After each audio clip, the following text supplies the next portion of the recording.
healing earth, body, mind, spirit, and more.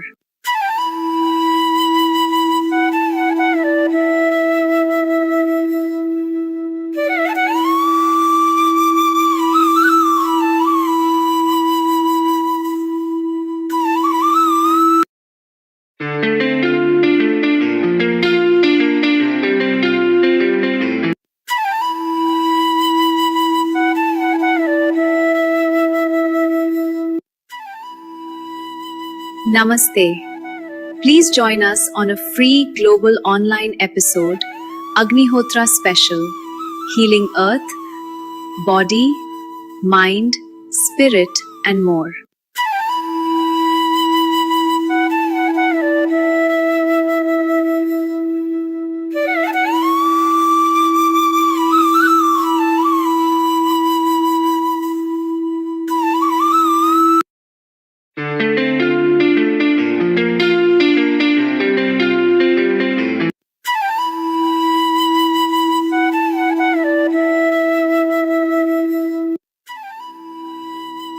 Namaste. Please join us on a free global online episode, Agnihotra Special, Healing Earth, Body, Mind, Spirit, and more.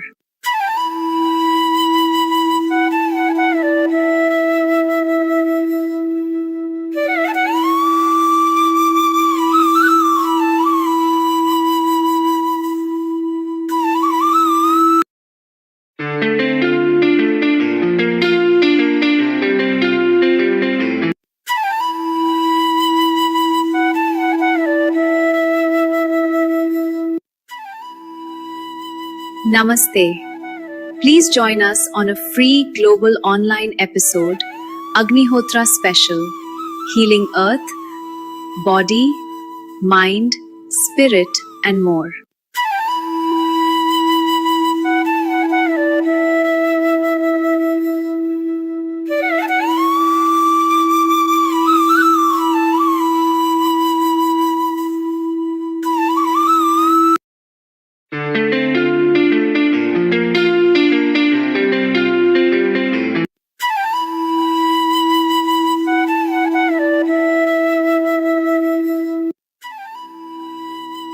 Namaste. Please join us on a free global online episode, Agnihotra Special, Healing Earth, Body, Mind, Spirit, and more.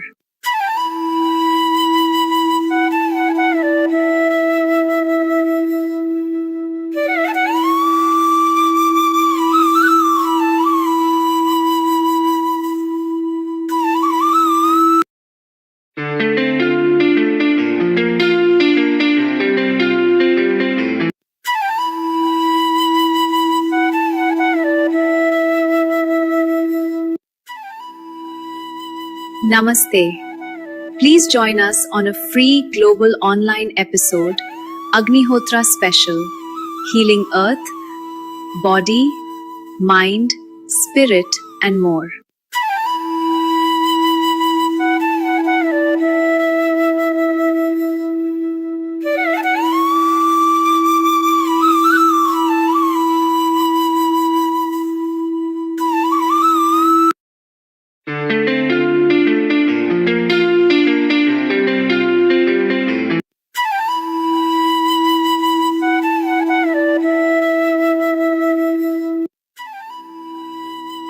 Namaste. Please join us on a free global online episode, Agnihotra Special, Healing Earth, Body, Mind, Spirit, and more.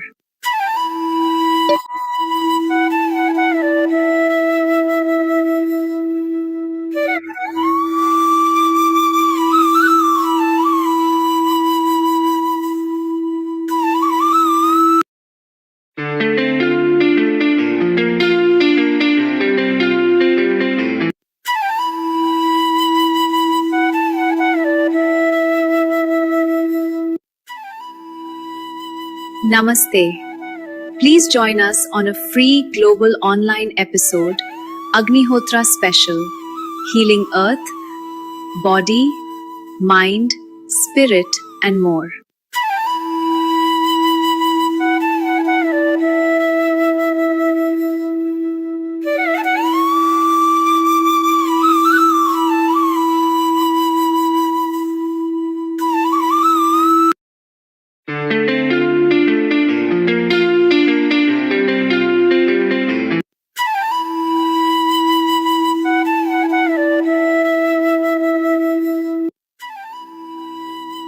Namaste. Please join us on a free global online episode, Agnihotra Special, Healing Earth, Body, Mind, Spirit, and more.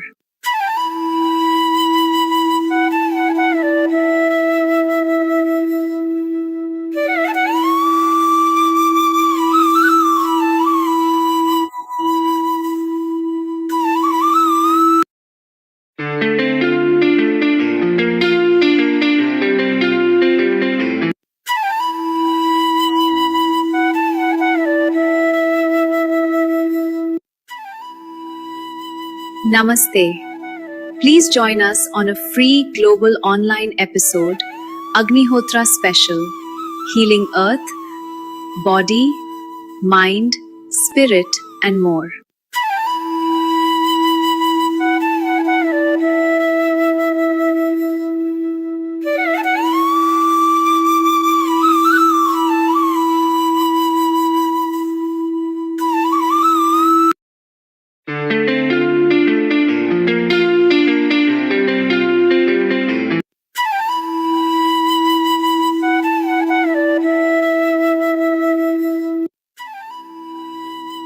Namaste. Please join us on a free global online episode, Agnihotra Special, Healing Earth, Body, Mind, Spirit, and more.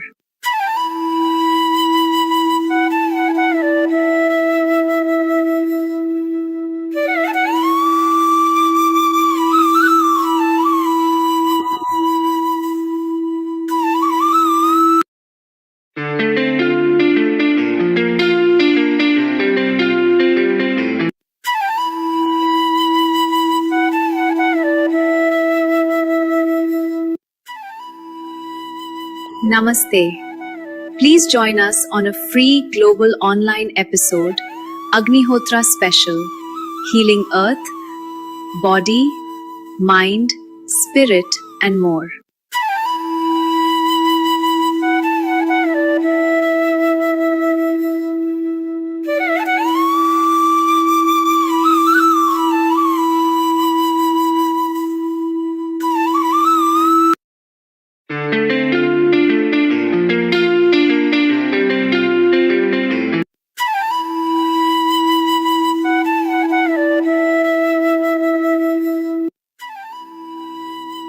Namaste. Please join us on a free global online episode, Agnihotra Special, Healing Earth, Body, Mind, Spirit, and more.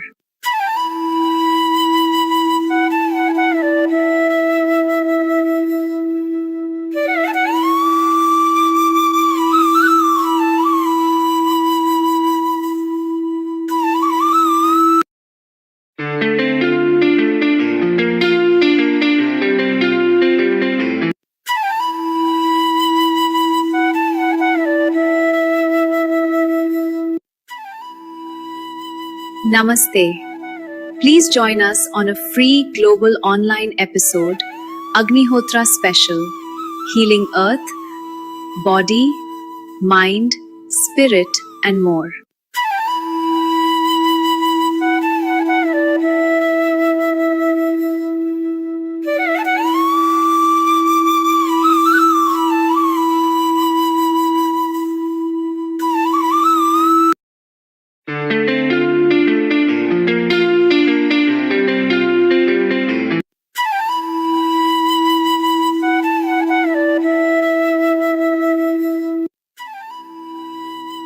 Namaste. Please join us on a free global online episode, Agnihotra Special, Healing Earth, Body, Mind, Spirit, and more.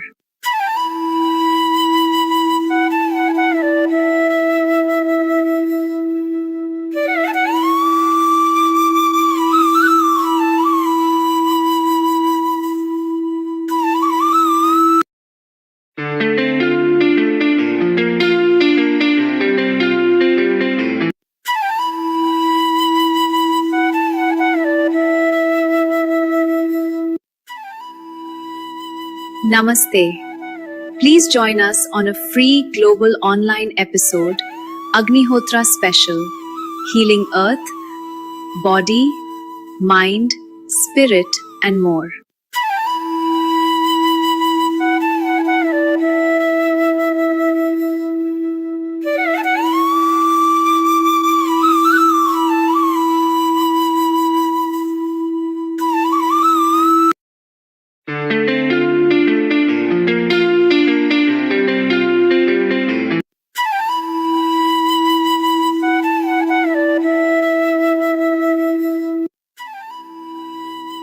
Namaste. Please join us on a free global online episode, Agnihotra Special, Healing Earth, Body, Mind, Spirit, and more.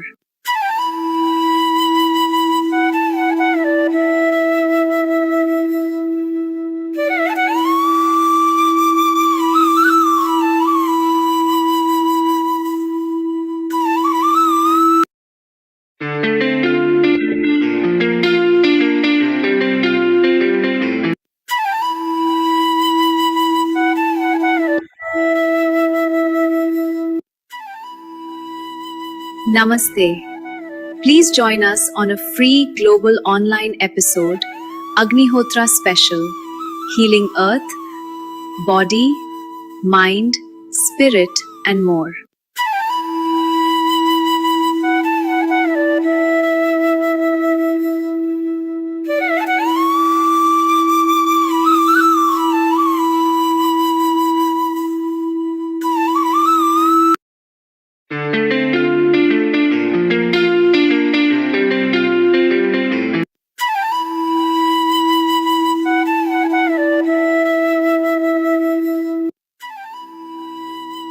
Namaste.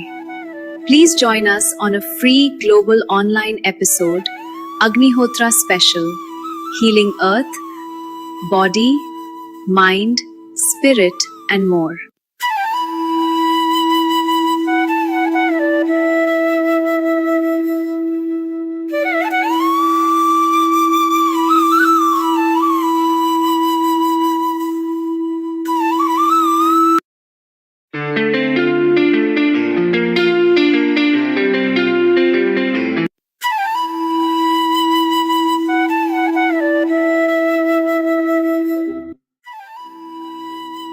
Namaste. Please join us on a free global online episode, Agnihotra Special, Healing Earth, Body, Mind, Spirit, and more.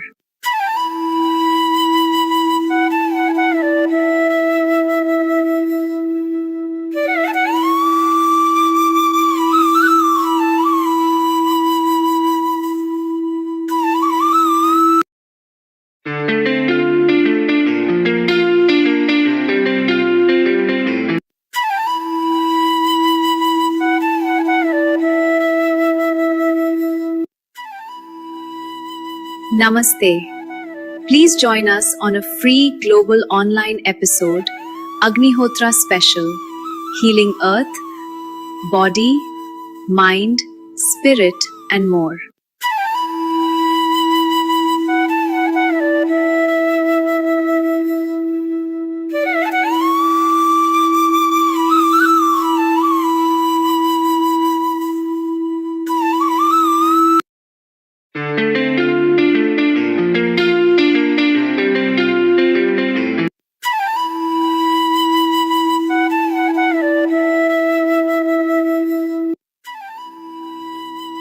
Namaste. 10, 9, 8, 7, 6, 5, 4, 3, 2, 1. Namaste. Good morning, good afternoon, and good evening. I'm your host, Amrita, and this episode we are broadcasting to you on specific subject of Agnihotra. But before we talk about Agnihotra, we would like to wish all our viewers a very happy Holi, the celebration of colors, of vibrance, of spring, of love, joy that we all nurture and nourish and also spread with our and share with our loved ones, making new and old memories revive and also praying for the colorful life of everyone. And that is why where today we are in such a big dilemma of a lot of things going on around the globe. Let's have a short Gayatri mantra and also pray for global peace. Joining our hands together with a calm mind, taking a deep breath inside as we all pray for peace and tranquility. Let's chant Om.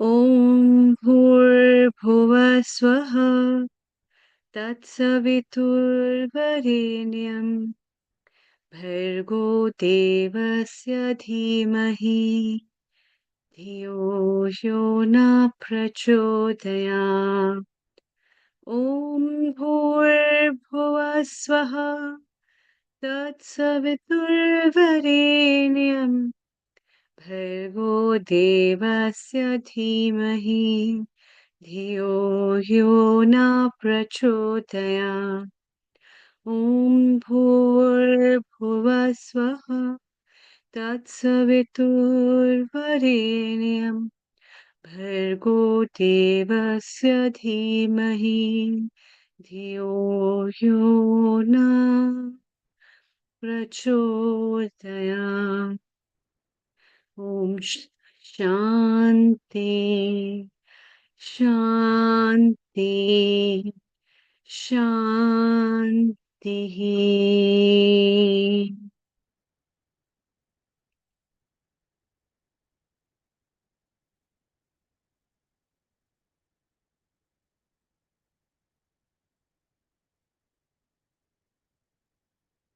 Welcome. Agnihotra or Homa therapy, one of the ancient traditional sciences that has been explored many years back, but still has its relevance in today's time. And it's pretty much relevant in many, many ways in today's time. And that's why for today's episode, I very warmly welcome the episode producer of this very Agnihotra episode, Dr. Ulrich Berg. Global Namaste, a very warm welcome and good evening. And along with me, I have our guest panelists who are our resident panelists, Dr. Anukul Goswamiji, as well as Dr. Kailash Parekh, who has joined us from United Kingdom. Very good afternoon and a very warm welcome as well. Global Namaste to everyone. Thank you. Well, namaste to everybody. Dr. Ulrich, you have been practicing Agnihotra in various ways. It is very useful. It's a talk of the town in many countries. People, especially at this time, also require a mental peace as well as a calm mind to be very mindful of what actions do they take. And I think it is very precise to talk about this kind of an episode where it's about some traditions, it's something about knowledge, it's about practices, as well as some wisdom orientation in terms of a wiseful life that we can lead in. So, two words of your wisdom before we take over. We also welcome our founder and director, Neil Kumar from London. Global Namaste and a very good afternoon. Global Namaste to you, Amrita, Anukul, Kailash, Lisa, Parvati, with a gang of people over there. Shortly, Ulrich will be inviting them. It's wonderful to have a nice entourage of people over here. And thanks to our producer for this episode, Professor Dr. Ulrich Berg. So wonderful to have you, the way you are connected with people and bringing this Agnihotra live. And so many people are connected to us on YouTube, Facebook, website, and other mediums in a partner channels there as well. thanks to our technical director as well, Nishit. Nishit, if you could bring your video on just for a moment, and we can say hello to you as well. So that will be nice. And yeah, that's Nishit over there. And he's also excited about this, which is beautiful. Oh, And holy background. Yes, I didn't realize I'm going to change my background in a second. Uh-huh. and it's your birthday, Nishit. Was it? Yes, it was. And it's amazing that you've been with us right from the start. Amrita wanted to sing happy birthday to you, and Ulrich and Uncle, everybody wants to wish you a happy birthday. Yes. That is amazing. Birthday to you, happy birthday to you, happy birthday, dear Nishit Bhai, happy birthday to you. May your birthday be filled with a lot of sparkles in the life and with fun, laughter, joy, and health, with loads of wishes and love from all the Healing Our Earth family, as well as all the viewers who have joined us, who have been a part of this. Let's wish our technical director and a very wonderful soul a very happy birthday. Happy birthday. Thank you very much. That was a lovely surprise. I'm enjoying the program. This is something new for me. I'm looking forward to exploring what Agnihotra is all about. And not only will you learn what it's about, you will see how different people in a different country merge together to bring that energy. We were talking about energy with Evan and Lisa just earlier in a private room. Today, those who are connected to us will feel the energy. And Amrita, as you said, and we'll mention this again, is the holy time on Wednesday. It's a holy festival, which is a festival of colors that brings laughter and joy and a celebration of love. It's the start of a spring and a new beginning. It's a day to let go and play with colors, make memory with loved ones, and wishing everybody a vibrant and a happy Holi. And today, to start that Holi, we are going to have Agnihotra. So over to you, Professor Dr. Ulrich and Amrita and Lisa. It's all yours. So let's go, go, go. Thank you, Nil Kumar. And with this episode, I also very eagerly wait for Swindy to sing as Parvati and Swindy. Both of them make a very beautiful match, and the lyrics go very well. Written songs and the singing. I look forward to that because the ragas and the music and spirituality with Agnihotra goes hand in hand, isn't it, Dr. Ulrich? Yes. Although, as Neil Kumar said, I don't sing on Sundays, so that's such a pity. I can't join them. No, Otherwise, we I will would ask be. others to sing then. Okay, so maybe we start. Yes, So yes, please go ahead. I wanted to start with showing just a little bit of Agnihotra so that people who have not seen Agnihotra yet have an idea of what we are talking. And then we continue with the people from Pogorania Eco Village. And then Lisa takes over about the healing session. Okay? Yes, thank you.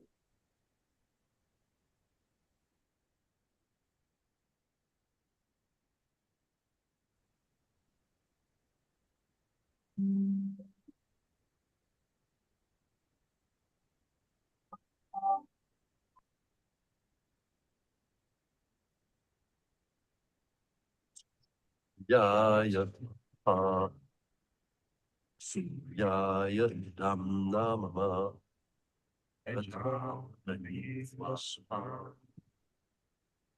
Japataye Idam Namama.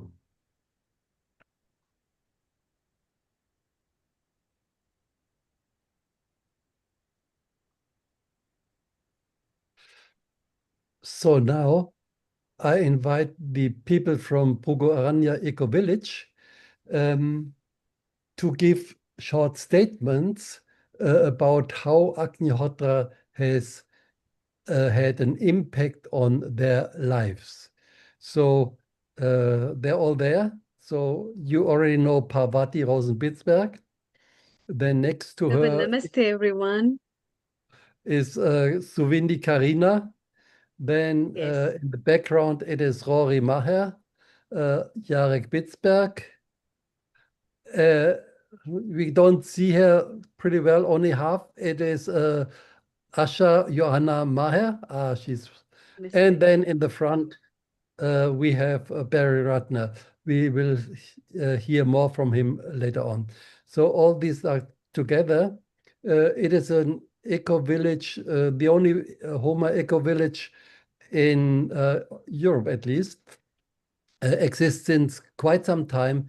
And it's a wonderful place because they are performing the fires consequently since nearly 20 years, I think.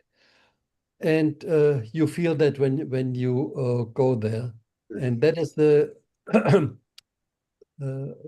these fires, that is what they keep together. And it's a growing community. Now we are building, because I'm part-time member also, we are building a center of light, a seminar center, so that more people can come, and hopefully that will be finished soon. So now, Wonderful. maybe just go in the sequence as you're sitting there. We planned a sequence. Okay, then go ahead. Hello, everybody. My name is Suindi, and I've been living at Bruggeraranya for about 15 years now. And how has Agnihotra impacted my life? Well, it brought me here. And living here is fulfilling a lot of dreams of mine. It's giving me direction, a path, and it keeps me in a state of good action. And that's what I really appreciate about Agnihotra, sunrise and sunset, keeping me in a rhythm with the planet and keeping me in a state of good action, and also helping me to maintain a healthy mental state and emotional state. So it's a benefit to me and it's a benefit to the earth, and that's how it's impacted my life. And Wonderful. I'm Parvati Rosenbitzberg, and I'm co-founder of, with Jarek, of Eco Village Bruggeraranya. And it started, we've been here 30 years. So, oh, there's no. Continue. Okay. Yeah, please. Please continue. Oh, okay. Wonderful. Please go ahead. You can still talk. You're still Okay. there. It's just Okay, it was confusing. Okay, so I started Agnihotra about 50 years ago. Oh, Yeah, I was wow. I was quite young, and I was I had suffered from chronic asthma, very, very serious asthma. I used to have to be put in the hospital and breathing treatments and shots, and always had to live in a building where I had friends so that they could take me to the hospital. So I started Agnihotra in Baltimore, Maryland, and I was working in a health food store, and it was my first day, and my boss said to me, "Oh, I dreamt of you. Come, it's time for Agnihotra. We do a little fire in my car." She had a little box, travel kit, and I was shocked and terrified because I thought, anytime I'm around fire or smoke, I go into a full asthma attack. And then she gracefully brings me to her car. I couldn't say no. She was my boss. It was my first day. And I go out to the car and I sit down in her Volkswagen little beetle, and she lights this big fire up to the ceiling just about, and she chants these mantras, and I'm just praying that I'm going to be okay. But not only was I okay, but what normally I would breathe, I would have an attack and be taken to the hospital. My breathing slowed down and it changed. And I could breathe for the first time calmly and peacefully. And after the fire went out, I looked at her and I said, I want one of these. And I've been doing Agnihotra for 50 years this year, and I don't have any asthma, completely asthma free. And I also worked with children and used Agnihotra with children, and it had such a profound effect on very hyperactive children and troubled children. And I worked in Head Start in America, and I brought the children home and did Agnihotra with them, and they immediately calmed down. They were very kind and nice to each other, where they were usually fighting. And it had such a profound effect.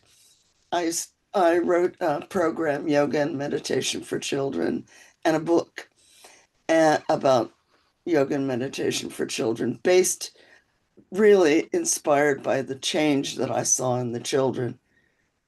And it has such a profound effect on children and also on animals and humans. And it's been such a blessing for me to be doing Agnihotra all these years. It's never old. It's never boring.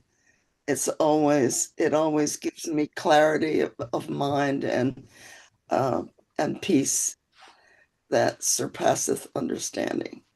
It's a joy, and it's wonderful to be in this community where we maintain all the fires, Agnihotra, sunrise and sunset, 5 hours of Om Triambakam Yajna. Too long. And Rudra Yajnas, etc. And the energy here is alive and healing. Come visit. Wonderful. Very good. Beautiful. Next. Hi. Yes. Hi, my Hi. name is Rory. Rory Ma. I've been living here 26 years and doing Agnihotra 27 years. So not quite as long, but you know, what can I say? It's, you know, as soon as I started Agnihotra, it was a massive radical change, especially within 2 weeks, let's say. It had an amazing effect on my mind more than anything. I was quite self-destructive before, and also a bit not really accomplishing much in my life. And Agnihotra gave me purpose. It gave me, it fulfilled my spirit, what I was searching for in life, some way to help the planet, some way to help myself.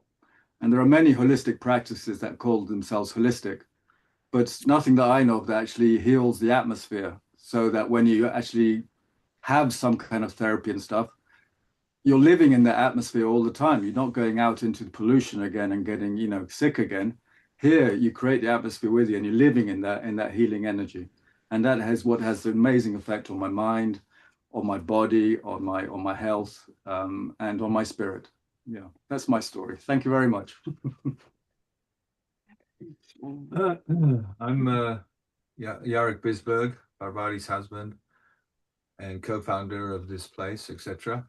And came across Agnihotra about the same time as Parvati, except I learned it in India from the Akalkot ashram, where it all started, Parama Sadguru Shigajana Maharaj's ashram. And then I was sent to Australia, so I continued experiencing various different New Age things, which were of interest to me before, which is why I went to India in the first place. And I went to all kinds of New Age schools and New Age centers and festivals, etc. And what I found Agnihotra did for me was that it kept me focused deeply and connected with Mother Earth, with nature. and similar sort of thing as Rory experiencing the connection with nature. And what I found with the New Age groups, which is still continuing today, unfortunately, but changing more and more, is that they were focused more on themselves and completely unaware of the natural environment. And when I met people who were totally into ecology, like permaculture, etc., and I went to a few ecological meetings and festivals in Australia, it was always the ecologists would never connect with the New Age people. It was always the never the twain shall meet, for various reasons. And Agnihotra, what it does is it connects ecology and spirituality. It did for me, and it does for everyone in the whole world. And so even though I continue doing all these New Age things like yoga, meditation, Reiki, all these hundreds of different things that arrived in Australia from America, from California mostly, I still kept this deep connection with Mother Nature, thanks to sunrise and sunset, Agnihotra. And that is the most important thing. Of course, Agnihotra and yajnas are the first step of the fivefold path of the ancient Vedas. So it's a foundation for everything else that follows, which is all that New Age stuff. But without that foundation, I think people are kind of lost. So that's the experience I had, because it helped me in that direction, kept me grounded, so to speak. So that's it. Thank you. Hi, I'm Barry Raffner. People always ask me why I moved to Poland 16 and a half years ago. And first thing I tell them is, well, I started Agnihotra in 1975 at the same time Parvati did. So I said, you know, wherever she goes, I go, even though it was 34 years later.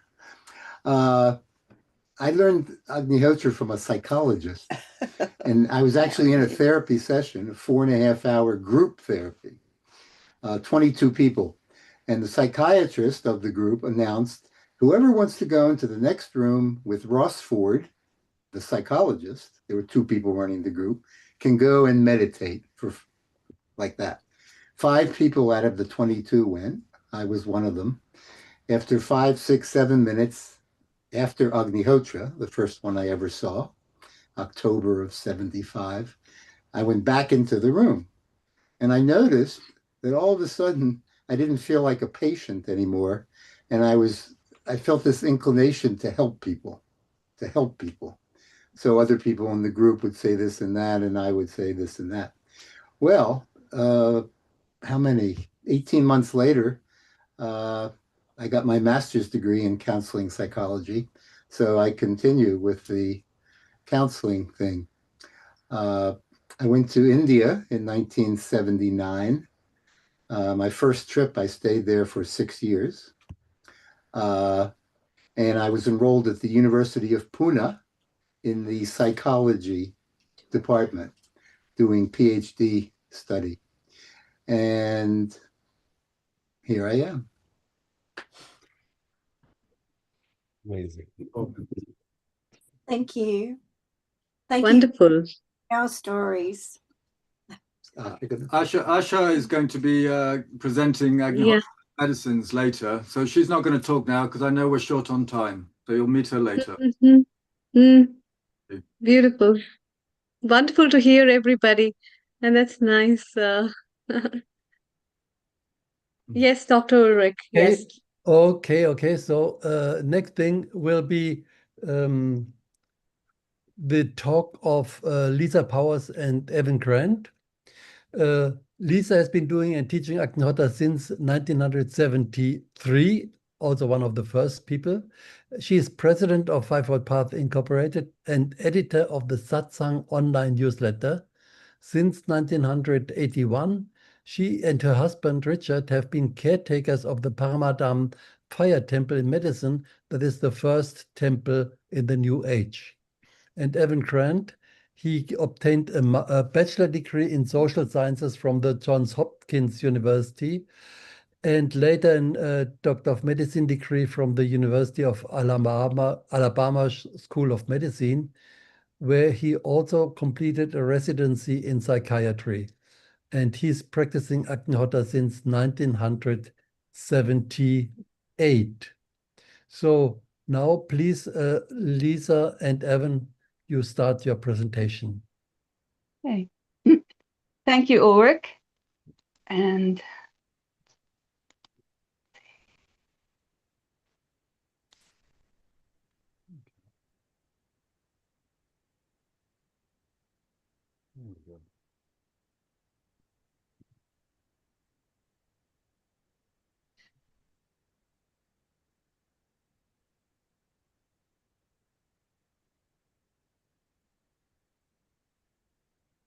if someone can suggest to me how I get to full screen, I'm sorry, somehow I'm not seeing this. So if you go to the bottom of your taskbar, you will see it, or if you go up and you see the double arrows going across each other, just click them. Yeah, or the slideshow. Oh, right. Yes. Okay. Sorry. Okay. Perfect. Go ahead, please. Okay. Thank you. So in today's program, we'll be talking about Agnihotra. And when we say that, we're referring to a very specific method. There are many things called Agnihotra, but they're not all the same. So the scientific research and the wonderful results we'll be talking about were obtained using this very specific method. Agnihotra is the basic Homa. Homotherapy is the application of the healing effects of Homa. Heal the atmosphere, and the healed atmosphere heals you. That's the main idea in homotherapy. Homotherapy has many different aspects, and you'll be hearing about quite a few of them today. So using Agnihotra and Agnihotra ash home remedies for healing are aspects of homotherapy. We're not going to make any claims that Agnihotra or Agnihotra ash remedies will treat or cure any disease or malady. Everybody's different. And there are many different types of the same disease. For example, there are many cancers, there's many infections. But many people around the world have reported cures or benefits from sitting or performing Agnihotra and using Agnihotra ash home remedies. So we want to share some information about what's been learned so far. We may not know all the ways in which Agnihotra heals the body due to all the subtle energies involved, but we can consider some aspects. A number of experiments have shown that Agnihotra fumes will reduce bacteria in the atmosphere, and these photographs of medium plates are from such an experiment. Here they were exposed to the air. In each photo, we have a plate on the left that was exposed to the air, but then later not to Agnihotra. The plate on the right was exposed to Agnihotra, and you can see the big difference between them. And this is another experiment that was done at Fergusson College in Pune, India. And like the previous experiment, the medium plates were open in a room before and after Agnihotra and then incubated for 24 hours. The blue bar shows the colony count before Agnihotra, and the red shows it after. So we can see there's a big reduction.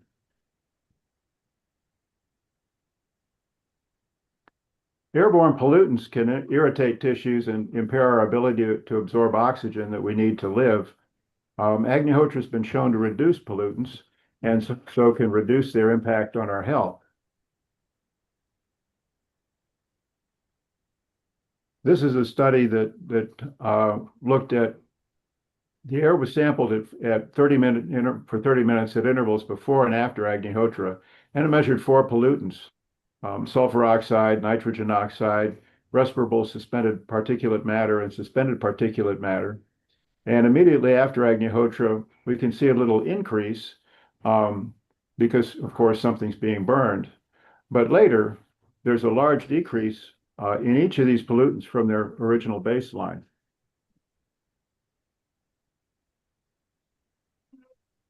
in heavily polluted cities, the concentration of oxygen can be inadequate, and this gets worse with heat waves and atmospheric stagnation when pollutants are trapped near the ground. And it's worst in cities with high population density and low vegetation and the heavy use of fossil fuels. And of course, pollution can lead to chronic health issues and fatigue and even reduced cognitive function. Interestingly, Agnihotra facilitates plants increase photosynthesis in plants, increasing oxygen. This was research done at Banaras Hindu University in Varanasi, and specifically, Agnihotra was found to improve the efficiency of PS2, which is one of the four major protein complexes in photosynthesis, which enables plants to put the oxygen into the atmosphere as a byproduct. And we can see that the leaves on the left are all larger. They have more surface area to collect sunlight, so they have more chloroplasts to make photosynthesis. As we'll be referring to a number of different scientific studies, I wanted to mention that anyone who would like more documentation should get in touch with Dr. Ulrich Burke for this. Many experiments have shown that Agnihotra can be used to purify water.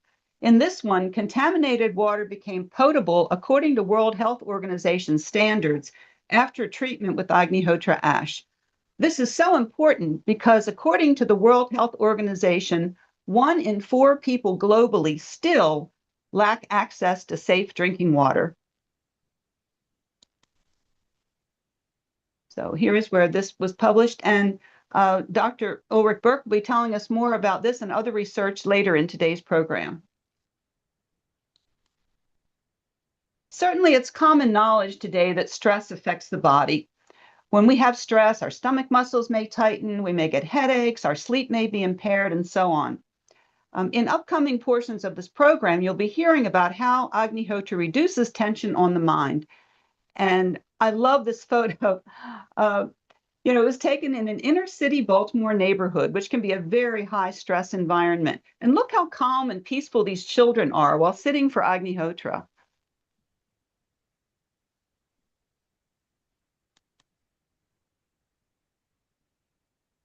The Vedic knowledge talks about various different subtle energies. We don't even have words in English to describe some of them, but subtle energies play an important part in Agnihotra. The ancient knowledge says that atmosphere, prana, and mind are connected. Prana is the life energy that connects us to the cosmos. This knowledge says that when we make a change in the atmosphere, we also make a change in prana. Prana and mind are like two sides of the same coin. Due to pollution, the functioning of prana has been disturbed. By purifying the atmosphere, we harmonize the functioning of prana, which automatically affects the mind and gives it a push in the direction of love.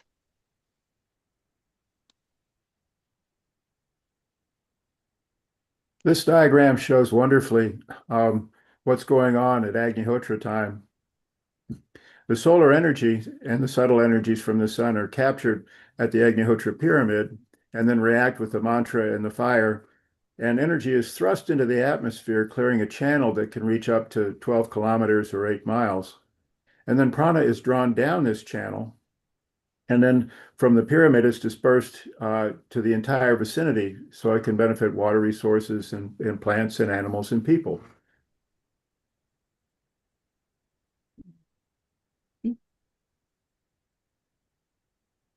The Vedic knowledge describes different subtle energy bodies or sheaths. One of these is called the nadi system.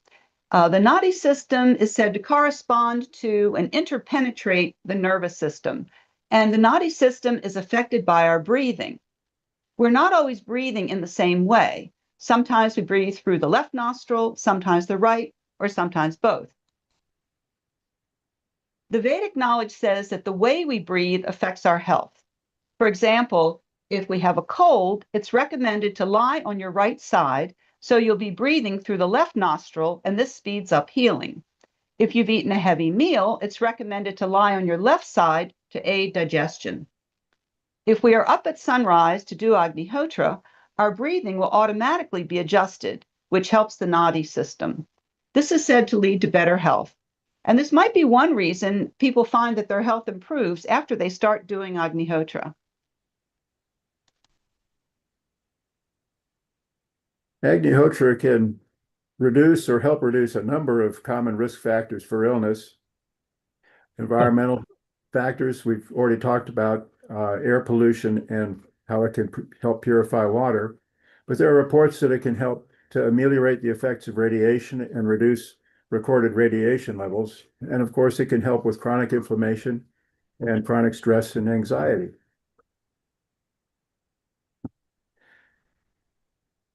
And then, of course, as our risk factors are reduced, our baseline health can improve. And when we're healthier, it's harder for something to make us sick.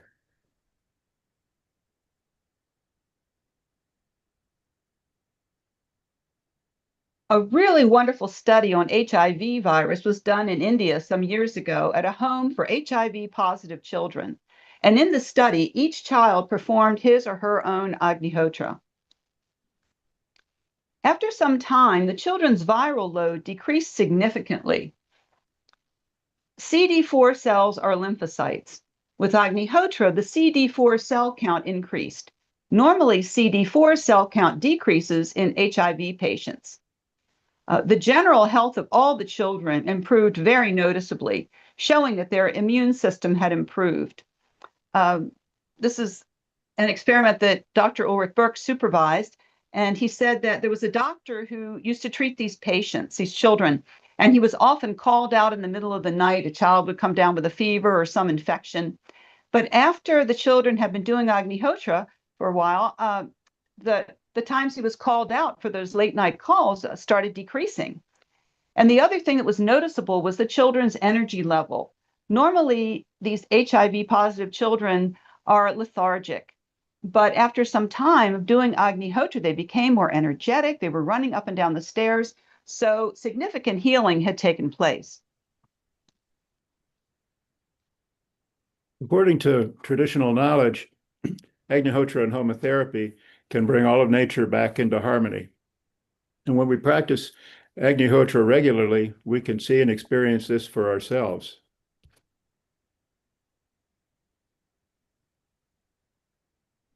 This study illustrates that harmony. This is how Agnihotra can help bring a vital sign back into a healthier range. And what's interesting about this is not only do we see people with high blood pressure having their blood pressure lowered, but we also see people who have low blood pressure having their blood pressure raised into a healthier range.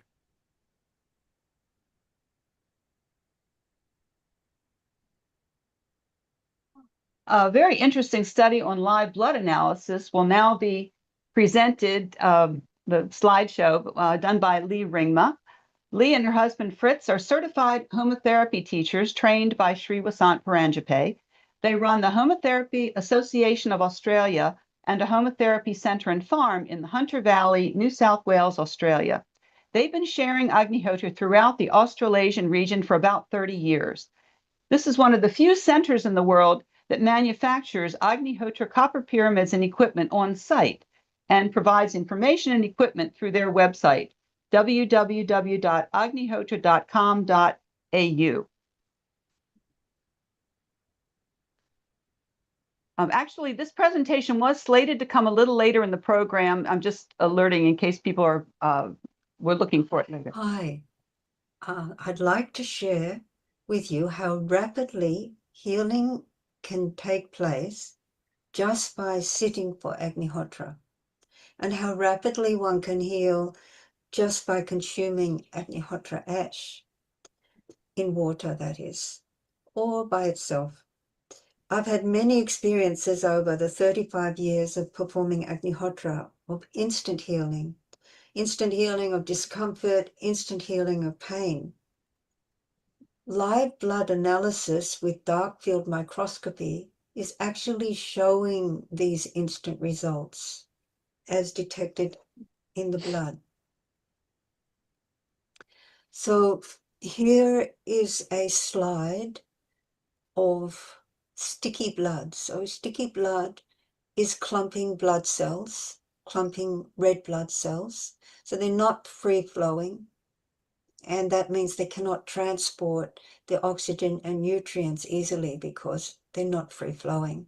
Neither are they separated. When they're separated, then the surface of the cell can deliver more nutrients and oxygen. So the first slide is showing this clumping sticky blood, which indicates dehydration, but also it's a toxic condition. And after just 15 minutes, after consuming water charged with Agnihotra ash, the cells, the red blood cells, are free-flowing once more and normalized, so they can deliver the oxygen and the nutrients. Then slide 3 is again clumping red blood cells or sticky blood. And after the patient was just exposed to Agnihotra, the blood flow has normalized in the right slide. That's pretty remarkable. So this was demonstrated by Dr. Ralph Hertel and an alternative practitioner, Katrin Mogel, in Germany. Similarly, Dr. Villanueva of Calipay Wellness Center in the Philippines in 2023 did this test on a patient. So a patient presents with headache, nausea, and restlessness. And the dark field microscopy in Exhibit A shows sticky blood. The red blood cells are unable to freely transport oxygen and nutrients, and there's also many unhealthy cells. 15 minutes after a glass of purified water, so just a glass of water, the blood hydrates and is more normalized, but 75% of the blood cells have a bullseye. You can see those bullseyes. That indicates parasitized by microorganisms or lacking iron. So 75% of the cells are still compromised. But 15 minutes after consuming purified water, including Agnihotra ash, the cells are completely free-flowing and 90% of the cells are healthy. And the patient actually notes absence of the above symptoms of headache, nausea, and restlessness. So just 15 minutes and you can see this beautiful healing taking place and clearly shown in live blood analysis. So the conclusion that we must come to is that Agnihotra and Agnihotra medicinal ash show remarkably fast healing effect on the condition of the blood. But of course, we invite more experiments to be done. Thank you.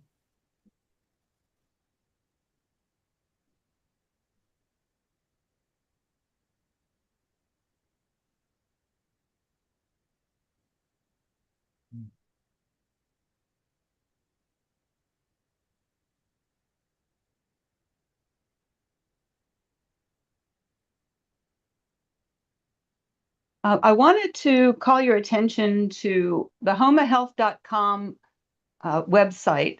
It gives many, many testimonies of how people have used Agnihotra and or Agnihotra ash home remedies to treat a wide range of health issues. So this is what the homepage looks like. And then down here on the right on that page is this list of various ailments, health conditions, and people have posted their experiences using Agnihotra and these ash preparations. I mean, so you will simply click on one of these, any that you're interested in, and then you'll see however many reports people have submitted for that. I mean, I think this is a really amazing list. What a range of health conditions people have successfully treated with Agnihotra and or Agnihotra ash. I also wanted to mention that sometimes Agnihotra ash home remedies can be available from homotherapy centers, but these ash remedies are never to be sold. And when people at these centers are sharing them, this is as service. It is never for any money.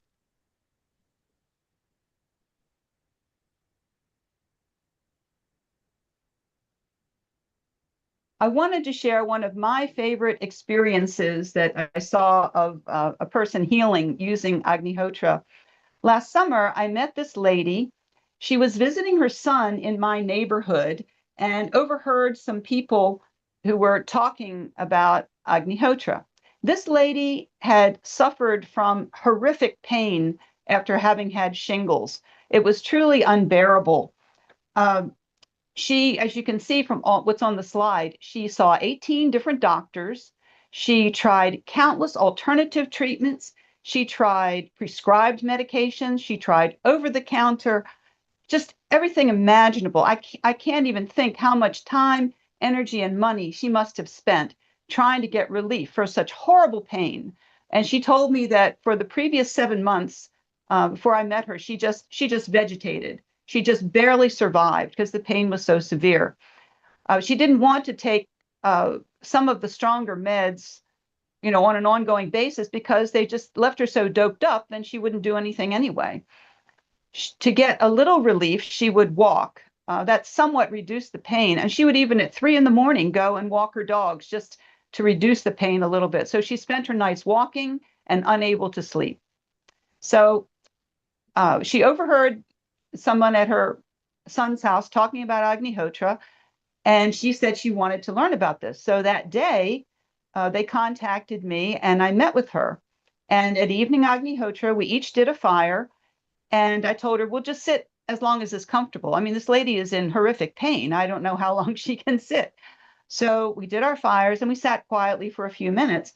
And she told me that for part of that time, she was pain-free. So naturally, she really wanted to pursue this. So after 2 weeks of either doing Agnihotra herself or sitting for Agnihotra when someone else was doing it, the pain went from what she called a level 10 down to a level 3 or 4, which for her is bearable. She's a very active lady, and she credits Agnihotra with giving her her life back.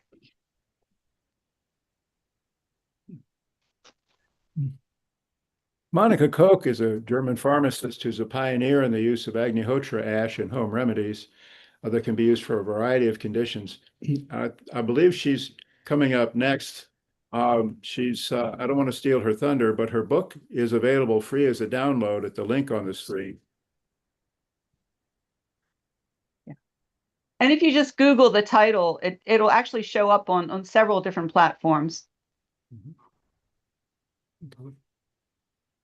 All right. So Agnihotra is homotherapy, of which Agnihotra is the foundation, is truly holistic.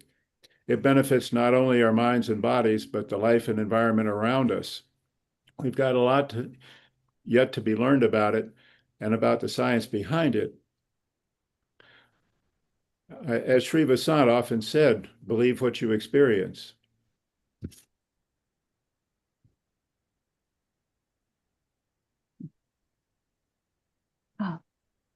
Okay, next, as Evan mentioned, we'll have Monica Koch, and she's a German pharmacist who learned Agnihotra in 1974 from Sri Vasant Paranjape. And after experiencing the great healing power of Agnihotra fire and the Agnihotra ash, she developed easy methods for people to use their own Agnihotra fire and their own Agnihotra ash to improve their health. Welcome, Monica.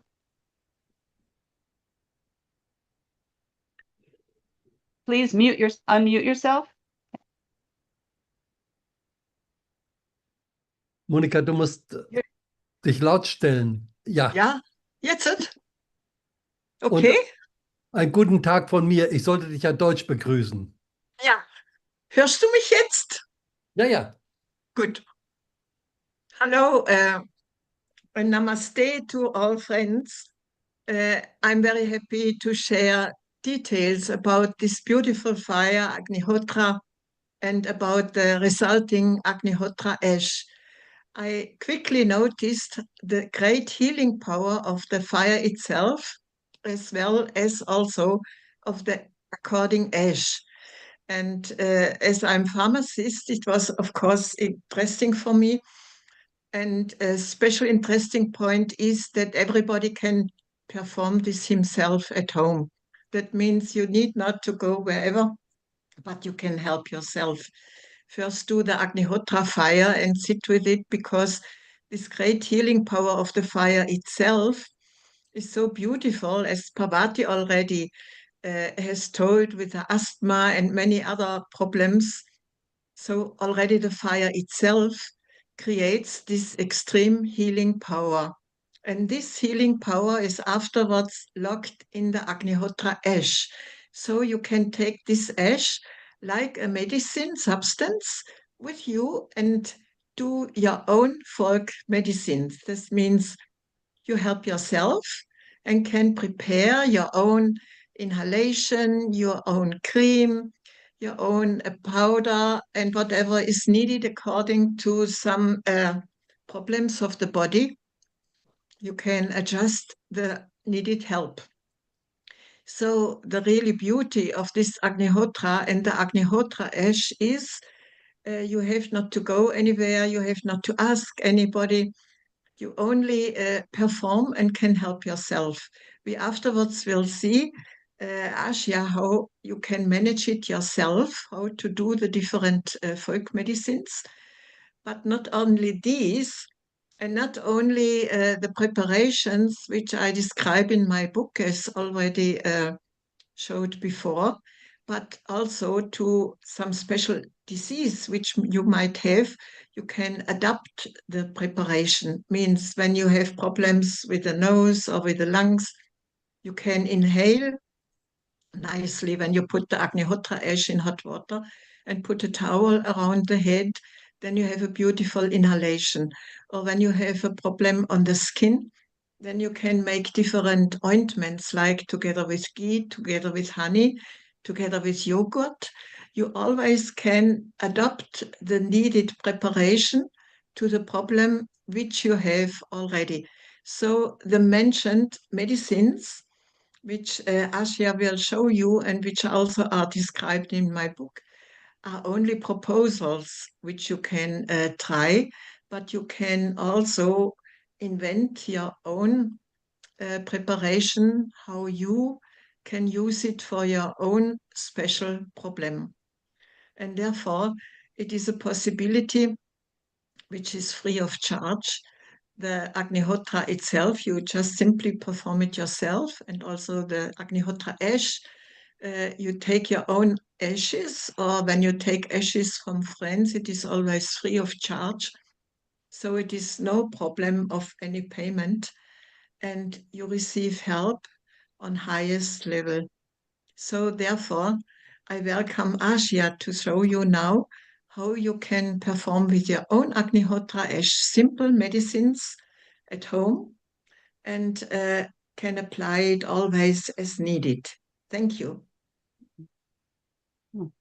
Thank you, Monica. And now I'm going to switch to a screen share of Johanna Meyer's presentation.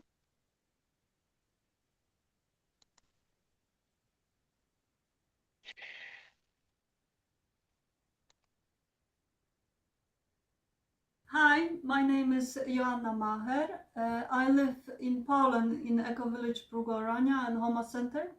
And today I would like to talk to you about Agnihotra ash as a remedy for healing and for health. So you already know how the process of Agnihotra looks like, and you know that a lot of healing energy comes during Agnihotra. And it's important to know that that energy also gets locked in the ash, and that's what we can use also after Agnihotra. So you probably also found out already that Agnihotra ash is used in many different ways, like in farming, gardening, is used in the water resources to cleanse the water, purify. It's used to neutralize radioactivity and pollution. And today I'll focus on that is also used for health. And I will present a few simple techniques that you can prepare very easily at home and help yourself with your health and help your family. This, as you see, ash after Agnihotra, it has to be completely cooled down. It has to be properly handled and prepared before we can turn it into medicine. So very important is to know that storing ash has to be done only in containers. Like here I have a big jar of ash in a glass jar. That's a very good way. You can use containers made out of copper, of course, but no other metals. Can be gold as well, they say, but copper is fine. And could be ceramic as well, could be wood, but then you have to make sure the ash is really cooled down. But I see people just most of the time use jars, and that's very practical. And when you handle ash, that's also important to use materials like, again, not a normal spoon that you have in your kitchen, metal spoon, but copper spoon is of course fine. And very useful can be ceramic spoon, like I have this Chinese spoon here, or wooden spoon. That's fine. Also, like here, I'll show you in a moment how to prepare ash powder.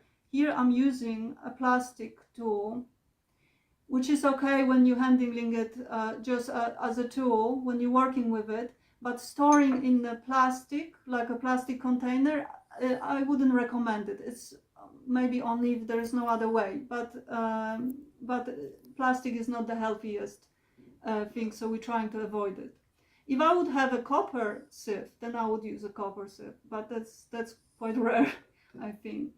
So before we can use this ash in any preparations, we have to turn it into very fine powder, because here we still have sometimes unburned pieces or pieces of rice that are kind of hard.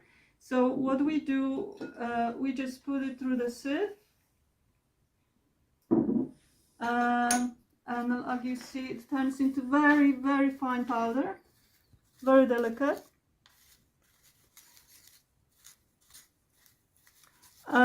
And this thing we can use safely. What's left behind on the sieve also can be used. For example, you can put it in your compost pile if you have a garden. You can still put it in a river that maybe is nearby you, and you help the river. So don't throw away anything. It's all useful. So let's say this is our ash. And what do we do with that?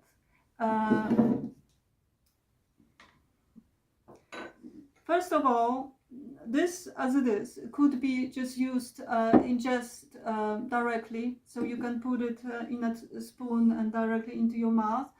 But often people have a bit trouble because it's very dusty, so it can go down your throat and you start coughing. So easier way is actually putting it in the water. So if we have a jug of water, I'm going to prepare Agnihotra ash water, that's what we call it. So per 1 liter of water, it's enough. About half a teaspoon to 1 teaspoon of ash is enough. It's completely sufficient. You see the ash will go down to the bottom after a while. And it's best to leave this kind of water with ash for at least 12 hours, so the energy can really settle in. And that is water that helps you to alkalinize your body, helps you to energize it, and also detox. So very gentle detox, not very strong. So this is very good thing to drink throughout the day. So I suggest, my practice is I fill up a jug like that in the evening, I put ash in it, leave it overnight, and throughout the day my whole family just uses the water to drink throughout the day. And what's very important to know, that because we live in a world which is all the time bombarded by some kind of pollution, is it air pollution, is it water pollution, or electromagnetic pollution, even radioactivity pollution. It's good to protect yourself from that by taking this ash 3 times a day.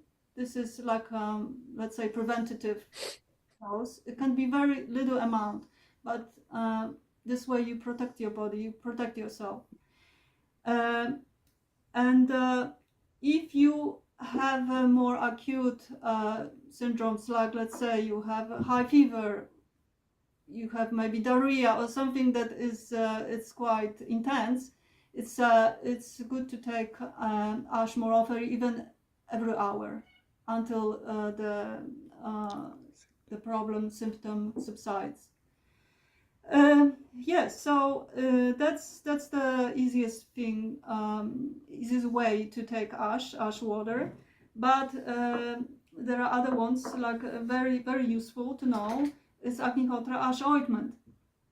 And for that you use ghee, which is a very good material, well known for its healing properties as well in Ayurveda. It has very good ability to carry all the healing substances deep into your tissues through the skin. So it's good to use, and ghee, which is well prepared. It means it was properly done, and all the water, all the proteins, all the milk is removed, and and most important, it's ghee made from the cow's milk. That's very important. Then you can this kind of ghee lasts for a very long time. It has to be stored out of light, but it doesn't have to be stored in the fridge. Nothing bad should happen to it. So it doesn't need any preservatives to keep well. So it's ideal really to make ointments. So there's simple method of doing ointment is more precise method is by using scales. So in this method you use let's say 1 gram of ash to 9 grams of ghee, and this is more precise. But I know sometimes people don't have even scales, or you are in a situation where you are somewhere outside and you can't use it. So there is a different method that is using volume, which is maybe not so precise, but it's about the same. So I'll show you that very quickly. So in this method you use 1 part of ash by volume. So in this case I will use that spoon. So I fill it with ash, and let's make it flat so that will be more precise. And I'll put it in a bowl here, and then I use 2 parts of ghee. So let's do that.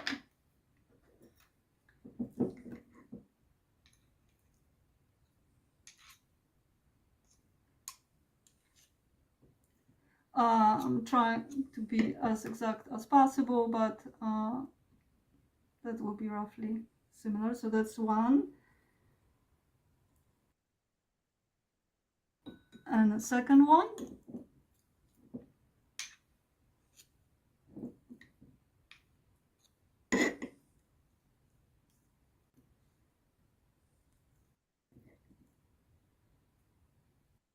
Okay.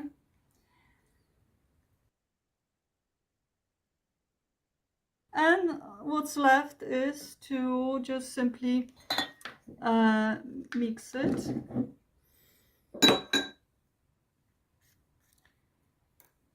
You have to remember as well that when the ghee is kept in a room in a very warm temperature, it will turn liquidy. In a way, it's later easier to mix with ash. And if you keep the ghee in a very cold place, it turns quite hard, and that makes it much harder to mix. It's possible, but it's a bit harder. So you might make sure you warm up your ghee a little bit to make it easier. This ointment looks quite black, but do not be deterred and afraid of that. I'll show you this is very easily absorbed by the skin. Like here, actually, I had a broken wrist many years ago, and sometimes it hurts. So I like to put it on this part, and I just massage it in. I actually put quite a lot of it. So it looks black on the beginning, but as you see, it just gets absorbed very quickly and it just disappears. This kind of ointment can be used for any skin conditions like eczema, dry skin, scars, the types of wounds, and also if we have a problem inside, like here is my broken wrist, but also like you have a liver problem or heart problem or lung problem, then it's good to massage it in these areas because the ghee will carry the healing properties deeply into your tissues. So you can also ingest it. You can take it internally. It's completely safe, and it also helps you boost your immunity. It's good for your liver, for your kidneys, so for your heart. So you can do it. It's also very recommended when you have a problem with lungs or some kind of respiratory infection. Massaging it into your lungs here on the chest and also on your back is very helpful. And you can do it a few times a day until you feel better. So this is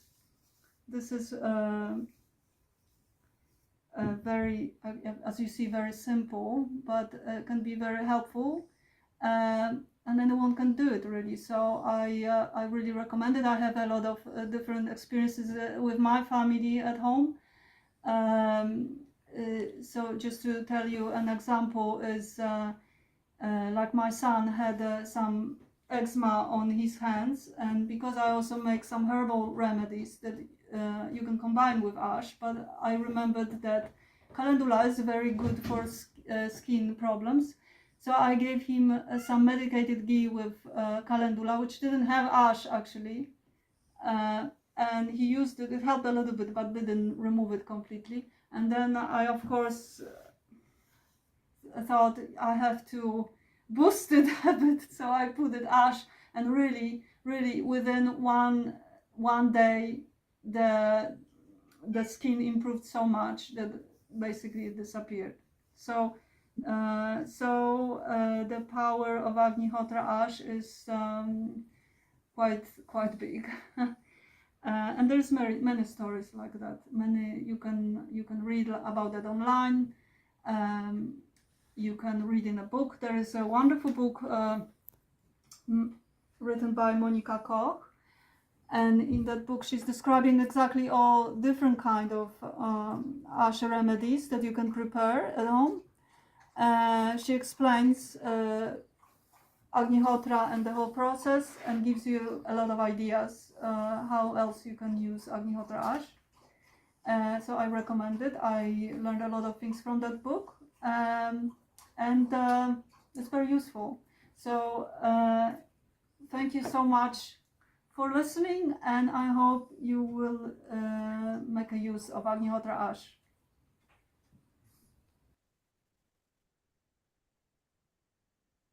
Thank you, Johanna. Very nice. Johanna resides at Eco Village Brugoarania, and she's a member of Homotherapy Foundation Poland. She and her husband Rory manage the community vegetable gardens and specialize in growing medicinal herbs. They give workshops on natural remedies combining herbs and Agnihotra ash.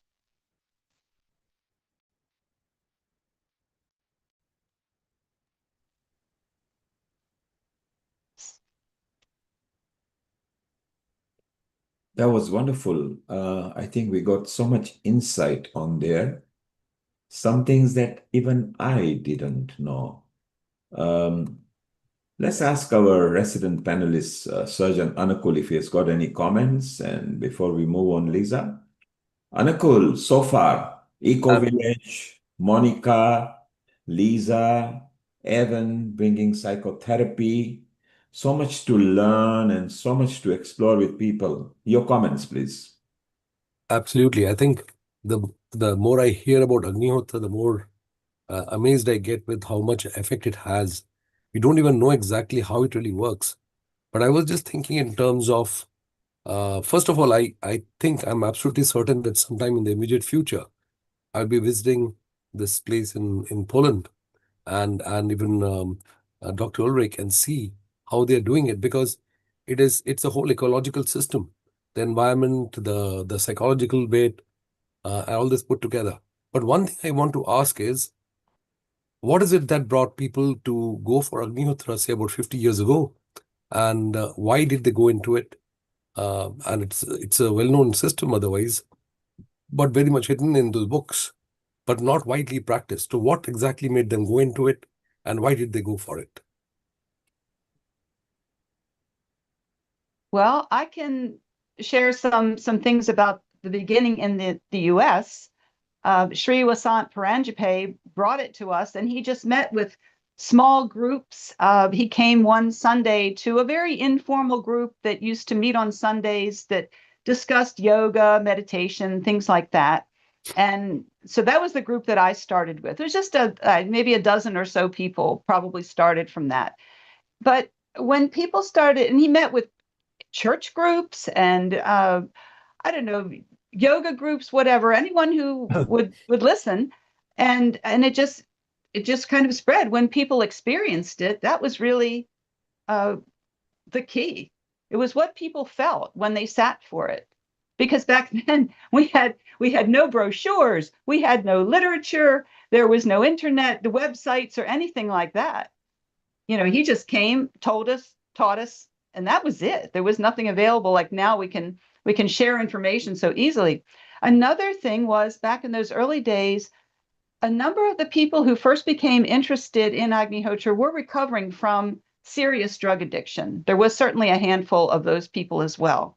And that has been shown down through the years that Agnihotra is a wonderful tool for helping people get out of this terrible clutches of alcoholism and drug addiction. I think it's really amazing the way it came. And so, Lisa, presumably you were still in America at that time, were you? Yes. And so, was it a temple that organized this, or was it a university, or was it a society that brought this event? Because at that time, we didn't have social media, smartphones, so word of mouth. We didn't even have emails 50 years back. Well, that first meeting that I went to, it was just a network of friends. Like I said, it was a very informal meetings on Sundays, and someone who was connected to that group had met Sri Vasant, and when he had one of his first visits to the U.S., he was visiting some church groups too, who were interested. I mean, he was always talked about love thy neighbor as thyself and fill all the spheres with love, and that Agnihotra is a tool for this. So someone from that he met brought him to this group that I was attending on Sundays. But there was nothing by any organization or university or anything like that. It was just totally grassroots. Amazing how we communicated at that time. Another Lisa, question. Just Sorry. 1 second, Anukul. Let's welcome Lee Ringma. It's very early morning there in Australia. I think it's nearly about 2 o'clock in the morning. Thank you very much for being awake. Lisa, let's welcome, because you did her presentation in a moment back. And Anukul, you noticed, because it was to do with a blood sample as well. So you got 2 comments, 1 comment now and 1 comment for Lee Ringma, because Lisa included that in the presentation. Over to you, Anukul. Yes, I want to ask was, here of course, in USA, it is, I think you may be relatively closer in your community. I'm talking in UK itself. If I were to introduce this therapy over here within the system and the concept of Agnihotra here within the community, what actions would you advise me to take? How would you allow me to how should I approach the community That's number one. And number two was Lee Ringma's, those presentations were just fantastic. But were there any, any controls used in this particular thing? I thought there were one or two things which did show controls, but what are the controls to see that the therapy really did a difference with the water after it was used with the ash?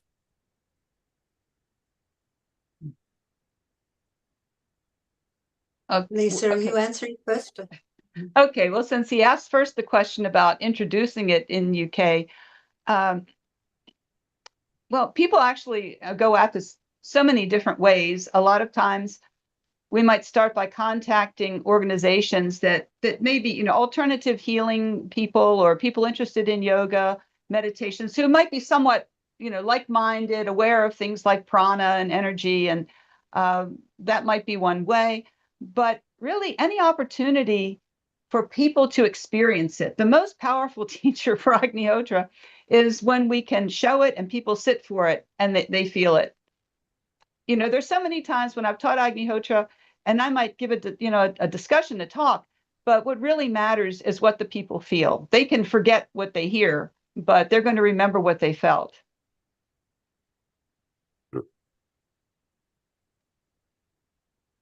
So, thanks, Lisa. That was a beautiful and appropriate answer. Fantastic. About live blood analysis. So I'm not a scientist, but in the experiment with taking a glass of Agnihotra ash water 20 minutes after that blood tested, and you see the amazing results. That did not take place when the patient simply took a glass of water without Agnihotra ash. So that was the control. In relationship to Agnihotra, it's obvious. Without Agnihotra, the changes don't take place. With Agnihotra, the changes take place. That's amazing study. That was amazing study. It really, it has, it's shaken my foundation as to how something like this could make a major change the way the cells behave. Amazing. Thank you. It truly is amazing, like in our family life, because we've been doing Agnihotra and bringing up 3 children over a period of, you know, we started 35 years ago.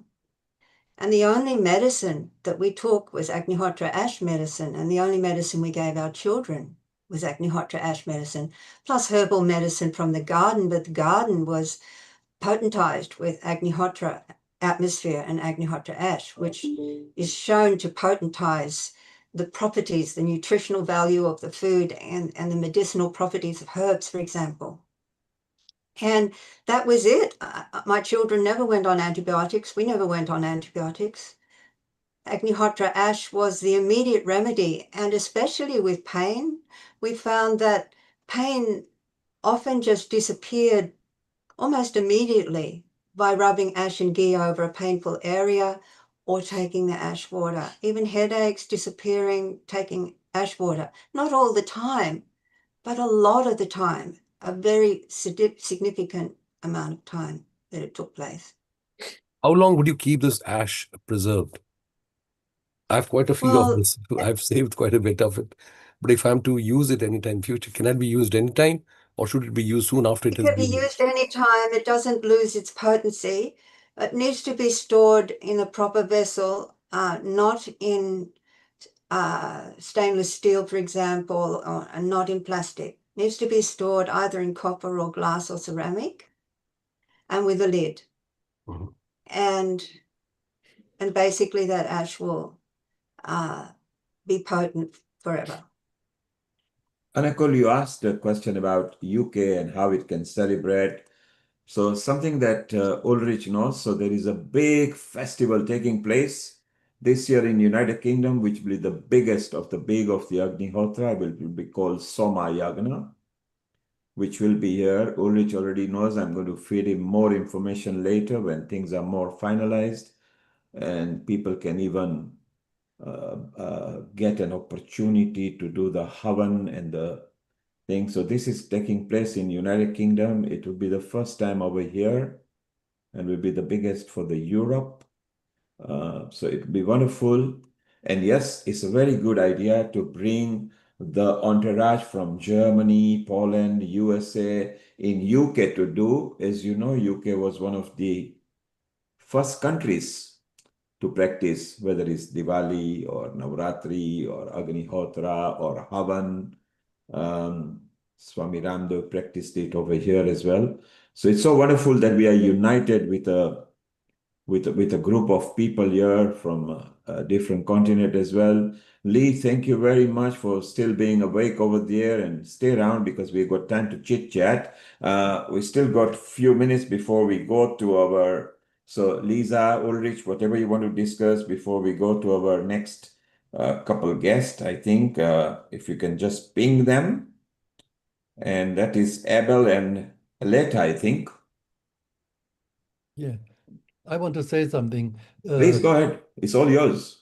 Dr. Anukul, you asked about control. And as Lee said, yes, they did one test with just water, one test with Agnihotra water. But you are a doctor of medicine.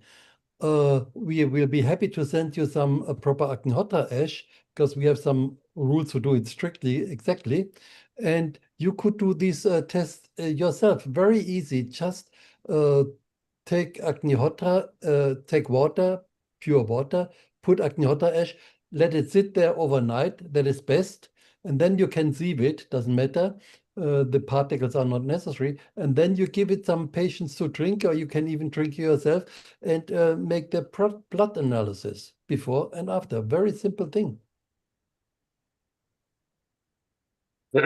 Thank you. I think that blood analysis, it is just under the, it is under the, what you call, just on a slide, or is it on a flow meter? It's on the slide, but the dark field microscope. You need a dark field microscope. That's right. Kailash, you got your hand up. If you could unmute and ask your question and landscape your video, please. Yeah, sorry. Can you hear me? Yes, we can hear you. Go ahead. Yeah. Well, first of all, thank you so much. This knowledge is absolutely empowering. I've been suffering with lots of, in the past few years with a blood condition, and basically what you just said to me has empowered me, which I really want to use this now because I've been on so many antibiotics and things, so many side effects, and somebody who's from a non kind of obviously Hindu background, bringing this knowledge to us, it means so much. And I really want to really start practice. So one question I wanted to ask is, this ash, is it through like you have to do a yagna with certain mantras? How do I collect this ash? If you can just please enlighten me on that. We will have a presentation on the exact method a little later. Yeah. Lisa and Tom will give a presentation after some time, and there it is explained exactly, because it's not any Homa ash. There are many Homas, and about these effects we do not know. Our whatever we say is about this one exact Agnihotra done at sunrise, sunset, copper pyramid of fixed size and shape, only cow dung, cow's ghee, some rice, 2 mantras, nothing else. So that has to be exact. This is why, but just wait a little bit. After, I think, 1 hour or so, we will have this presentation, and then Lisa and Tom will explain exactly how it is done, okay? Thank you very much. Thank you. Appreciate it. Thank you. Amrita, you've been watching at the back. Isn't it wonderful that we went to Eco Village, which is a beautiful place for those who want to know about it. It's there on the internet. There are picture gallery as well. It's so beautiful. I think they're also planning to expand the Eco Village as well, which looks very beautiful, and we'll bring it up on the screen again. And Kailash already is happy that she feels that she can use the Agnihotra differently. Anukul has learned a bit different. Your comments, Amrita? Thank you, Neil Kumar. Thank you, everyone. Actually, it is really very exciting for me as well. And brings a lot of things that I can connect with my own stream and profession. So, where we talk about, I come from the field of Ayurveda. And from the field of Ayurveda, there had been a lot of uh, textual narrative references where Homa is one of the treatment modalities for many diseases. And this homotherapy, how do we do it? In what way it is performed? The role of mantras with the Agni, as well as the use of different kind of woods and the trees that have been recommended, apart from just the cow dung or the cow ghee, and how to work on the sustainable things, has got a complete domain of where we can explore so many things. And I rather feel very happy that Dr. Ulrich has already taken it to such a vast potential where so much of research is going on and people are now getting aware about all these things, because this kind of treatment modalities are not just personalized treatment modalities. This is, first of all, a non-pharmacological thing which is not with any side effects. Secondly, it is ecologically very stable. So, on the basis of sustainability, environment sustenance, mental ground sustenance, physical treatment, as well as spiritual enhancement, these kind of treatments are specially categorized under Deva Vyapashra Chikitsa, which means that a treatment that is done with the help of blessings and seeking some blessings from the superior power, which increases the sattva, which is a part of that increases the purity of mind. And purity of mind is very much related with the cognition and the cognitive skill enhancement, in which mindfulness, your clarity, your purity, is a very big ground to increase the oja and the prana of an individual. And this is how the treatment were lined up at that time by the people who were working in these naturopathies and therapies worldwide. And I think this kind of homotherapies is not just from an Indian ground. It existed in so many culture, and it's still existing in so many tribal places where people practice these things in social way, in cultural way, as well as in personal way. That's my comment. Thank you. So, Yes, Dr. Anukul. I have a very interesting point to put on, secondary to what Dr. Amrita just said. There are a few terms over here, I'll just use them. One, something called routine. We just tend to get up and do certain things routinely. They're just a part of the sequence of events that we through. Like we get up in the morning, brush our teeth, or take a shower. These are part of routine work. But the next part is what we call as a habit. We just do things unknowingly just because they're part of our life. We just do the things by habit. But one of the third things is called ritual. That is spirit plus a ritualistic part, in which you tend to focus your attention on whatever you're doing. That focused activity is something which is certainly connected to Agnihotra. Now, when it comes to Agnihotra, as opposed to what you call the Agni as a way of doing things like using different wood, Agnihotra is so specific to a specific time of the day, in the morning and in the evening. It raises quite a few interesting points about how you're focusing your energy at a given time of the day. So it is something worth looking into in much bigger detail, which I was not aware of until I came in contact with Dr. Ulrich's paper. And just to let Dr. Kailash Parekh know that when we'll be meeting sometime very soon, we'll be discussing this very issue and how to implement this within our area itself. It's a part of my activity that I want to expand on, because I do it myself and I can give her the ashram here itself.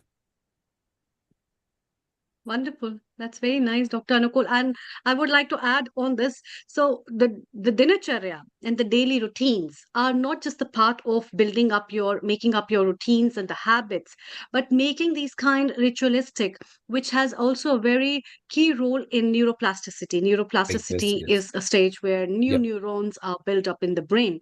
And apart from that, Dr. Anukul, have you noticed all the people who have joined us for Agnihotra, they have a glow on their face. Did you notice that? And all of them are so senior citizens in their country, but I don't find them to be senior citizens virtually. And I find their glows much more better than the youngsters of today's generation. And that's the fact. And now see, this is what is one of the essence, and which is called as the prabha. the Tej. Yes. The Tej means the illuminance. The illuminance that you see that comes naturally due to a sustainable lifestyle and due to a practices that people just follow in a particular way. And that doesn't need any proof or evidence. Yes, exactly. You see this thing. So that gives one of those prior evidences of a particular ritual or a particular routine that has been followed as a part of their daily life. Amrita, exactly as you mentioned, look at Lisa. She has been practicing for over 50 years. Evan, Lisa doesn't even look 50 years now, so she must have started at the birth, I'm And maybe, 70. sorry, I'm 70. so you're 50 plus VAT. Because for 70, you'll have to produce your passport to convince us. So you've done very well, Lisa, on that. And it's just amazing that from so many years, of course, Agnihotra and Hagni and Havan used to be practiced even when the Indian god Ram Bhagwan, so we're talking about 10,000 years back. So Havan is a part of every Hindu ceremonial celebrations and festivities. But you see, because us being Indians and it was naturally there, we never went to study in depth or never practiced every day. So this meditative practice of Agnihotra, it actually calms your mind and changes the energy. Evan actually mentioned that the energy change, which is very useful in here. So an absolute point that when you follow some kind of either rituals or ceremonies, it brings the mind in a meditative state, which brings it beautiful. In today's day and age, mind needs to be calmed down so much. So that's really wonderful. So Ulrich, Lisa, we are waiting for Peru couple to come, or is it a presentation you are doing? Ulrich? So that is Lisa. Lee, yes. Lisa will show that. No, Lee will show that. Brilliant. Maybe we Yes. can kick that in right now. And again, we'll break into chit chat whenever we get few moments. Let's keep on going and bring these beautiful vibes of Agnihotra. Lisa, over to you. So, my name is Lee Ringmar of Homotherapy Association of Australia, and I'll be interviewing Abel Hernandez and Aleta Macan, our homotherapy colleagues in South America. This is actually recorded because they couldn't come on at this time, and plus I thought I couldn't either, but here I am. So it's recorded. I'll have to go into screen share. Now, Abel and Aleta will be sharing their amazing experience about introducing homotherapy to a drug de-addiction live-in clinic in Colombia. So I'll go into screen share now and That would be show you beautiful. this video. Yes, please go ahead. And of course, I think they're both residing into Peru, which is good. So we've got South America people with us as well. So we've covered every continent except Africa on this episode. Go ahead, please keep on sharing. I'm just talking. Yes, beautiful. Hello, everyone. My name is Lee Ringmar. Hello, Lee. And beside me is Abel Hernandez and Aleta Macan. And Abel and Aleta are homotherapy teachers in South America. They also teach abroad, and they're absolutely prolific in spreading Agnihotra and homotherapy through South America. I would say they've just about created a revolution there, with so many people performing Agnihotra and homotherapy for their well-being. And in particular, this tonight's subject is healing the mind. And Abel and Aleta have an amazing experience of helping heavy-duty drug addicts in a drug addiction rehabilitation center in Colombia called Phoenix. This program went on for 2 months with tremendous results. In fact, the the people who ran the center, they said it would take at least a year to see minimal results, minimal changes. But in 2 months with homotherapy, massive changes took place in so many participants and including family members. Okay, so the subject is healing the mind with Homa lifestyle. And then we're going to show the extreme situations, how even drug de-addiction can be healed. So what is Homa lifestyle? So Homa lifestyle is performing Agnihotra twice daily, at least 1 hour Om Triambakam Homa daily, if possible. Taking Agnihotra ash medicine throughout the day. Working in nature is important for grounding the high energies of Homa. And optional, there's 15-minute Homas at intervals throughout the day.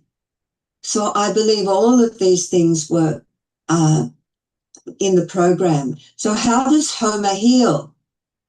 Well, environmentally, Agnihotra sunrise and sunset creates a healthy atmosphere, and that healthy atmosphere impacts our minds in a healthy way.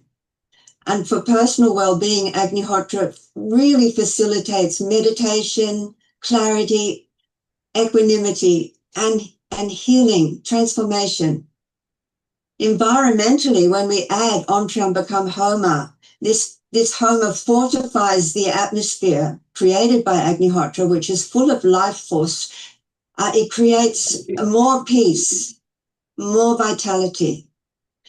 And for personal well-being, many people perform Om Triambakam Homa as a great aid in transforming the issues, in purifying the mind. Everybody needs to perform Agnihotra. This is basically enough.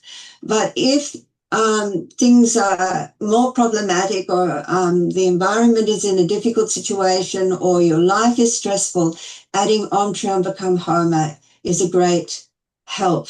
And then consuming Agnihotra ash medicine throughout the day helps detoxify and balance the body. It even influences the mind to be more balanced.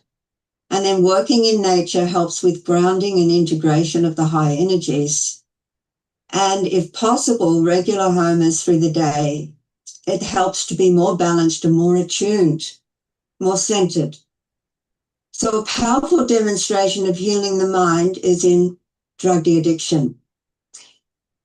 How did the Phoenix Rehabilitation Center come to allow you both to conduct the Homa drug de-addiction program there? Well, we must say, since we travel continuously, in one of the trips that we have in Colombia, 2 families came to us and inquired about the benefits, the possible benefits of Homa therapy in drug addiction cases. And we say, it is possible, we have that can be done. And they say they have relatives who have been into drugs, and they have been going in and out of rehabilitation centers. And it seems like it's a quite challenging problem. So they say, we would like to try out Homa therapy, but they're very difficult cases. We will do anything that you require. So we say the best will be to have these people residing with us, staying with us, because at the beginning it is very important to have a keep close supervision of the process. So they arranged they found a rehabilitation center. They have psychologists, they have all the experience of years and so on. But as we said before, normally they manage to recover, so-called recover, while they're inside. Once they come out, 99, or maybe 96, 97% of the people fall back into this drug addiction. So it's no one time. There was a person, that will have been 22 times in and out of rehabilitation centers. So you can see how difficult that is. When you first went there, I remember you telling me the story about performing Agnihotra with all the participants. Please tell us what happened in that situation. We went to talk to them and have a practice with the Agnihotra. When we arrived there, we saw most of them in a room, all disturbed, and the managers, the director of the place says, no, I'm sorry, we cannot do it because these people have 2 days without sleep. And we tell the people, well, there is nothing to lose, we'll do Agnihotra. There was such a change in the expression on the face of the people because they were like in panic and anger and all these mixed emotions, negative emotions. And all of a sudden it was blissful. It was just another atmosphere. That was the very first experience. So that was definitely, they wanted to know more about how that happened because that brought peace to them. That's incredible, Abel. So just one Agnihotra and you saw this tremendous change in people and they felt it.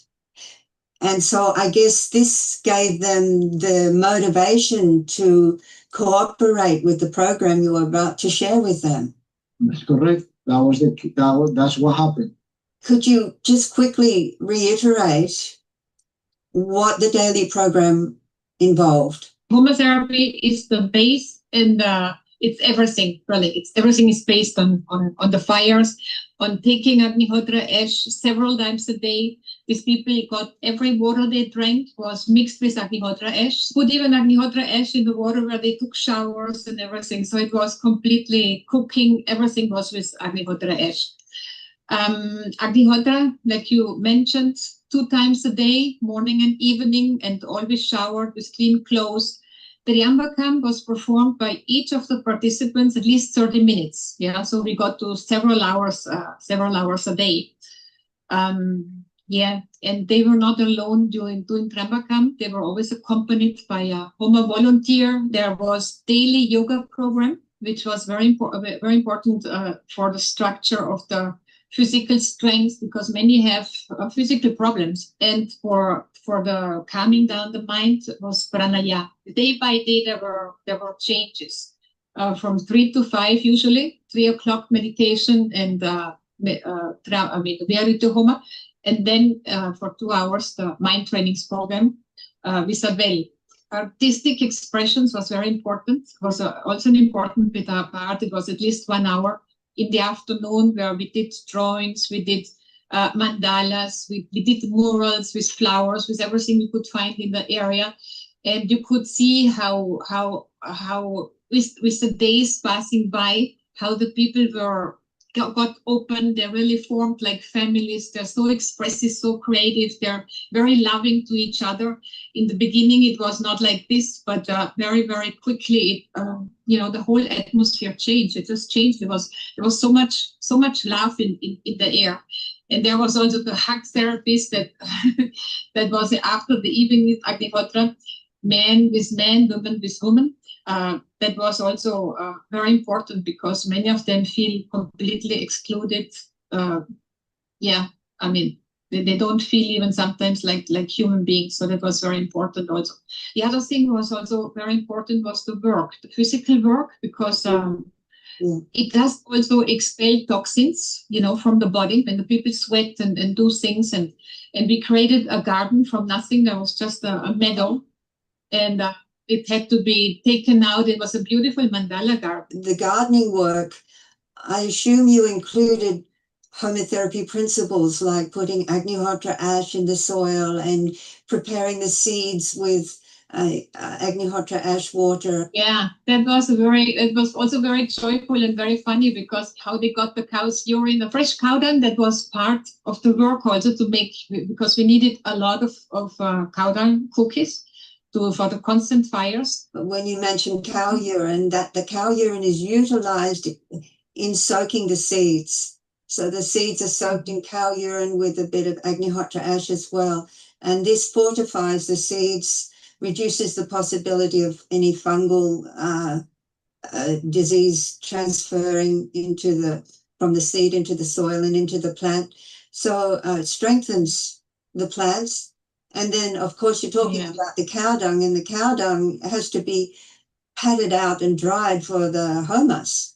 So they were also involved in that. Wrapping the large seeds for planting in cow dung balls, that's also part of home organic farming. One thing got really stuck in my mind was a young man who had a family. He said he bought some food for his children and for his family. He gave it to his children, the fruits. He was very happy that he could give it to them. That was before. And then suddenly Stroll syndrome became so strong that he practically took the fruits out of the children's hands. He packed it up again and he went to sell it on the street, So strong is this addiction, The children cried and that has changed completely. Homotherapy is such a game changer. It really does lift the vibrations, and the highest vibration is love, and we could just experience that. So it was so beautiful to be with them. It sounds like an incredible comprehensive program. Everything was covered, and it's very clear that the atmosphere changed. How quickly would you say that the atmosphere changed? We saw big shifts every day, all the time. There's gradual changes, but the changes were there all the time. Remember, most of these people, they can feel some relief and they fall back. However, we could see that in the atmosphere, in the home atmosphere, this anxiety that goes with this withdrawal of the drugs started to decrease. The frequency of this anxiety decreases to a point, and when it was very hard, they already knew what to do. Triambakam, chant with Triambakam, Agnihotra, ash with water comes down. So what you're saying is that when people did have issues come up, when they were feeling anxious or cravings or going through withdrawals or just freaking out a bit inside, immediately they knew to turn to Om Trambakam Homa. So they would start performing Om Trambakam Homa and taking the ash medicine. Everybody's constitution, physical and mind constitution, is different. So in some people, the effect with one Agnihotra can have an effect for several months, just one Agnihotra. Some other people, it might much more. You create a discipline, and the discipline, as it is performed, the effect is more visible. First, we saw that the expression in the face changes, changes the expression, and then the way it moves, the person, and then the way it talks. Gradually, is a modification, is a transformation, is an alchemy. I would like to go back into share screen because I have a testimonial from one of the participants, which will highlight what you and Aleta have been talking about. So this is Carlos Andres, and he was 28, and he'd been involved in homotherapy for 22 days. He had been on cocaine every day for 13 years, and he started cocaine when he was 15. But he's saying with homotherapy, he feels at ease, he feels lighter. The addiction that is normally like a terrible weight in his life, that's even killing him, that's falling away. And with homotherapy, he feels extremely calm, and his anxiety is gone, and he doesn't feel the need to consume drugs. So this is only after 22 days, which is extraordinary. And then Carlos continues. So this is what he did.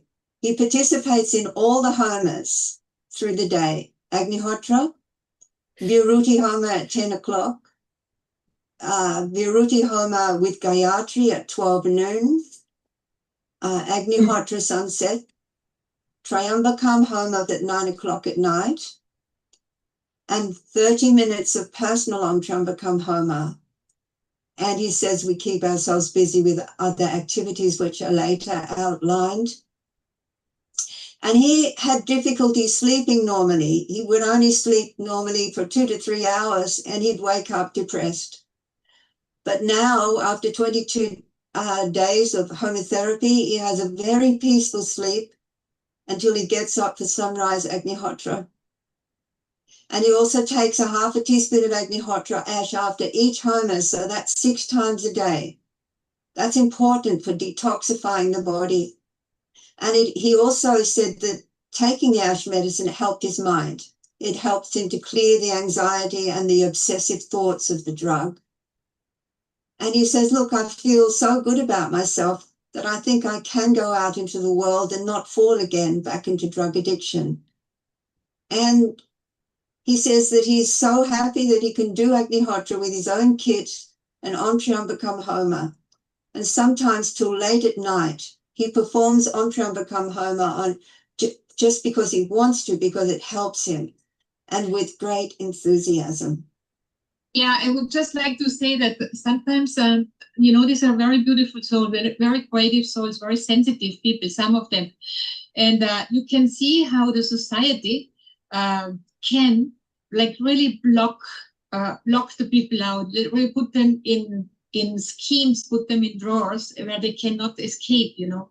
And that is also a dilemma, because what we need in this world is more humanity. It is really more respect of others, how they are, what they can express.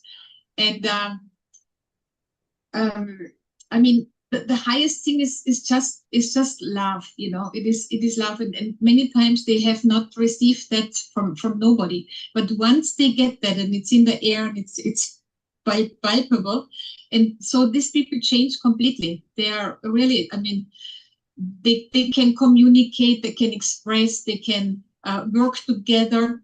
It is just a real life, a life like you think it, like it should be, no? But only with this aspect that the atmosphere is different and supplies all this. And of course, they received love from everybody. Every problem was. We must say that the following. You see, when it comes to love, everybody knows that mother's love is unique. The love of the mother is unique. However, some of these people, some of these patients came to us. I have been in such a situation, I have been doing so many things that not even my mother wants to know about me. Yeah. They have, so it can get to a point that the person will do anything, even hurt the mother, hurt anybody, do anything out of craziness. I mean, and the idea of having or supporting somebody like that is out of, they have to be spelled out and throw out and something like that, because they can't. So this idea of love is there, but when it happens spontaneously with this process, bioenergetic process, that it awakens the love within.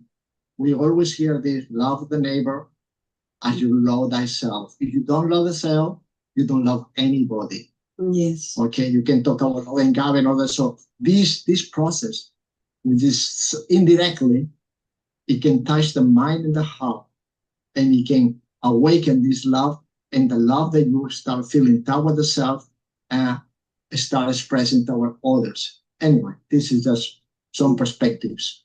I would like to reiterate, it's so very true what you are both saying.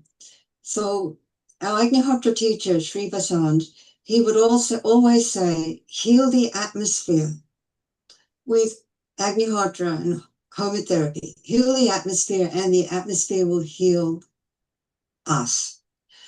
So this is what's being offered to the world. The atmosphere is in an extremely polluted and distorted and disturbed condition now on our planet, and that impacts all of us, and especially the mind.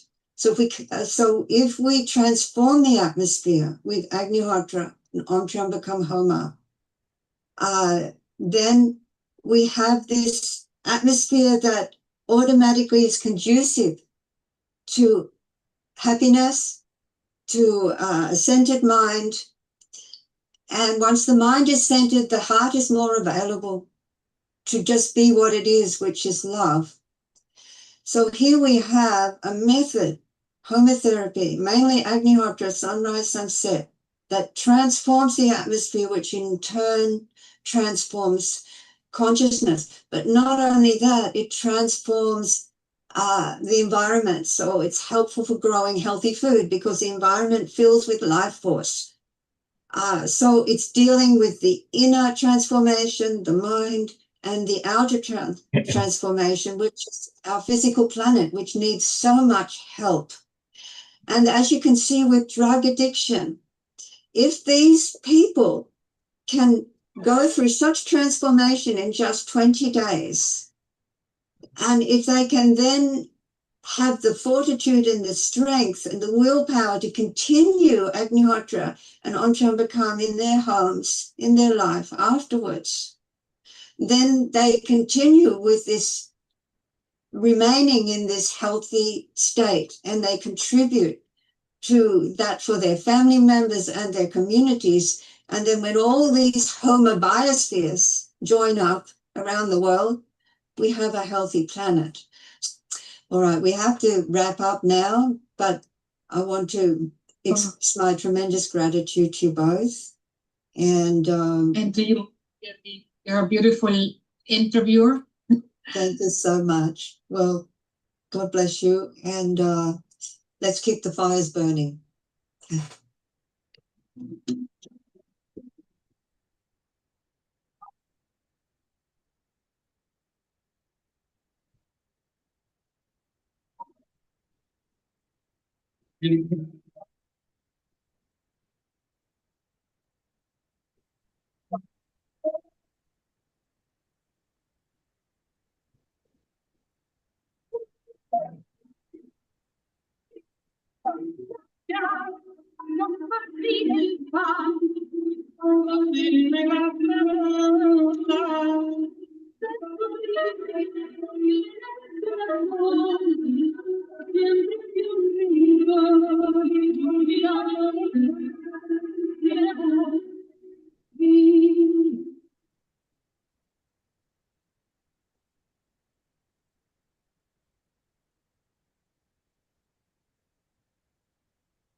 Wonderful. We can make comments and chit chat before we go to Suvendi.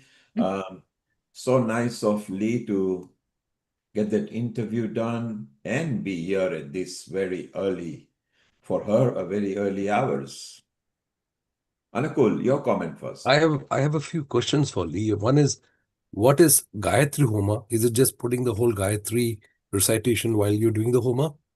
And what is Om Triambakam? Do you chant the whole Om Triambakam Ajamahe, the entire Shiv Srotam, along with the Homa? Is that correct? First of all, I want to stress that it's Agnihotra, sunrise and sunset that is the most important in this situation. In fact, for most people, that's all that is required. We mentioned all the other homers because it's a heavy-duty drug de-addiction program and more needed to be added. But the reason that Agnihotra, sunrise and sunset is so important is because it's a bioenergetic process. It's not just a discipline of being there at sunrise and sunset. When you are there at sunrise and sunset and perform it in this Vedic scientific fashion, then a great flood of life-sustaining energies comes in, which is what sunrise is. And this goes about filling the environment with life force and all the electromagnetic spectrum and beyond, everything that's required for keeping nature healthy and abundant. And it basically transforms the atmosphere, which in turn transforms the mind. But it's only Agnihotra at sunrise, this incredible, amazing bioenergetic moment called sunrise, where this transformation can happen so instantly and on such an enormous scale. So that's the most important thing. So we want to stress that. About the other homers, we can discuss that privately, or you could ask Ulrich. There's another point is for these particular programs, did you go to the mental health institutions to do it there, or you call them in some part of the community to do it? So in this particular program that Abel and Aleta ran, they ran it in an already established drug rehabilitation center, and the psychologists were there, the psychiatrists were there were assistants there who could help when people freaked out. Sometimes they'd freak out so badly you'd have to hold them down until they calm down. You have to know all those sorts of things. So you wouldn't run this program without having a crew of professionals with you. And how were anybody able to take support of the psychologists and the psychiatrists or the whole unit? Did you make prior presentation? Were they aware of it? How did they accept this particular thing as a modality to be tried out on the patients? Well, as Abel explained initially, two families came to Abel and Aleta and said, look, we have family members who are heavy-duty drug addicts and they've been in and out of rehabilitation centers. We've heard that homotherapy can help. If we find an already existing drug rehabilitation center who would agree to allow you to conduct this program alongside them, would you go ahead and do it? And they said, Abel and Aleta said, yes, of course. So the family did find this center, and then they went to them and they presented the program to them and they performed Agnihotra. And that was a clinch moment when they performed, because everybody was they hadn't slept for 2 days because a lot of disruption had been taking place. Some people had been freaking out. And for 2 days, staff and patients, nobody had slept. They were all in fearful states. And they weren't actually going to allow Agnihotra to take place because they were inviting a priest to come and do some blessings to try and help everybody, because in South America it's Catholic, right? The priest didn't turn up. So that's when Abel said, let's do Agnihotra. What have we got to lose? So they performed Agnihotra, and instantly everybody calmed down. Everybody became peaceful. And of course, this was the perfect introduction and the perfect motivation for the staff, the directors, etc., to accept that HOMA program. Also, in my own experience, South America has been a very open place for introducing Agnihotra. That the medical establishment there has been far more open than like here in the US and other countries. There is a place, I believe it's called Tiriasu Clinic. It's a 5-story hospital. And in the courtyard, Agnihotra has been performed there for years. And the patients, and this is something, Abel and Aleta this is one of their projects, of introducing it there. And so the patients would come and their symptoms were reduced. It helped their recovery. So it's just a different situation in the society. I actually joined Abel and Aleta some years ago and was assisting for a little while in teaching. Well, we had a parenting program, so I was kind of introducing that. But certainly the openness in the society there is very different than in some countries. I must say that I have a specific interest in this particular field, not only because as a surgeon, of course, I come across many patients who have these kind of issues. But the place where I live, I won't tell the name of the place directly, but the incidence of alcoholism and mental disorders as well as drug addiction is much higher than the rest of the UK. And it's some of the things I recently found in the last few months while I was exploring the various data. And it's something worth exploring where I can go out to a place like Colombia or Poland and see how these things have brought about changes and how we can influence the local authorities to implement this. And maybe I will take help of Dr. Kailash Parekh.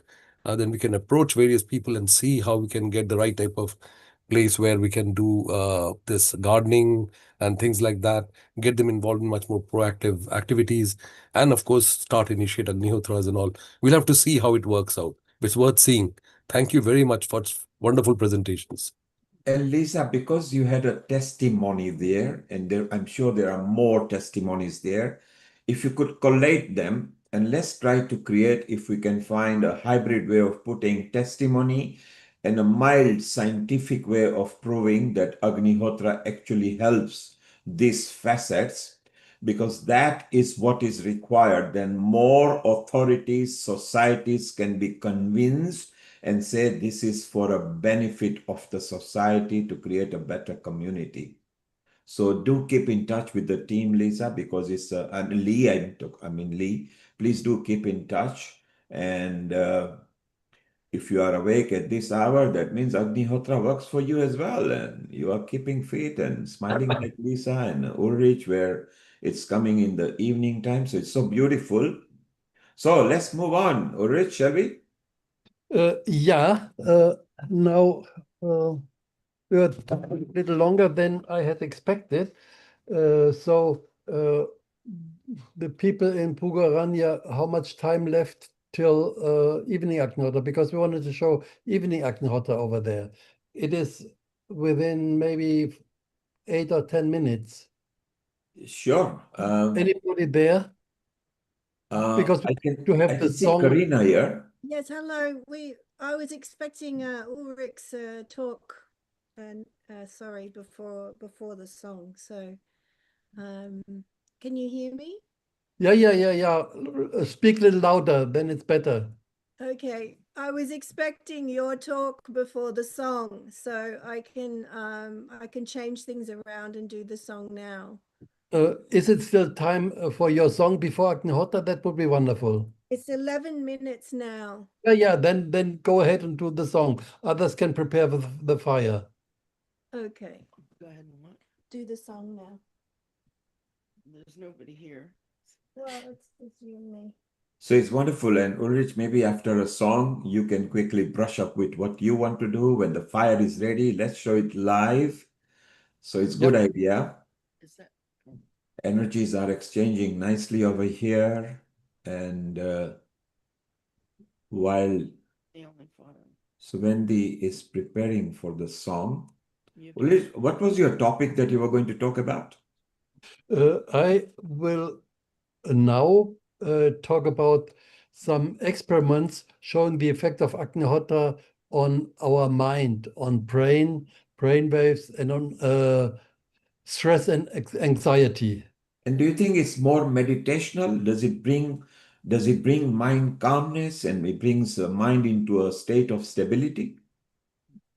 Definitely so, yes.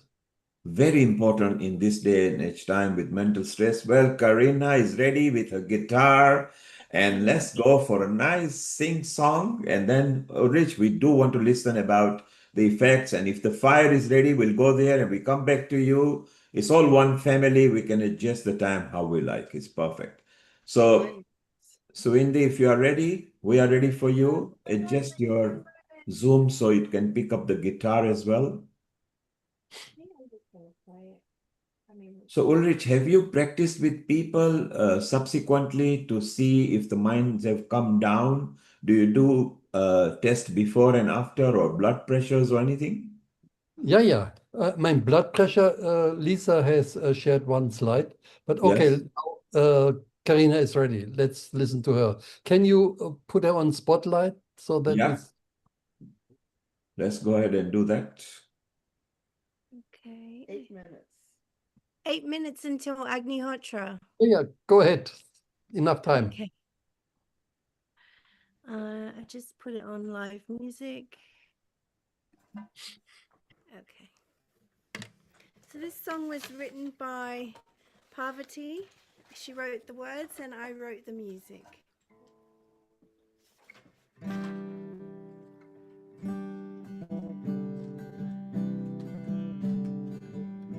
Can you hear that?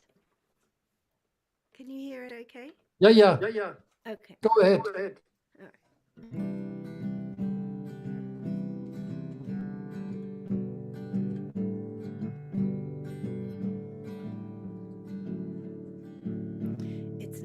just about us. It's not just about us. It's about ours. It's not about our fancy cars and movie stars, our wants, our needs, or our desires. It's about our planet's fate, our Mother Earth in dire straits. Rise up in prayer, rise up in prayer. Healing circles everywhere. We need to come together now as one. We need to come together now as one. We need to come together now as one. It's up to us. It's up to us to take a hand, to take a stand. It's not about our fancy cars and movie stars, our wants, our dreams, or our desires. Rise, sorry, rise up in, rise up in prayer, rise up in prayer. Healing circles everywhere. We need to come together now as one. We need to come together now as one. We need to come together now as one. Rise up in prayer, rise up in prayer. Healing circles everywhere. We need to come together now as one. We need to come together now as one. We need to come together now as one.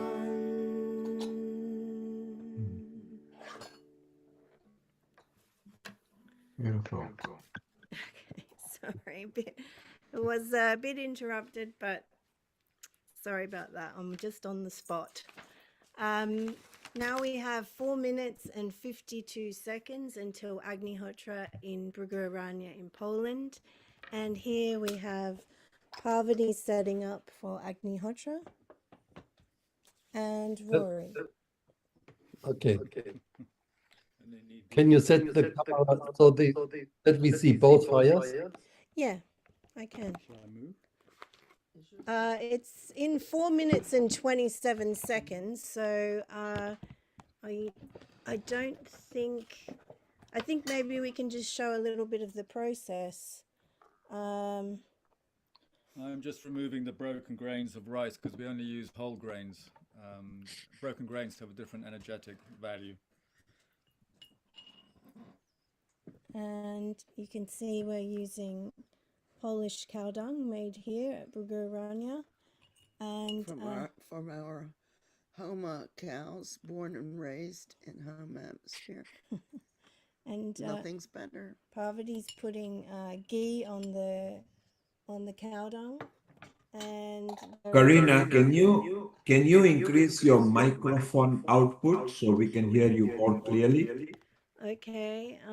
If you go to your sound setting and just put your microphone maximum, please. Maximum, okay. Yes, so we can hear you, and or try to bring the instrument nearer, all of you. Okay. Both the things, please. Carry on. I don't see any volume. Let me see if I can do. Audio. Okay, audio settings. Microphone. Okay. Is that better? Yeah. Okay. And you've got the effects on. So switch the effects off. Otherwise, we'll get the echo while you're playing the guitar and the singing. Yeah. You have Okay, so I have to change the audio settings to noise. just switch off Okay. the effects. Otherwise, we'll get the feedback. Okay, now now it should be normal. Loud and clear, much better. Go ahead. Okay, so now it is 2 minutes and 15 seconds until Agnihotra. So Rory started to light the fire and Parvati as well. Can you see both fires now? Yeah. Okay. So we've got a countdown now that we can see with oh, I can't really see. Okay.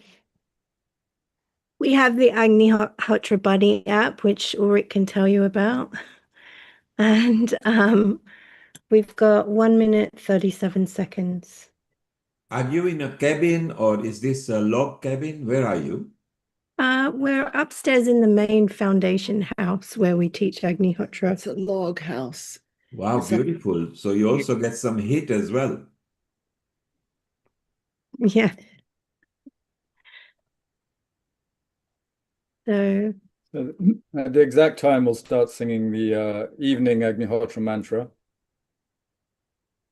which is quite short. And then after that, we just stay a moment of silence while the fire burns, while the flames burn. Beautiful. Just 1 minute left now, is that right?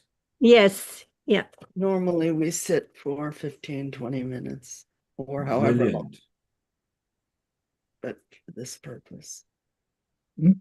I think after 5 minutes, we continue with the program. Sure. And I'm praying for peace in the world.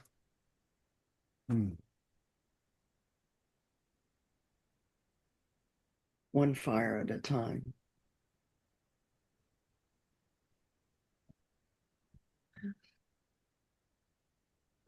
You do the countdown, Rory, because Okay. 10 seconds. 5, 4, 3, 2, 1. idam namama prajapataye swaha prajapataye idam namama.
So that's our evening Agnihotra in Poland, and we thank you for joining us.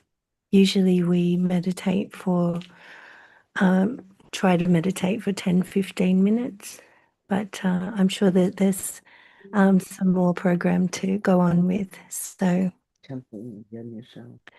oh yeah, we also do Agnihotra here at the Eco Village in a shala in the garden, and also a temple, which is in the orchard, and all of our individual houses.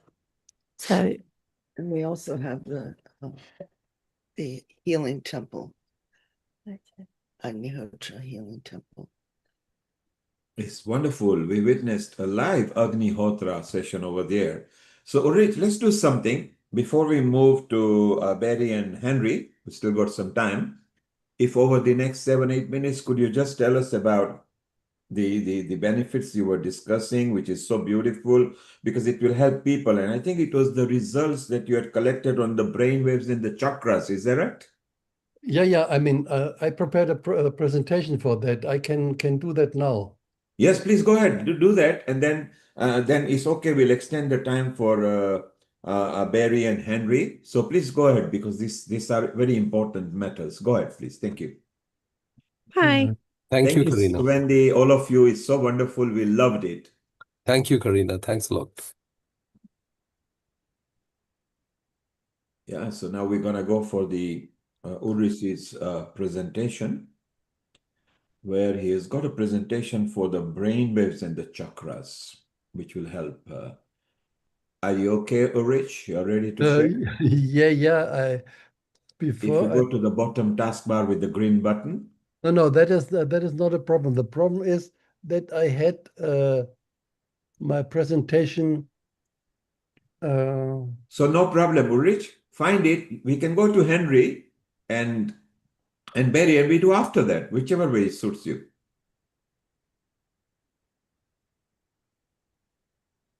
Shall we take Barry and Henry and do it after their session?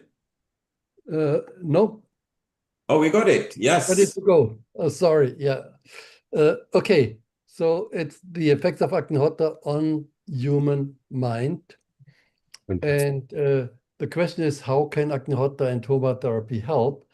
And in the Vedas, it said that Homa or Yajna is the process of purification of the atmosphere through the agency of fire tuned to the specific rhythm of nature. And Agnihotra is the basic healing yajna. We know there are many others also, and that is something which is forgotten nowadays often. People do all kinds of homas, but they forget that the basic thing is always Agnihotra, sunrise, sunset. And then you can do other things which would complement that, but first is always Agnihotra. And what is the modus operandi? How does it work? With Homa therapy, we purify our atmosphere, the environment, and it's stated that by inducing a change in the atmosphere, you bring about a change in functioning of prana, the life energy, and this has very beneficial effects on our mind, as prana and mind are like two sides of the same coin. They're immediately connected. So if you have an effect on prana, immediately there's an effect on mind, and vice versa. So normally we want to be full of love all the time, but it's not so easy to say, okay, I will want to be full of love. Influencing the mind with the mind is very difficult. It is like having a thief to control thieves. That's not going to work easily. But you can, by influencing the atmosphere, have an effect on the prana, and then immediately is the mind affected. And how to influence the atmosphere? That is with the help of Agnihotra. So Agnihotra purifies the atmosphere, then the flow of prana is harmoniously, and immediately the mind is affected. And we can show that. That was one thing, Kirlian photography, that is developed, I think, 1980 approximately by some Russian scientists, the Kirlians, husband and wife. And you see here, left side, They just put a finger on a plate which is electrically charged, and you see at the left side there are some missing parts. There is no energy lines going there. And after Agnihotra, just 3 minutes after Agnihotra, right side, you see a big difference. And even more clear it is here. That is a person with depression. And you see black holes in their energy field. And after Agnihotra, they are nearly closed. Just one Agnihotra has such a big difference. That was a study done in Moscow in Russia. Anxiety and depression were with a questionnaire were taken, and you see the red bars are anxiety before, and the white are anxiety after. And you see red to white, there's a big difference, a big reduction in anxiety. And depression, the black bars are depression before, and the green bars are depression after. You see a big difference again. That was done with a questionnaire. A study in Santiago, Chile, was even more interesting. That was done at a medical university, and these people, students of medicine, before a very difficult test exam, they were quite stressed. They measured the stress level of 100 students. All of them were at the higher end. And then they took 30 of these students, which had the highest stress levels. They made 2 groups, one with Agnihotra, one for control. And then they invited these students, both groups, for a Tai Chi lesson. But they did not tell the students that in one of the group, Agnihotra was done in the next room. The students did not know. They just came for Tai Chi. And yes, Tai Chi helped. So you see here, before the Tai Chi, the stress level was 100% high stress with all the students. And after Tai Chi, only it went down to 41%. But after Tai Chi plus Agnihotra, it went down to 8.4%. That is, these students where Agnihotra was performed in next room, had such a lower stress level. And then I told to the scientists, you should actually have a test where these students not only have Agnihotra in next room, but where they experience Agnihotra, and even better when they perform Agnihotra themselves. It is possible. I talked to some psychology professor who is expert in designing such studies, because you have to somehow exclude the placebo effect. It is possible, but it has not been done yet. And here, the same thing, the stress level before and after, they tested the saliva. So the level of saliva was getting down from 30 to 22 with only Tai Chi, and from 29 to 17 with Tai Chi and Agnihotra. So another interesting experiment was done in Moscow again. Dr. Dmitry Yudin, he did an EEG of patients before and after Agnihotra. And you see, before Agnihotra, the brain waves were mainly in the beta range. Beta is there for activity and also for stress. Alpha, only 17.6%. And after Agnihotra, again, after only one Agnihotra, see, alpha went up to nearly 57%, and beta went down to 23%. So that is a very nice example of how Agnihotra helps to calm down the mind. Another thing is the chakras. That is a method developed by another Russian physicist, Professor Korotkov, you put in the fingers one by one into the machine, and this machine measures the energy field of the fingers. And as the tips of the fingers are related to the organs, you can then calculate the energy field of the person. And you can also see the chakras. And here you see that was one person, one woman, who did not perform Agnihotra. It was their first Agnihotra. So that was before Agnihotra. And then we did the same reading after Agnihotra. You see, the chakras are now nearly all in one line. Only the throat chakra is a little bit at the side, but it is also better. Here it touches the line, and here is some distance away. So all chakras are better, and nearly all are in a perfect situation. So that is only one Agnihotra. It has a big, big, big impact. We did a lot of measurements with people who perform Agnihotra, and those people, even before Agnihotra, normally the chakras are well aligned. So there's not such a big difference in before and after, because the chakras are normally already quite in a good situation.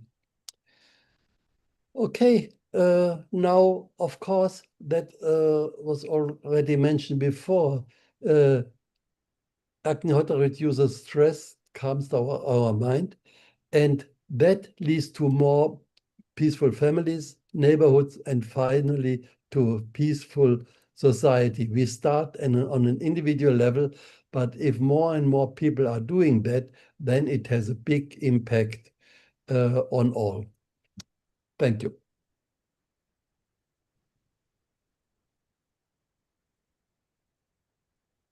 Wonderful presentation, Ulrich. This will be so useful because we can see that there's also scientific evidence over there and testimony as well, and completely done in a different country again. So Anukul, make a note of this. This will be very useful. Absolutely. And Ulrich, introduce Barry and Henry. Okay, I think that was, no, okay. No, Barry will introduce Henry, and Henry will introduce Barry. Brilliant. Let's go for it.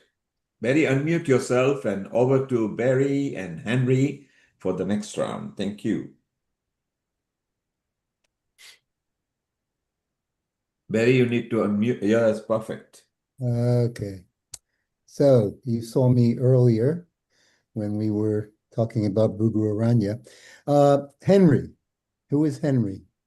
Henry, Dr. Henry Gregory, is a PhD in clinical psychology, has over 50 years of experience providing therapy and training clinicians to do so nationally and internationally.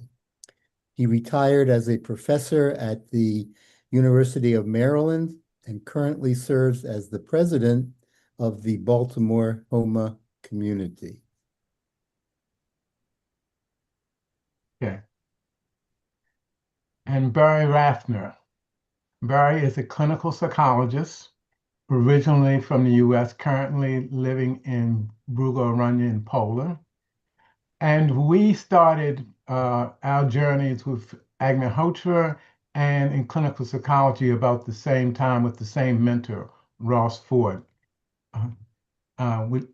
I actually learned Agnihotra from him, and we did projects together, we did research together, wrote papers together, and are still continuing to document the work of Agnihotra. Some of this I'll share with you in a moment.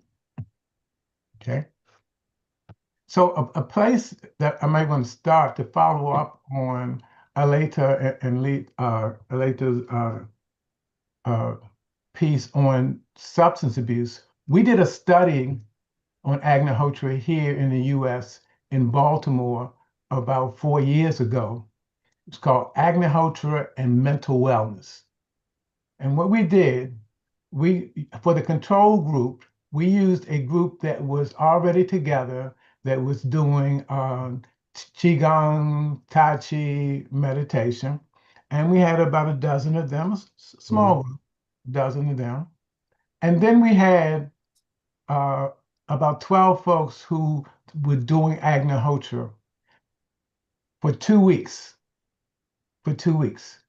Many of the folks was doing Agnihotra. Some of them knew about it, but this was the first time they did it regularly. And we gave them two scales. One was the Beck's depression scale, and the other was a mental wellness scale that we developed. And what we found after we did the pre and post tests, that there was a significant difference in the Beck's depression scale for the people who did Agnihotra for those 2 weeks.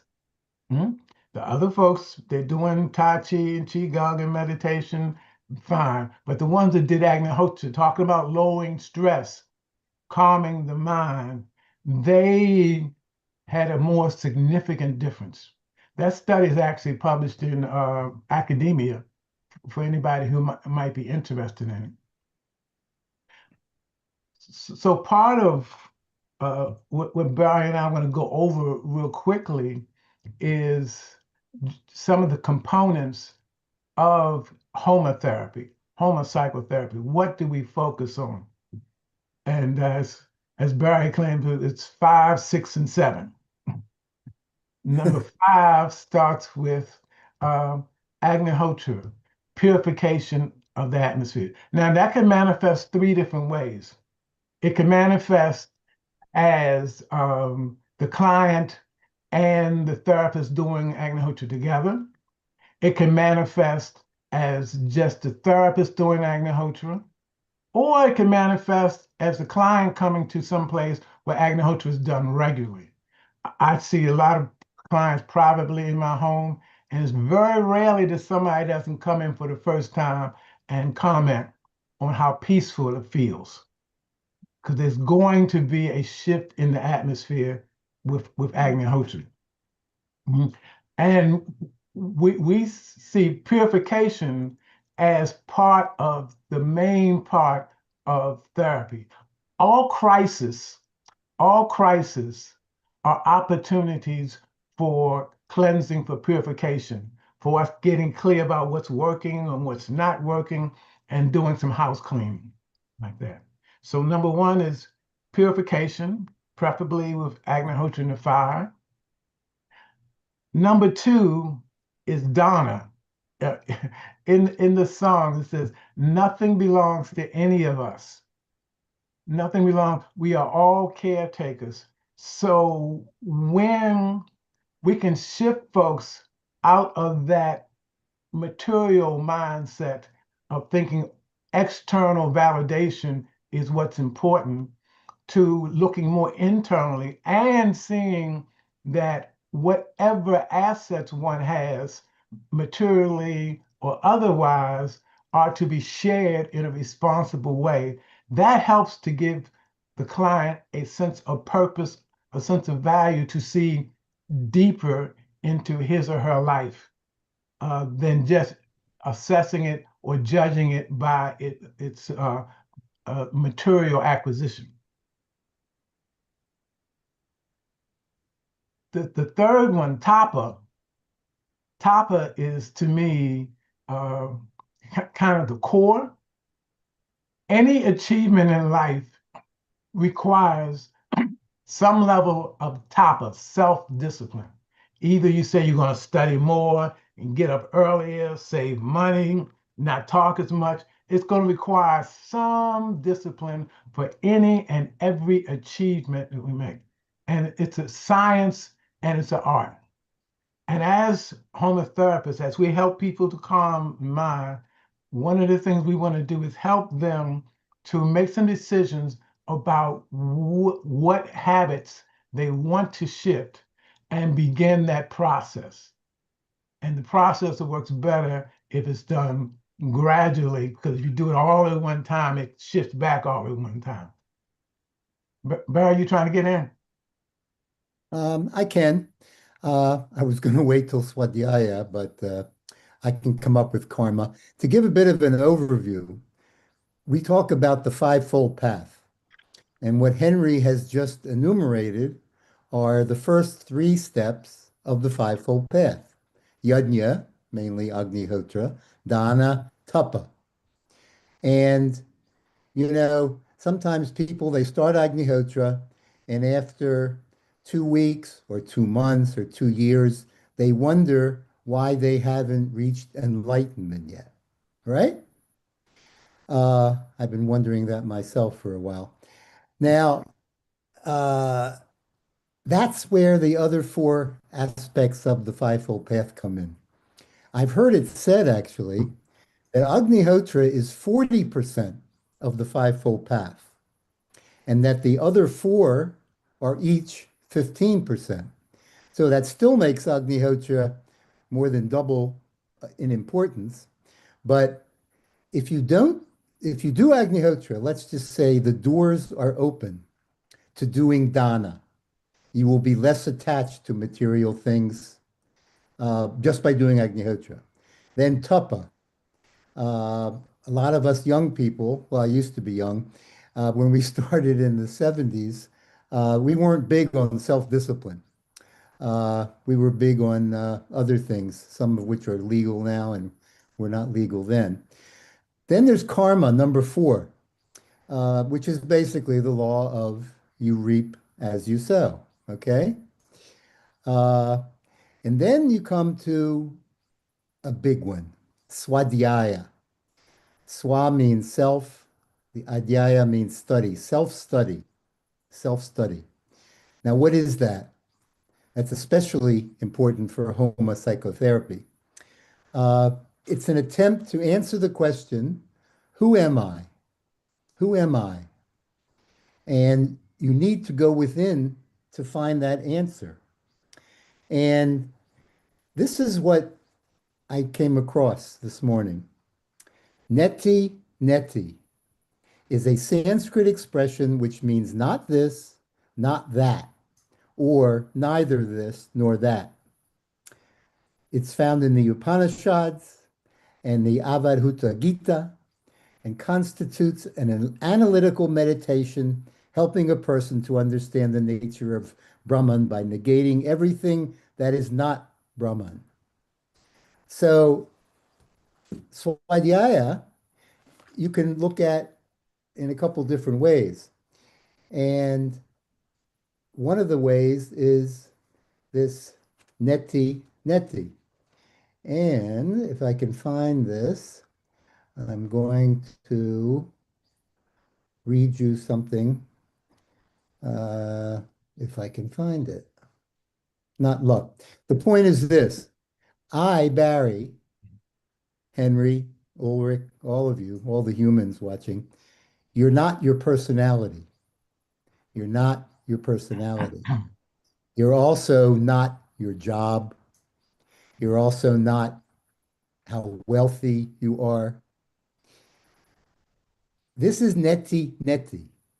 Okay, I'm not this, and I'm not that, and I'm not that.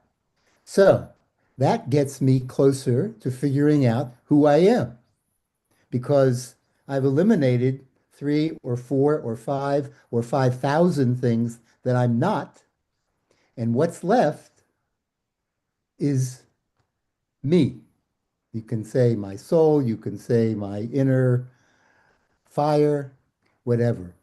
But swadhyaya is very important, especially these days, because with the internet and with fake news and with this and that, sometimes people get a little confused, especially young people, as to who they really are, who they really are. And if you add on to that, for example, the fashion industry, where they try to get us to feel that I will be a better person if I dress this way as opposed to that way, you can see where the Maya, the illusion, can quickly add up. So that's the fivefold path. You do Agnihotra, do Dana, do Tapa, do Karma, do Swadhyaya. And then, if you're doing all those things, you can complain that you haven't become enlightened yet. And we'll talk about that. If I could go back just for a second on karma, yeah, most of us have an understanding of karma, but when I work with clients, I like to take it to another place. Karma is a representation that everything in the universe is ordered. There's no such thing as accidents or coincidences. So part of the intention is to help clients to learn to listen to the universe, to read the universe and respond to it, to communicate with it. Because life through our karma is talking to us, trying to give us guidance, trying to support us all the time. So when we see it as an active process that we have some agency in, then it can be even more informative. And by the way, the Swadhyaya number 5, we learned in the very beginning that Swadhyaya is a 24-hour process.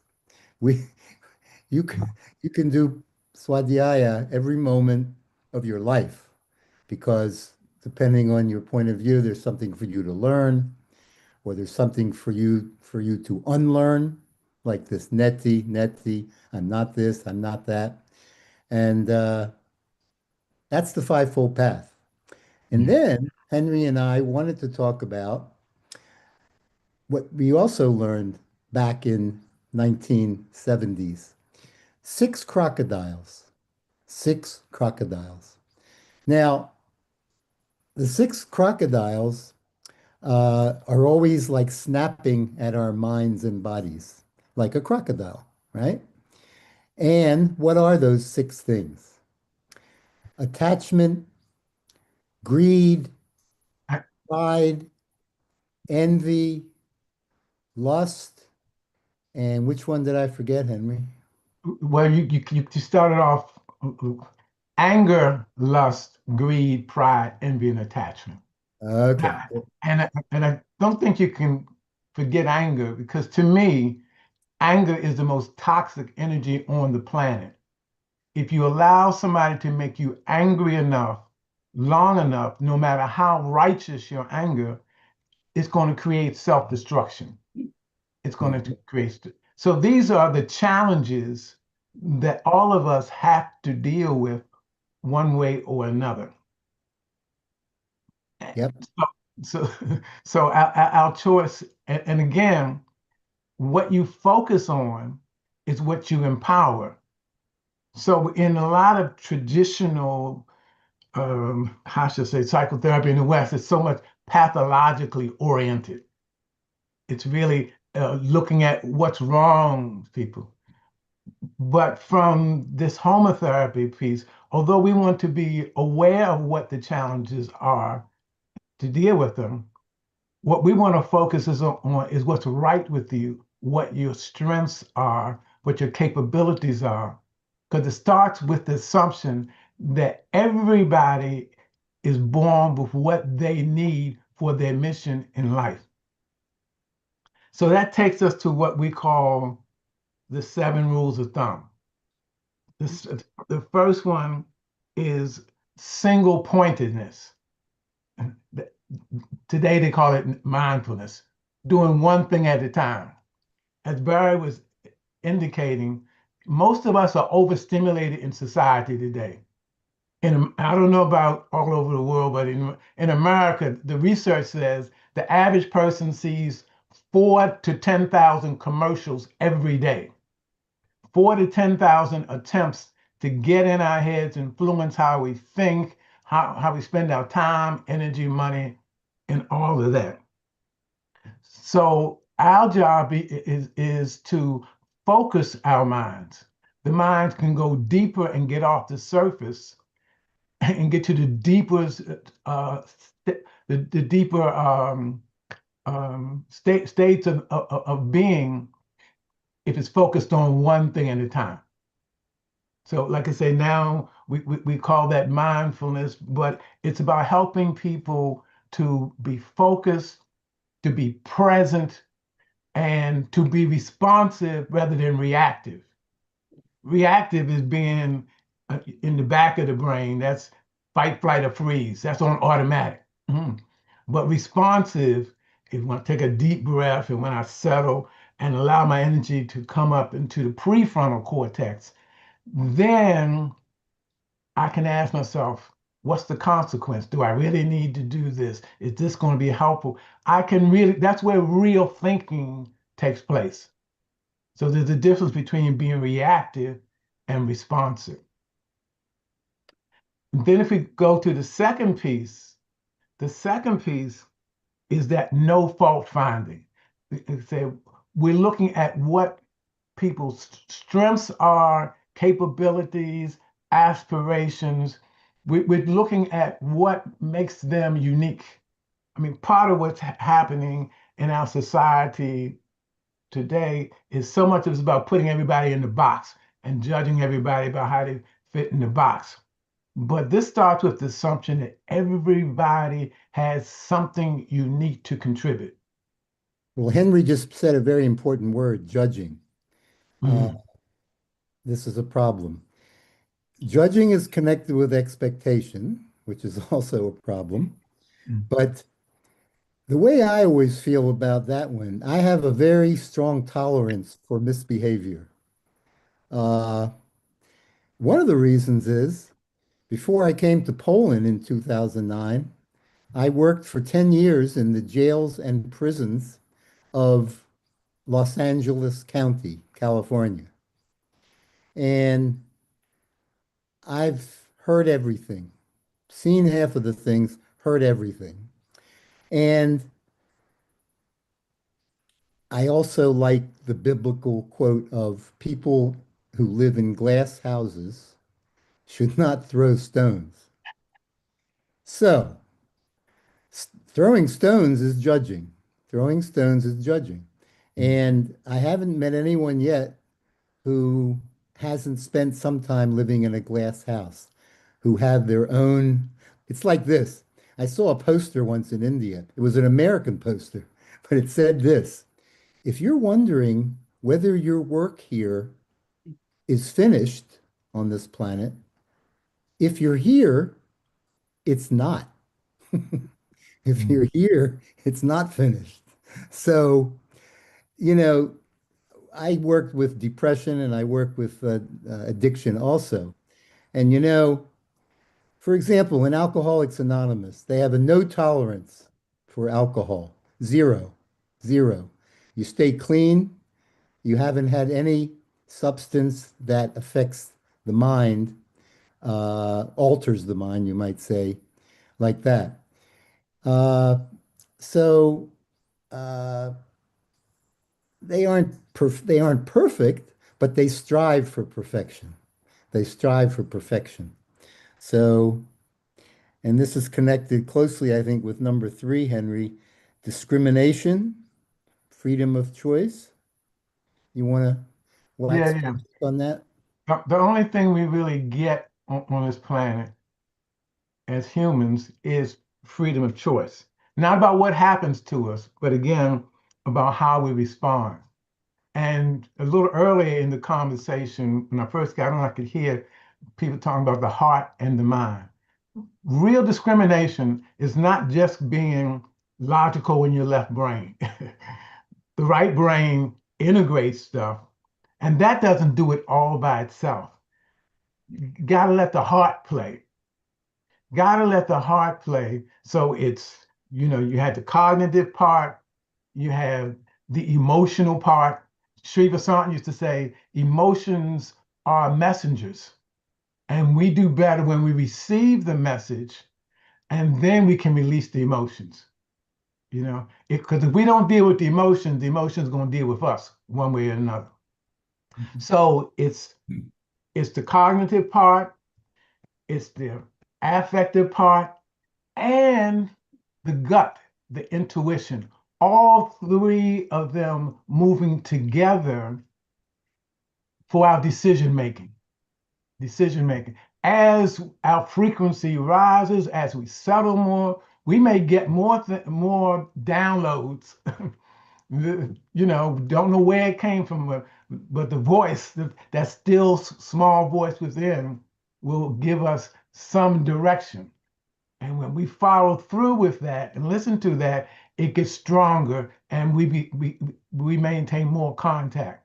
So we make better decisions there.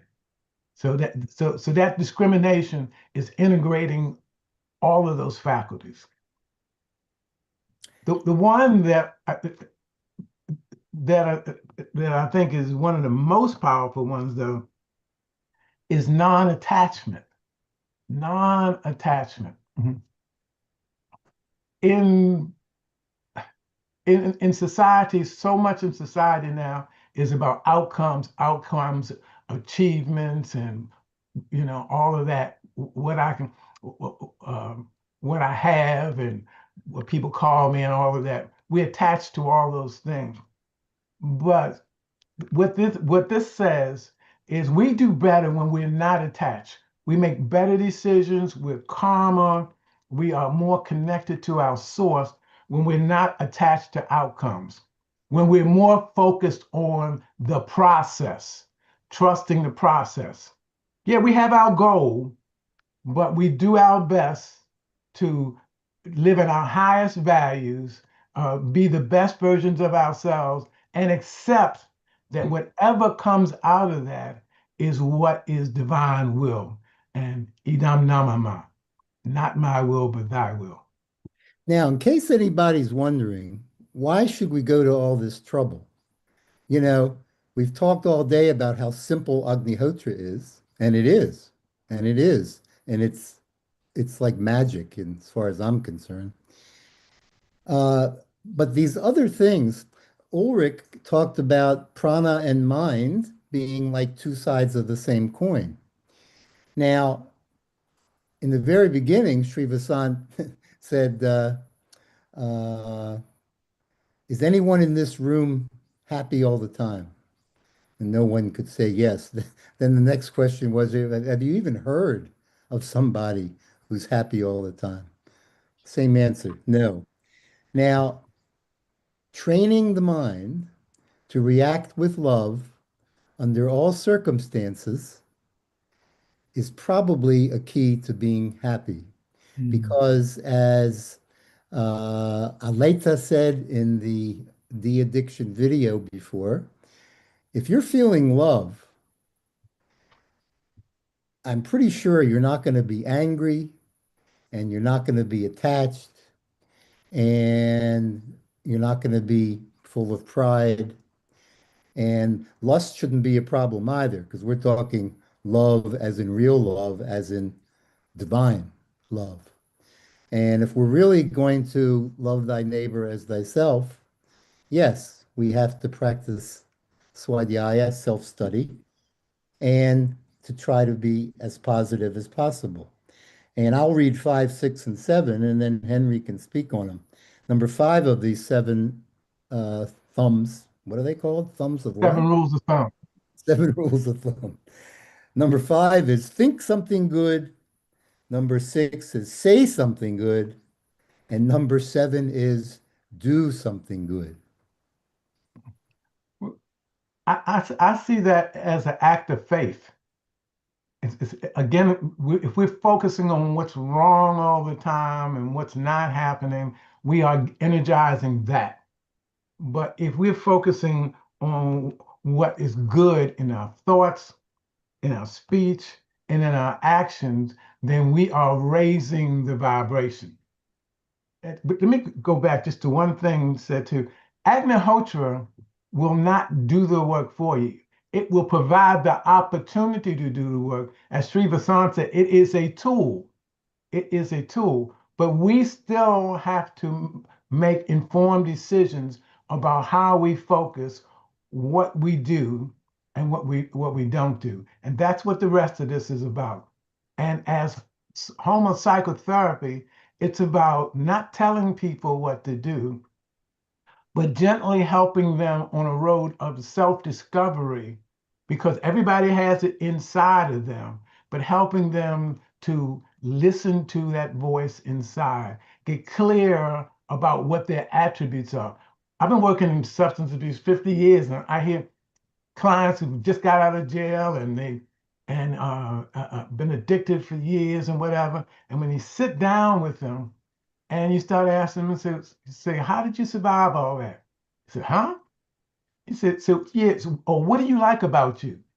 When you start to talk like that, it shifts the whole conversation because now you're saying, yeah, you've been to jail and you've been addicted, but you must have done something right in order that you're still breathing and you're sitting in front of me right now.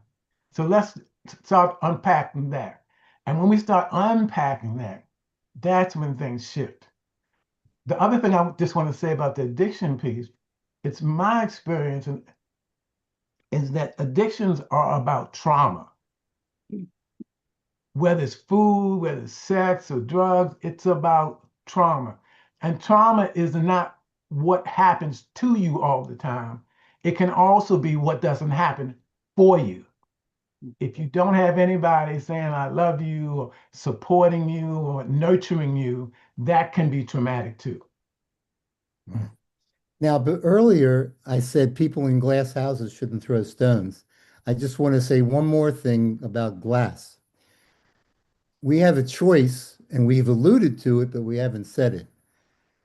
Is your glass half full or half empty? Half full or half empty? You have got a glass in your hand and it's full of water and it's half. So somebody asks you, do you have enough water? You say, well, my glass is half empty. I need more.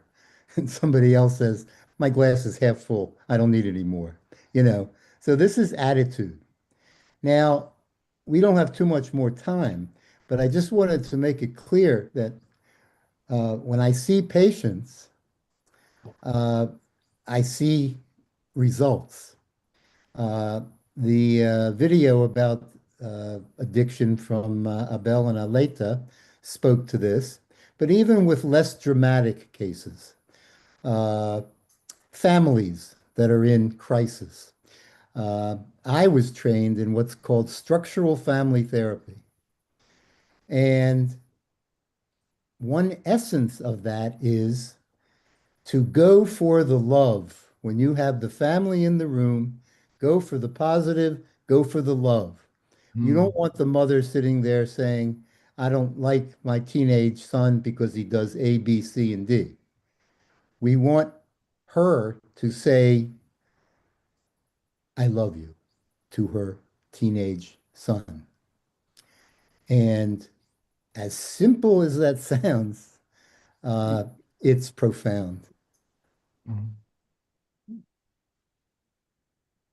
So I think we're at pretty much the half hour that was allotted to us. If any of you have questions and the time allows, we'd be happy to address them.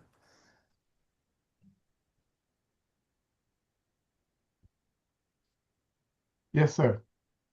I guess you had discussed the concept of neti neti.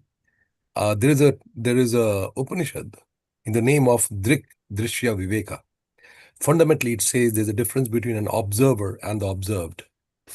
That these two things are different. We tend to differentiate that. Now, the reality is that it is that particular observer which we are not aware of. So it is not my hand, it's not my heart, it's not my mind, it's not my thought. What is actually beyond that is something called the consciousness, or which we call it as Turya, Turya. That is the thing which is actually the observer. Behind our eyes, behind our mind, behind our brain, the one that's actually observing is the Turya. And Turya tells us you are sad. But by itself, it does not have its own sadness or happiness. And once you reach that particular point, that is when you become aligned with the concept of consciousness. And that's where resident consciousness is. And to reach that place, the concept of happiness comes Sat Chit Ananda. That means I realize that I am not this body, I am not this mind, I am not this physical self, but I am something beyond that. So that Turiya concept comes from Drik Drishya Viveka. It is a part of the conventional Vedic system anyway. Now, to approach that, one of the first way that they suggest is the concept of Chetana. That means you try to very much concentrate, meditate, and focus your attention on trying to recognize this Turiya. And that concept, I believe, when it comes to doing something like Agnihotra, you're actually focusing your attention on that particular point. But and it does not come with academics. It also comes with greater inner thinking, understanding what we are all about, and as you said, through concept of love.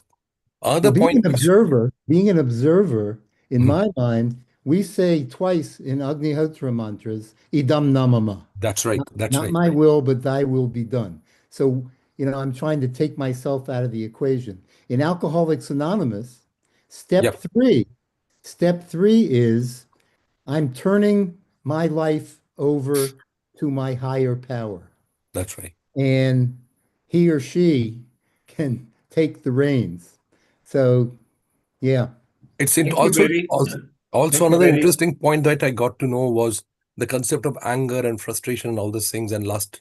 But it's interesting to note when I was going through much deeper studies, they were saying one of the biggest thing that impedes your ability to understand the Turiya is actually your self appreciation a bit too much.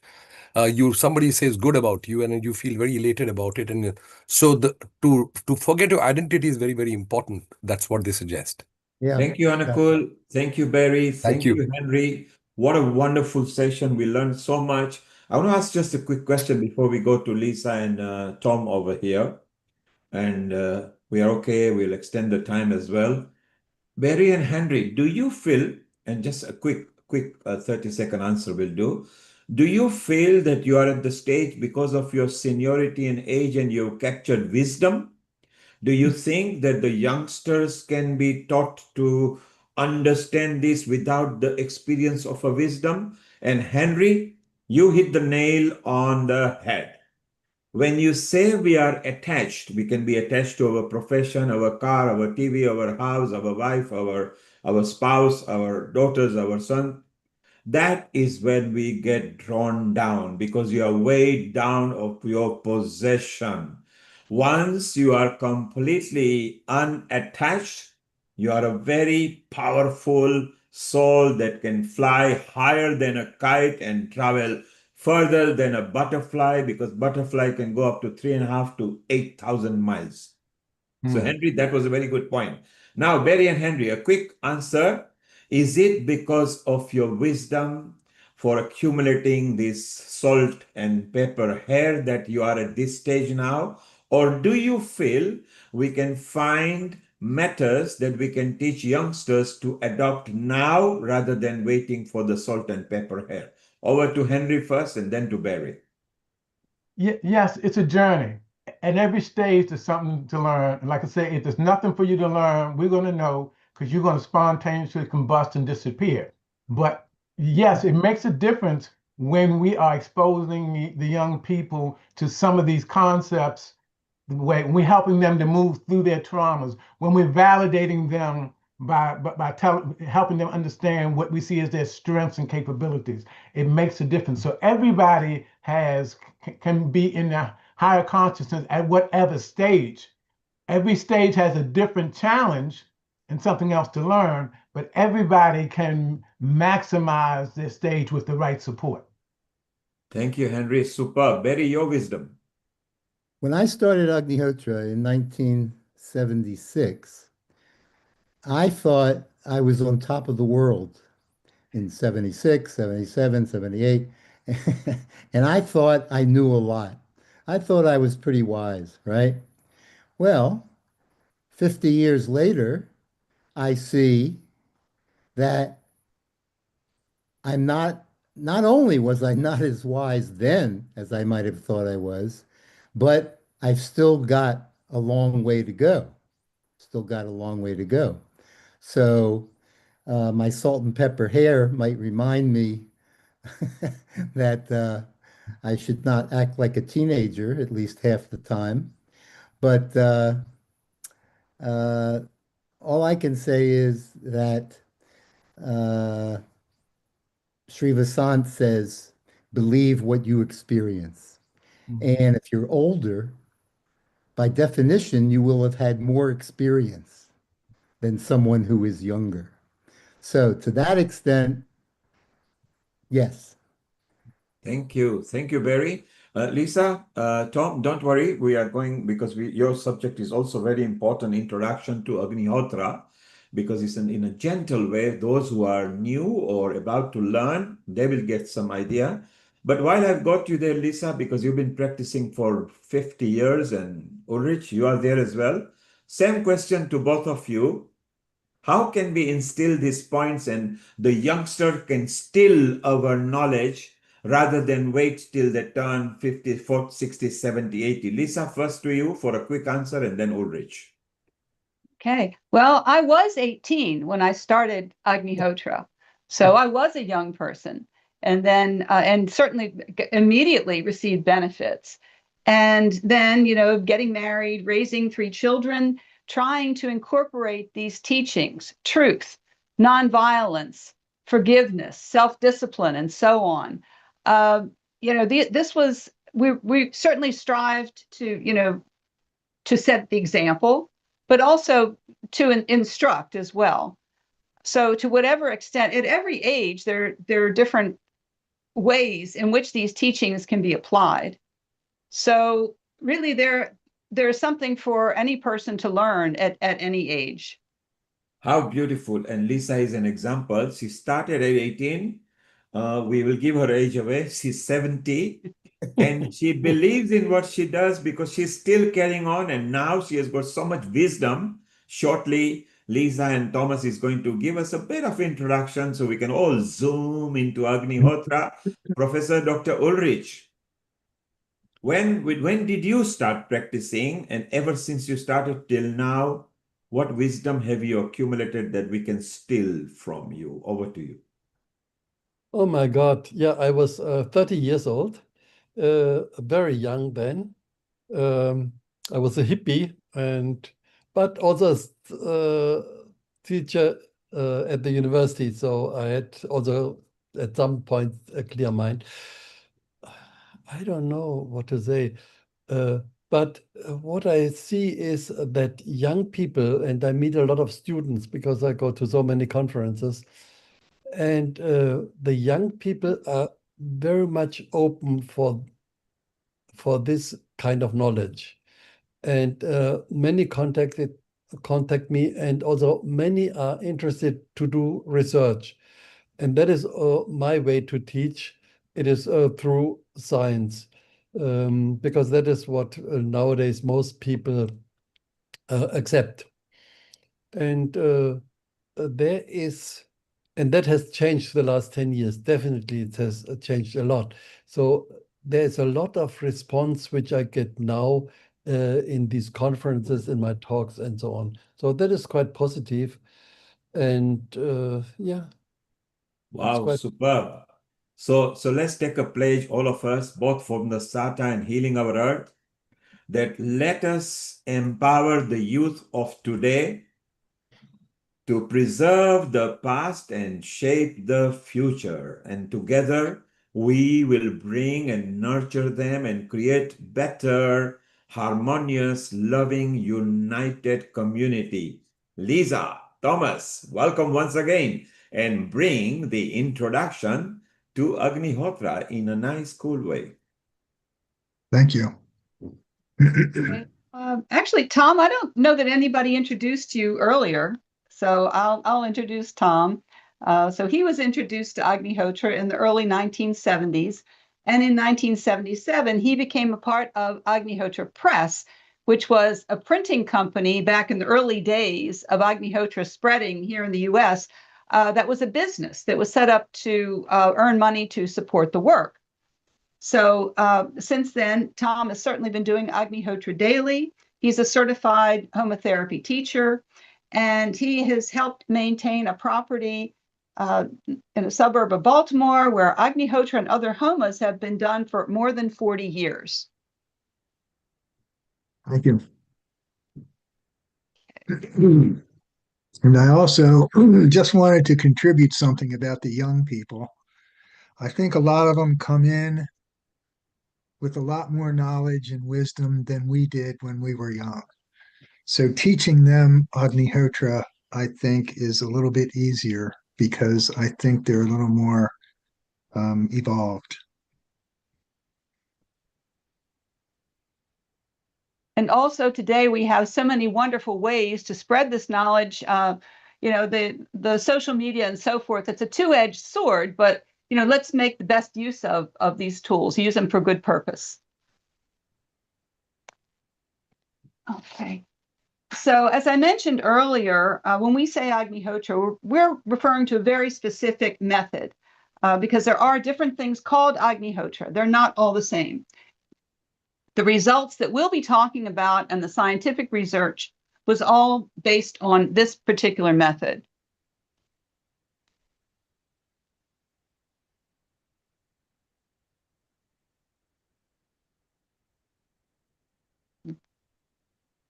Tom? You want me to start? You want me to start with number one, or do you want me to start with the screen? I'm sorry, did you not hear me? I just did number one, so I'm sorry. With what's on the screen. People all over the world have experienced wonderful benefits from doing Agnihotra. It's being used to heal the environment and neutralize the effect of pollution, and you'll be hearing about scientific studies on this later in the program. Also, Agnihotra is used in a number of countries in organic gardening and farming. And as we've been hearing today, Agnihotra is used in many ways for personal healings.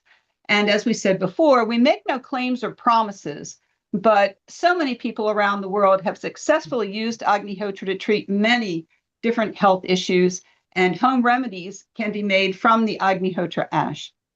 It's been a common experience. I'm personally my own experience, and from people I've met from all over the world, that Agnihotra reduces stress and calms the mind. And it creates a peaceful atmosphere in the home or wherever it's done. This calming effect can be a great aid to meditation.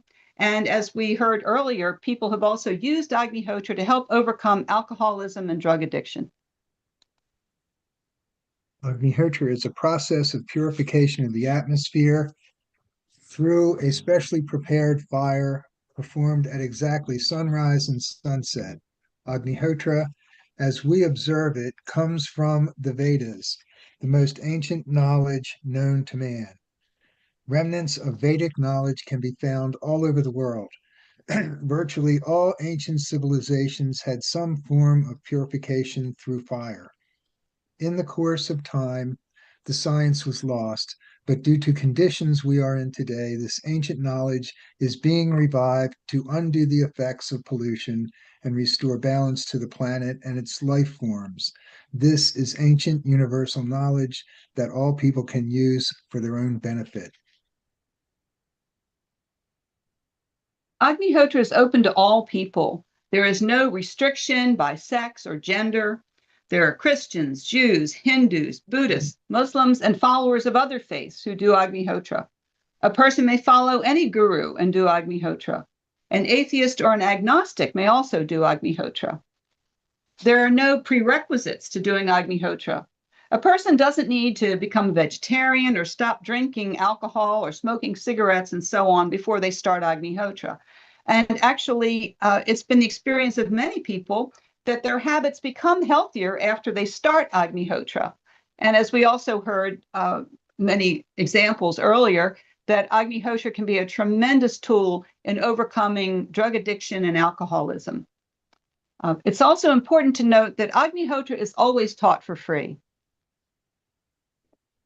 The three inputs of Agnihotra are specific materials, specific timings, and specific mantras.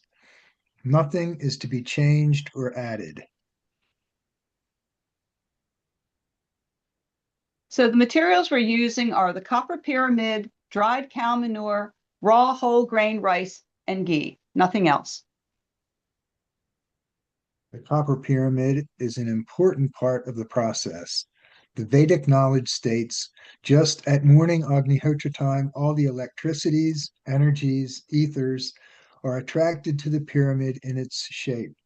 At sunset, these energies are thrust out in the same shape. The size and shape of the pyramid are very important. Back in the 80s, people did experiments with pyramid-shaped objects. They found that fruits stay fresh longer when stored in a pyramid-shaped vessel. One Eastern European scientist said that only a genius could have designed the Agnihotra pyramid. He found so many amazing mathematical relations in the pyramid, such as several ratios containing pi. Copper and gold are used in Ayurveda. Very little difference in the effect. In recent years, there has been research on copper's antimicrobial properties. Some hospitals in the United States have installed copper on frequently touched surfaces to reduce the spread of hospital-acquired infections. Dry cow manure is another requirement. Cow manure has been used in folk medicine traditions all over the world. It inhibits the growth of some kinds of bacteria. Cow dung and ghee for Agnihotra may be from any breed of cow.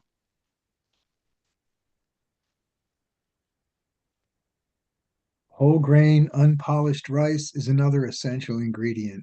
We want only whole grain. Chemically, broken grains and unbroken grains of rice will be the same, but the ancient knowledge says that the subtle energy structure is not the same. So we need unbroken grains for Agnihotra. According to macrobiotics, rice is the most balanced food grain with equal parts of yin and yang. Ghee, or clarified unsalted butter with nothing added, is also required for Agnihotra. It's an important ingredient in many kinds of Ayurvedic medicine. According to the ancient knowledge, it's the only substance which does not lose weight when burned. Ghee is said to transport the healing effects of Agnihotra fire into the atmosphere. Accurate timings for your location are absolutely essential for proper practice of Agnihotra. Agnihotra is done at exact sunrise and sunset. If the timing is missed, it is not Agnihotra, and all the beneficial effects will not be conferred. Agnihotra is done to the second. Get timings for your exact location. And one of the best, tools for that is Agnihotra Buddy on your having that downloaded onto your phone. The sunrise-sunset cycle is said to be the most powerful biorhythm that affects man. At sunrise, a flood of purifying energies goes from the sun to where the sun is said to rise. Of course, the sun isn't actually rising and setting. That's just the way it looks to us. So at sunrise, we want to catch this flood at its peak in order to make use of this enormous energy. At sunset, that flood recedes. Sunset is another important time in nature. We could say that nature is in a state of imbalance at sunset. The growth rate of some kinds of harmful bacteria increases at sunset. Many people feel worse around sunset when they have a cold or virus. Also, people who work with Alzheimer's patients find that those patients become more agitated or disoriented around sunset. The medical term for this symptom is sundowning. So clearly, a change is taking place at sunset. By doing Agnihotra at sunset, we purify the atmosphere and help restore the balance in nature until morning Agnihotra. Now it's easier than ever to get exact timings for your location with the free Agnihotra Buddy app available for iPhone and Android. And there are a lot of things you can do with this. You can set reminders and countdowns. You can set timings for multiple locations. It's really a wonderful aid. If you're going to be out of cell phone range, you might need to go to the old school timesheet or calculate the time. You can calculate the timings yourself online.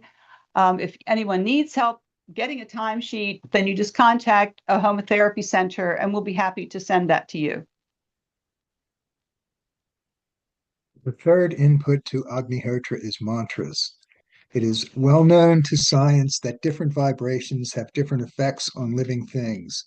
For example, if you play certain kinds of music to cows, they yield more milk. If you play certain kinds of music to plants, they grow better. This knowledge says that there are vibrations that exist everywhere. Where there is a vibration, there is also sound. When we speak these mantras, the sounds we utter activate these special vibrations, which then creates a certain atmosphere of effects. Sanskrit is a language of vibration, and the vibrations of the mantras are an essential part of Agnihotra.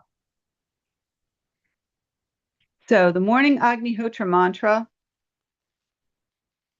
Suryaya swaha, Suryaya idam namam, Prajapataye swaha, Prajapataye idam namam. Evening Agnihotra mantra. Agnaye swaha, Agnaye idam namam, Prajapataye swaha, Prajapataye idam namam. So that sound file that I just played is on the Agnihotra Buddy app. It's also online at our website, agnihotra.org. Under the Agnihotra section on that tab, there is a line for mantras. So the combination of burning specific materials in the copper pyramid, the exact timing of sunrise and sunset, and the vibrations of the mantras produces the effects of Agnihotra. And I also want to mention, because we've seen a number of different images of Agnihotra fires today, in case anyone's wondering, it doesn't have to be a huge fire. It can be just enough so that these 2 pinches of rice and ghee burn quickly and completely.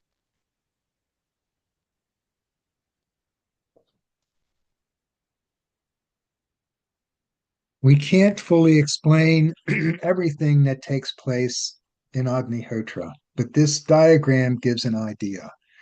We have energy coming from the sun to the copper pyramid, which is receiving and transmitting subtle energies.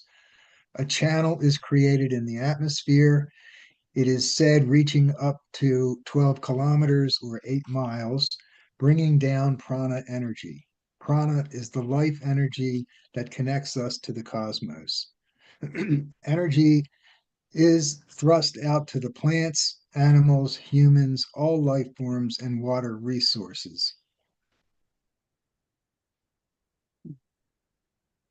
We could say that all kingdoms of nature are represented in Agnihotra. Copper represents the mineral kingdom, rice, the plant kingdom, ghee and cow dung represent the animal kingdom, man is the performer, and fire is the connecting link to subtler levels. Sri Vasant Paranjape taught that the human body is like a transformer, which transforms high energy from the universe to a level which is then available to all of nature, such as the plant kingdom and the animal kingdom. Only humans can do that. So only humans can do Agnihotra and perform this service for all of nature. People often ask how Agnihotra can affect the mind. This ancient knowledge says that atmosphere, prana, and mind are connected. When we make a change in the atmosphere, we make a change in prana. Prana and mind are like 2 sides of the same coin. Due to pollution, the functioning of prana has been disturbed. By purifying the atmosphere, we harmonize the function of prana, which automatically affects the mind and gives it a push in the direction of love. So for more information, here is our website here in the US. This is the international portal, homotherapy.org. And if you go there, you can find listings of different centers and contacts in different countries. Earlier in the presentation we gave at the beginning of the program, I showed the homohealth.com website, which lists many different testimonies from people showing how they used Agnihotra and or Agnihotra ash home remedies to deal with different health problems. Homofarming.com gives many reports of how homofarming has been used in organic agriculture to grow absolutely top produce, top quality and quantity.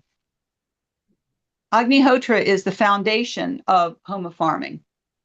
There's also an online WhatsApp Agnihotra community.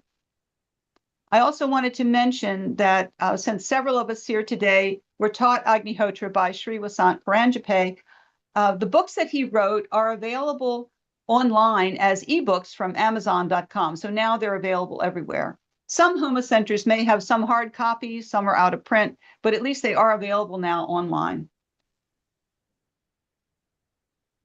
And I just wanted to add one more thing that I've been doing Agnihotra for 52 years. And in all that time, I've never found a better way to help the environment and support my own health and well-being than by doing Agnihotra. So for me, this small investment of time and effort has yielded huge benefits. Thank you.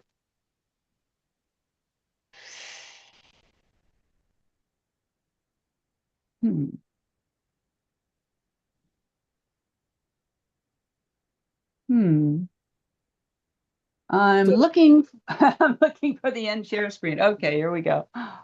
Thank you. What a wonderful presentation, and it is so beautiful. And in a moment, we are going to go to our professor, Dr. Ulrich, and he's going to talk about environment and farming, which is another subject. And just for those people who wanted to know what Lisa was talking about, her website, agnihotra.org. It's a beautiful website, and here it comes. From here, you will be able to go to Homa Therapy and other websites that she mentioned. And this is a wonderful, it's very simple, agnihotra.org. You can join the satsang, you can know what festivals are taking place or what courses you can join. And there is so much information here. So this is wonderful, agnihotra.org. Well done, Lisa. Well done, Tom. Wonderful information, and it's easy for people to dive into it. Thank you. Stay around because we'll still have a chit chat at the top end. Let's move on with Professor Dr. Ulrich. He's going to tell us a bit about farming and environment. Over to you, Professor Ulrich. Okay, thank you. By the way, I'm not a professor. Doctor is okay, but I'm not a professor. For us, you are a professor. You come with so much. Okay, okay. Yeah. Wait. He's going to show a presentation as well. Yeah, I have a presentation, and it will be very nice. And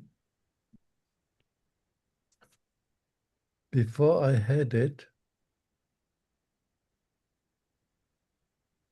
Oh, while Ulrich is getting his presentation up on screen, I did want to mention that through agnihotra.org, people often contact us and we make arrangements to teach people.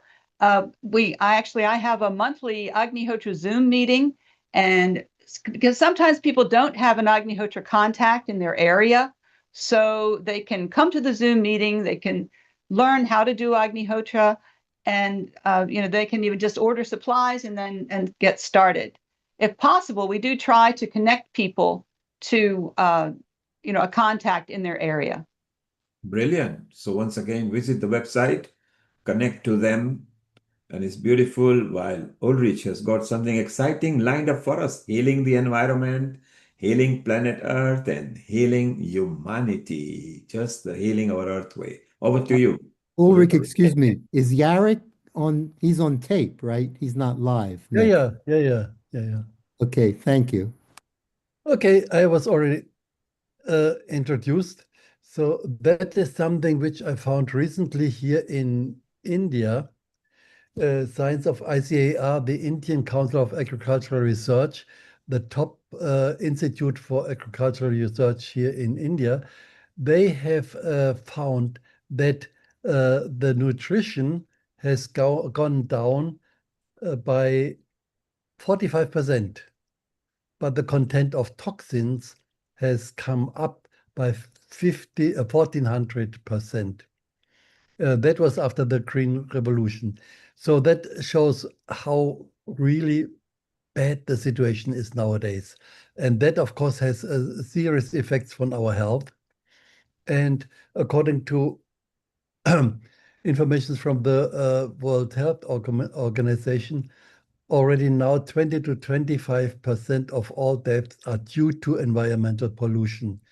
The Cornell University in a study even said it's 40%.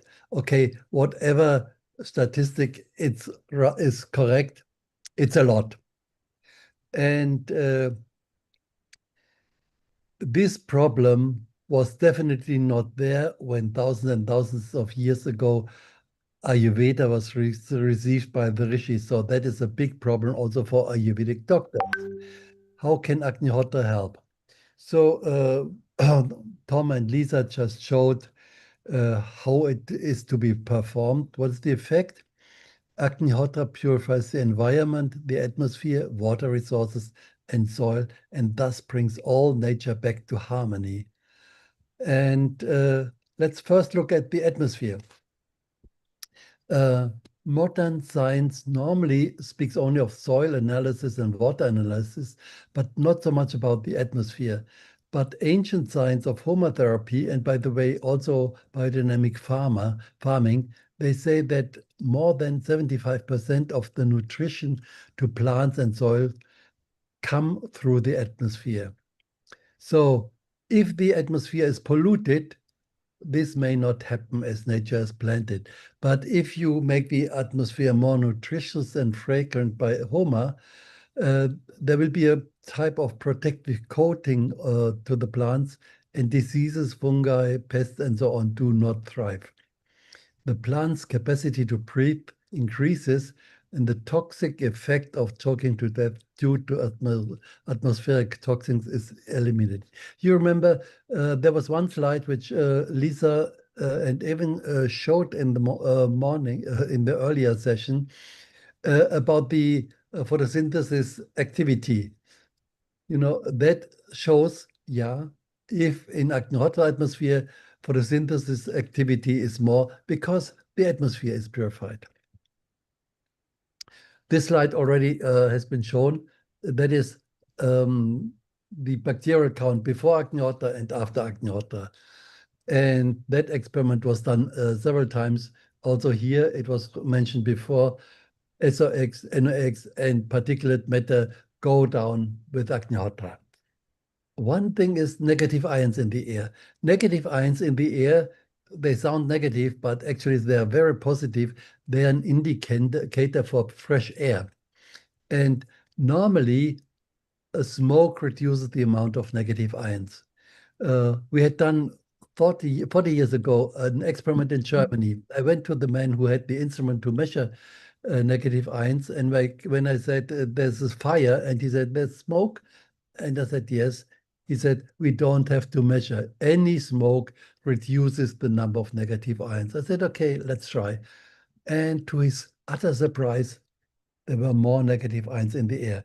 So now we have done some exact measurements recently in Germany. And you see at Agnihotra time, by performing Agnihotra, there were big peaks of negative ions by Agnihotra. And that may also explain why Agnihotra reduces the atmospheric pollution. Water resources. This experiment was done in Pune. The water from a river was taken. It went through some column of Agnihotra ash, and all parameters of Agnihotra of water quality improved, especially the bacterial count, less 93%, 98% less. So, but also big water bodies like the Narmada River, that is Agnihotra, that is our Agnihotra place in Maheshwar, and the Narmada is quite big at that time, and also that water quality improved. You see here, they tested the water quality upstream and downstream, and the second last row is Maheshwar Homotherapy Goshala, and there the water quality is much better, even fulfills the criteria of World Health Organization for drinking water. And you look, coliform count is 500, 600, or 700, but Maheshwar Homotherapy is 100, just within the range of what WHO says. Okay, effects on soil. One thing is, I want to read one quote more than 3,000 years old, in Sanskrit written. Upon this handful of soil, our survival depends. Husband it, and it will grow our food, our fuel, and our shelter, and surround us with beauty. Abuse it, and the soil will collapse and die, taking humanity with it. And now the FAO, Food and Agriculture Organization of United Nations, says already 1/3 of the world's soil has been degraded compared to 2060. And they say if we would continue with the agricultural methods which we have now, using all the chemicals, in the year 2050, we would only have a quarter of the soil per person compared to 1960, and that will just not be enough. So we have to do something. We have to rejuvenate the soil with HOMA methods. The rejuvenation starts from the level of viruses, bacteria, fungi, algae. A healthy microflora and microfauna is created. And we've seen that. That was an experiment done more than 40 years ago in Denver, Colorado. They measured the quantity of water-soluble phosphorus. You know, normally phosphorus is one of the main nutrients. And normally there's enough phosphorus in the soil, but it's there in a not water-soluble form. If it's not water-soluble, plants can take it in. It doesn't help. And they measured, if they add Agnihotra ash to the soil, there was 3 times, 4 times more water-soluble phosphorus in the soil. Now, the question is, how come? And one hypothesis, well, it is because of the activity of some bacteria, and that has been confirmed. Some experiments showed if you add Agnihotra ash to the soil, these phosphorus-solubilizing bacteria, they increase even 1,000 times, and nitrogen-fixing bacteria, that is another major nutrient, increase 100 times. And on the other side, pathogenic microbes are controlled, as you can see here. And positive beneficial microbes, they thrive. Also, sodic alkaline soil comes back to normal, as well as acidic soil. And for that, we have the statement of our friend Jarek So Bisberg. in 1996, we started gardening here. Of course, the soil was extremely acidic, clay, stone, so we had to use compost. And in 2003, we took the soil to be sample tested at the agricultural laboratory in Krakow, and they told us that no way we can grow any vegetables in this kind of soil until we use 2.5 tons of lime, potassium, phosphorus, nitrogen, and then we can perhaps grow some vegetables. What they didn't realize is that thanks to homotherapy farming and organic composting, we were already growing every kind of vegetable, all kinds of greens, like you can see now, everything. And this is the beauty of homotherapy farming. It goes beyond logical, monocultural, even beyond ecological permacultural farming. It speeds up the process of regeneration. So we did sunrise, sunset Agnihotra, lots of Triambacum every day, and lots of Agnihotra ash. That's the key. So in 1990. So, and this is some pictures from Bogorania in Poland. Now, effects on climate change. Many people talk about climate change, but they forget that climate, and they talk then about the CO2 content, the greenhouse gases. But that is only one aspect of the global pollution. Anyway, conventional agriculture is one of the biggest net emitter of carbon. Approximately 20 to 25% of all greenhouse gases are produced by the modern food system. And one important factor is the degradation of the land, which releases large amount of carbon to the atmosphere. And that has a big effect on the carbon cycle of the planet. Now, in India, for example, the soil organic carbon is less than 1%, often only 1.5%. On our Homa farms, we have 10%, 12%, 15%. And if this method could be used on larger scale, we could even sequester the carbon content, the CO2 from the air, and store it in the soil. And in the soil, it makes productive, healthy soil. So it really has a very good effect there. And the problem of the greenhouse gases would be solved. Also, radioactive radiation can be reduced. That was after Chernobyl, one experience of our friend Karin Heschel from Austria. They had a farm products were measured, controlled for radioactivity by the officials. Only then they could sell something. And on their farm, there was no higher radioactivity as opposed to all other farms. And then later, after Fukushima, some scientists from Japan came to Kiev to the Academy of Sciences Institute of Physics, and I happened to be there at the time.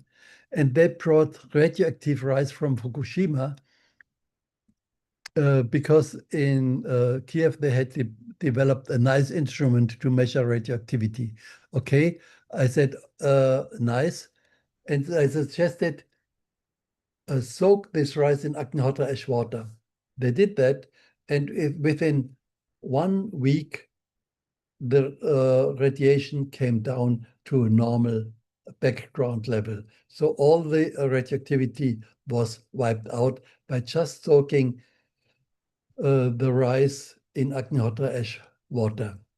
Here you see how they did it. So that was a great result. We had hoped that we could do some follow-up study, but that somehow did not work. And one example that is also quite, it was big. The biggest industrial disaster worldwide took place in Bhopal in 1984. MIC gas leaked, and it was a great catastrophe. Tens of thousands of people got sick, and thousands died. And those people where Agnihotra was performed in the house, nothing happened to them. It was in the middle of the night, so they couldn't perform Agnihotra, but they started, when they felt something is wrong, they started to perform Trambakam fire, and then they formed groups of people who came together, and these people got also healed. Then they prepared Agnihotra eye drops. That is one of the methods which Monica is describing in her books. And so that gave these people relief. None of the people where Agnihotra was performed regularly got even injured. Forget about dying. And so many people died. It was really terrible. Some time ago, I met one scientist on a conference, and she was from Bhopal. She was a child at that time, and she says corpses, dead bodies were piled up in the streets because it was so many. They couldn't handle that. Homa organic farming. We have one farmer in Karnataka in South India who has wonderful results. Like in the West, in the East too, in Karnataka, India, an organic farmer practicing Agnihotra is getting superlative results with Homa farming. I used to practice a lot in organic farming. After I started Homa therapy, I reduced the practice, a lot of things which I used to do earlier. It is only Homa therapy and is doing Agnihotra, and only water is given, that also very less water. But the wonderful part is the soil has improved a lot. So that is on farm level, but also in cities, you can do something, as we can see here. Like in the West, in the East too, in Karnataka. Like in the West. Nah.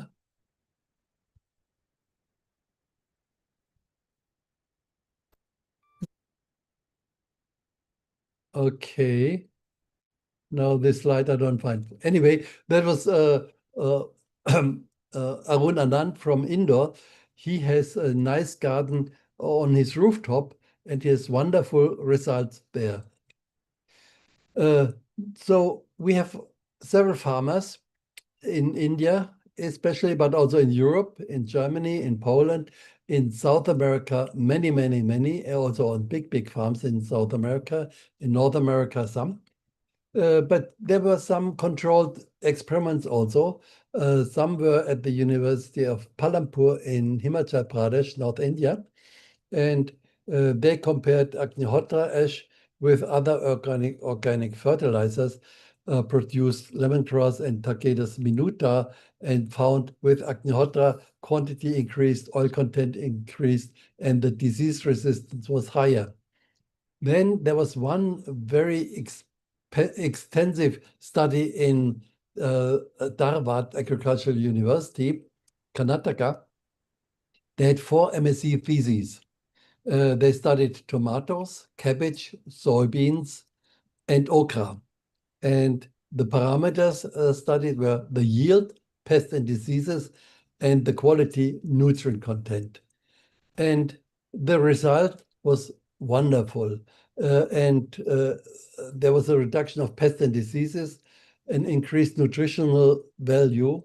And this nutritional value is very important for our health. And you remember one of the first slides which I showed at the beginning, they said that the nutrient content has gone down by 40%. Now with Agnihotra, it comes up again. And also the yields are higher. And here you see some figures for the yields. And that is very important because higher yields also mean higher profit. And that has been confirmed by a PhD study recently done in Mysore University, Karnataka also. And the result was that 225 organic farms, Homa organic farms, compared to 225 conventional farms. And the result was the profit. Most conventional farms, the farmers had, say, less than 15,000 rupees per acre per season. Most of them were in the range between 16 and 20,000 rupees per acre and season. But the farmers with Agnihotra, they didn't even start with that. Most of them had 26 to 30,000 rupees per acre and season. So that shows big increase in the profit. And that is very important because many farmers actually want to shift from the chemical farming to organic farming, but they are afraid that they would lose their profit, their income, and they're not rich farmers, so they could not afford that. But this shows if they go to organic and use Agnihotra methods, Homa organic farming methods, then their income even increases. So they're on the safer side. So that means with Homa organic farming, we can reconcile ecology and economy and thus achieve sustainable development from village level and thus guarantee global food security. You remember Earlier I mentioned in the year 2050, if we would not do some changes, we would only have 25% of the usable land per person, and that was not enough to feed the growing number of people. So with this method, we can achieve global food security. Now comes our... And Mr. Anand, a retired engineer from Indore, India, has a plush rooftop garden thanks to Agnihotra. I make Agnihotra ash water, which is sprayed on the plants, which gives them a special energy. And it's a totally different thing when you spray Agnihotra water. The plants start growing and they start growing much better than otherwise. And Mr. So, with home organic farming, we are healing our environment and thus produce healthy food and helping for a healthy lifestyle. And it is said, let the food be our medicine. And that originally it was said in Ayurveda. It was also said by some Western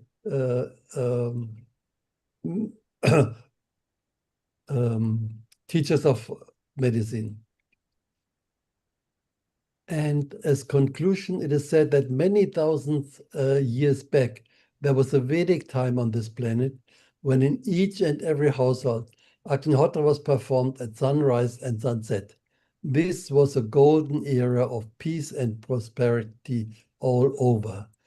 And maybe we can establish such a golden era again on planet Earth when more and more people worldwide start performing Agnihotra. The following graph shows how sunrise and sunset move around the planet, as would all the Agnihotra fires move around. And then local effects of Agnihotra yajnas would merge together and create a global effect. Already now it is being done on all the continents. And here you see how this is. This is the line of sunrise. So you see always there's some point on the planet where you have sunrise, and there are other points where you have sunset. So there are two lines of sunrise, sunset moving around the planet.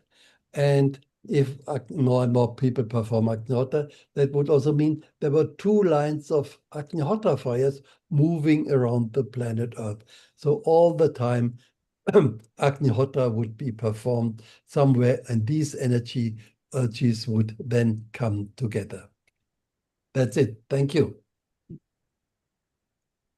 Wonderful. Ulrich, you brought some insight to Agnihotra, some testimony and scientific proofs. Again, they will be so useful that we need to start publishing, adopting, and letting people know. So it will be very beautiful while we're waiting for Dennis and Jillian, who are going to break into mantras and sing songs. Let's have an open chit chat about Agnihotra and how it affects people's life. I like, Ulrich, you brought us stats that 45% of the nutrients are lost in the food. Yeah. And I feel it's more than that, but 45% is quite a lot because half of it is gone. Number one. Number two, and that's assuming that quite a few of them have retained even a half, some that have completely left with the modified and foods and all those things, particularly in the processed food where we're losing out. Then 1400% toxin increase. I mean, 1400% is phenomenal. Actually, the body, I don't know, I think maybe our body are also adapted to using it. So it is important that people realize that either we change our attitude and life now before it's too late, or we are not going to leave a good earth for our kiddies and the youngsters and the generation to come. Anukul, you were listening very patiently, and it's nice because Ulrich is also part of the new association that's being set up. Some kind of information that we've always been waiting for because there are some research or studies. Time to take it to the next level where the authorities or societies or the community start listening to it, particularly the health organizations of each country. Anukul, your comment, please. I think what Dr. Ulrich has done is just phenomenal, collecting lots of data. But very interestingly, you talked about the toxins in India and the soil in India, how badly it has lost its productivity.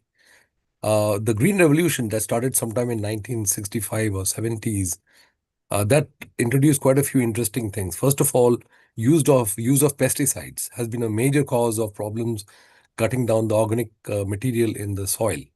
The Yeah. Indian soil normally had around somewhere like 18% to 20% organic material, because cattle and other things used to walk about in the field all the time and they used to do whatever they did.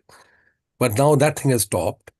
On top of that, they have used urea and various other kind of insecticides to kill the organisms, and that has resulted in significant loss of the organic matter.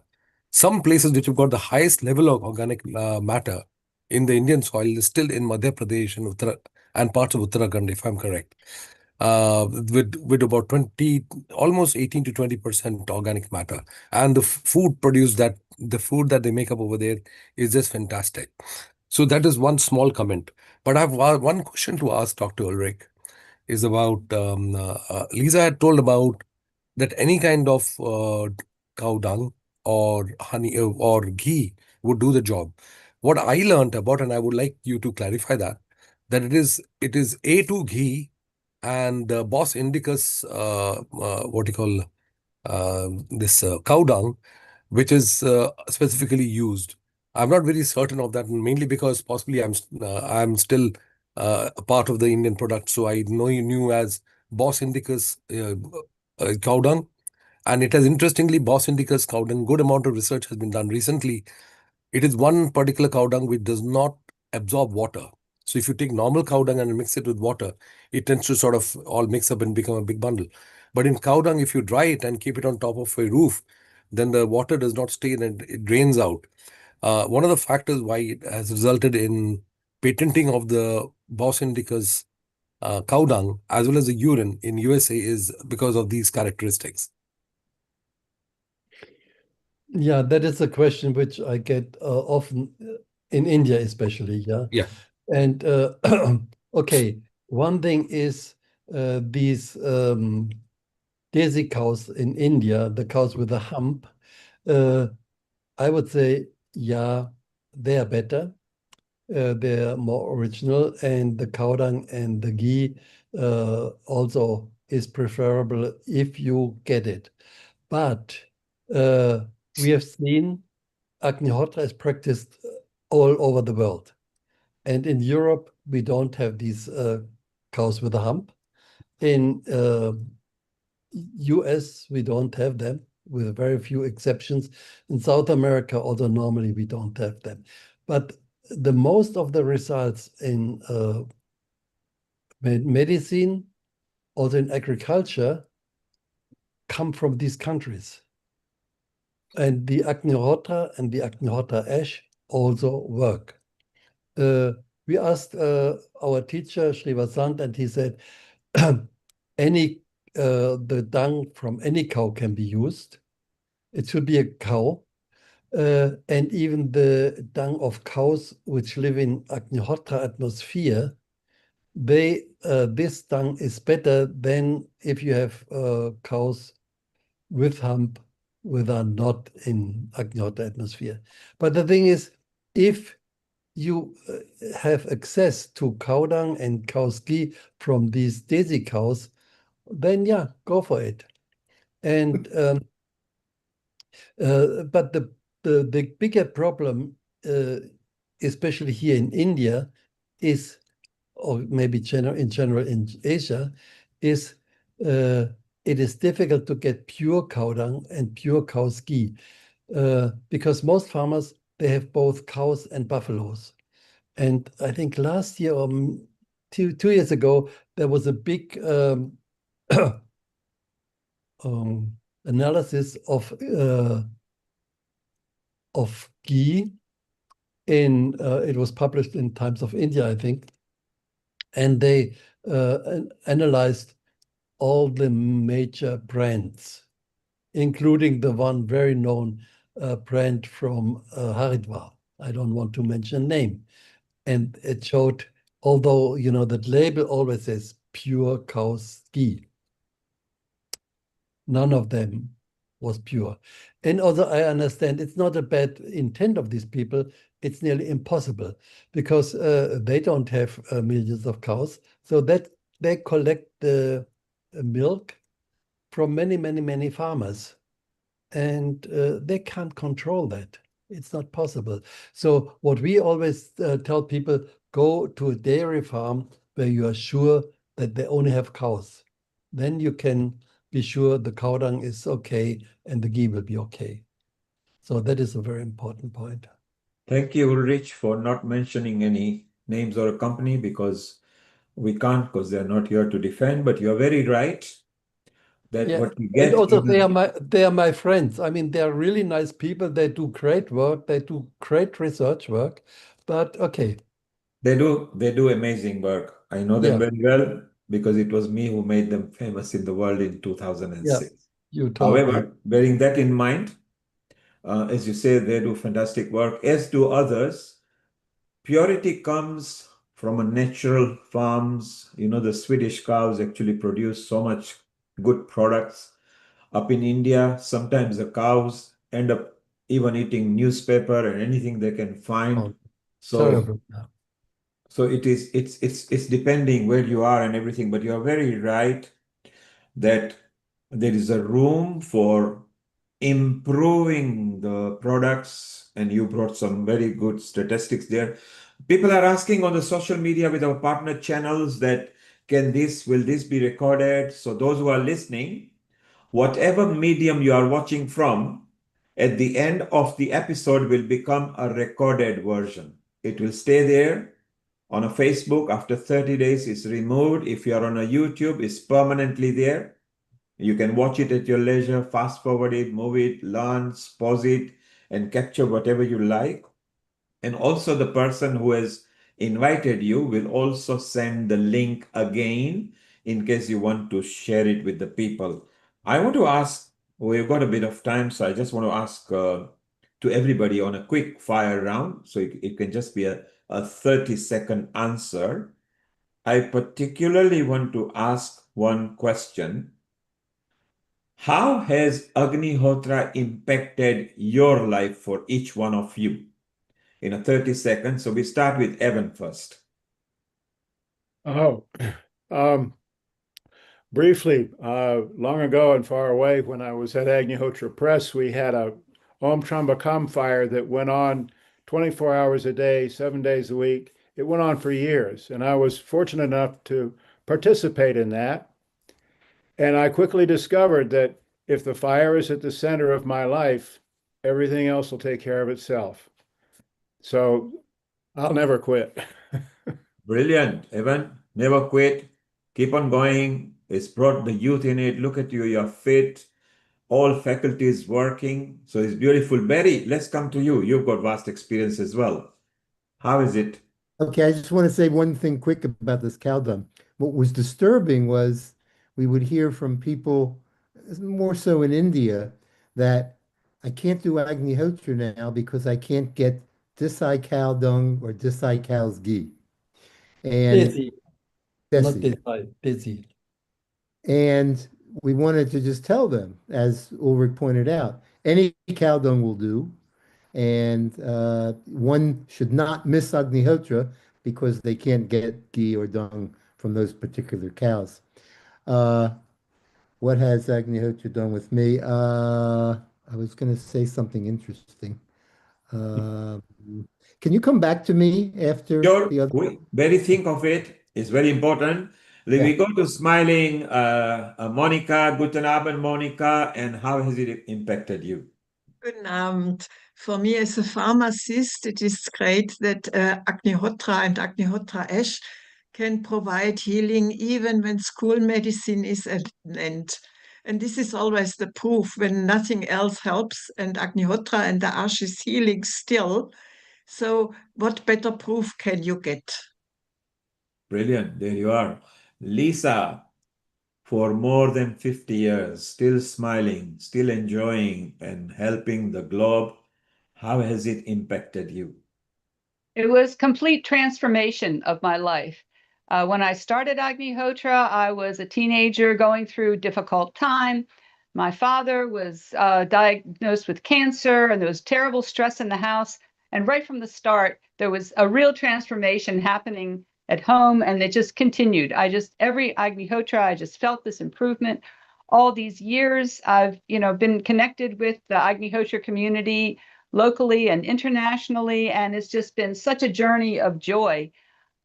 Personally, and meeting all the people, hearing everyone's experiences, and helping other people to experience such improvement in their lives. It's just been so fantastic. It's really divine grace. And therein lies the joy of Lisa. By helping and teaching others and guiding others, it brings smiles on her face because she has experienced the joy. So when you bring joy for others, it brings so much happiness in you. So Lisa, you're on the right track over there. Ulrich, how has it impacted you? Two things. One is when I started, I was teaching at the university at that time. And after 2 weeks, I realized one thing, that my life became clearer. The first thing actually which I realized, that for 2 weeks I had not been in a pub. Normally, I was still used to student life, working till 11, going to pub, later having a glass of beer, and going back at 1 o'clock. And then I realized suddenly, oh, I had not been to the pub for 2 weeks. And then I didn't miss it. And that also meant I didn't miss the beer, so I stopped that. And what I felt is that decisions were easier. Things become clear. What should I do next? And so on. So that was very good. So that was the thing which I immediately realized. And then if you ask, how has my life, as Lisa said, my life has totally changed. Actually, in science, you want a comparison. That would have been really interesting to have clone Ulrich at that time, and one Ulrich performs Agnihotra and the other Ulrich continues the other way. I'm not sure whether the other Ulrich would still be alive. He would have done many, many crazy things, interesting but crazy things. I think it would be probably a difficult life. Ulrich, for a German person to confess, who was an hippie and a student and an outgoing person who loves beer, because the Germans are the only one who can drink beer for breakfast, lunch, dinner, and at night time. You have proven over here, and Lisa said you don't have to stop drinking or anything, but for those who are drinkers, why don't you try Agnihotra for a while? And maybe you will slow down on drinking or completely give up and have a different path of a direction. So Ulrich, that was fantastic. It was very nice that you mentioned what you did and things like that. Anakul, you today were dreaming and enjoying and learning Agnihotra. How has today's episode impacted you? I think ever since the time I came in contact with Dr. Ulrich, it has always been very fascinating. And every time I listen to Agnihotra, my mind sort of goes all over the place. There's so many branches of thoughts that go along from and various aspects of Vedic concepts. It's just amazing. But there's so much yet to learn and so much yet to do. And I think I must thank Dr. Ulrich for having done what he has done, and all those people who've been practicing Agnihotra for so many years. So much of important information. I really need to visit you all. I don't know when and how I'm going to do that. I desperately need to meet you. Well, Thank you. You sure will be visiting them. Actually, virtually, we're visiting them regularly, and we'll do this more often because it brings better knowledge and better community building as well. Let's go to Barry, and then we'll go to next couple of questions while we are waiting for the Gillian and Dennis. Barry, You Yes. remembered. Sorry? You have remembered why. I have remembered. Yes. So, my work with addiction with patients doesn't come just from intellectually. Uh, I am a marijuana addict. And when I started Agnihotra, marijuana had brought me to my knees and it was life-threatening, literally. Uh, I started Agnihotra and I was clean for 17 years. And then, having reduced my swadhyaya and other things, I fell off the wagon and smoked marijuana for a while. Well, then I got back on the wagon and now I have 28 years clean. So, uh, without Agnihotra, uh, I would be probably living in Haight-Ashbury in San Francisco. And knowing me, I'd probably be on the corner, not in a house. So, as far as I'm concerned, people don't like when I say that Agnihotra kind of makes me high most of the time. People don't like when I say that, but maybe it's because they don't know what being high is like. But I do. And Agnihotra, it doesn't alter my mind, and like that, but it helps me stay off of marijuana. It helps me control food, which is a big problem if you smoked marijuana. And it's very easy for me, having gotten over the depression that I had when I started Agnihotra, to help people with addictions and depression. Brilliant, Barry. And it's okay to be high in spiritual form.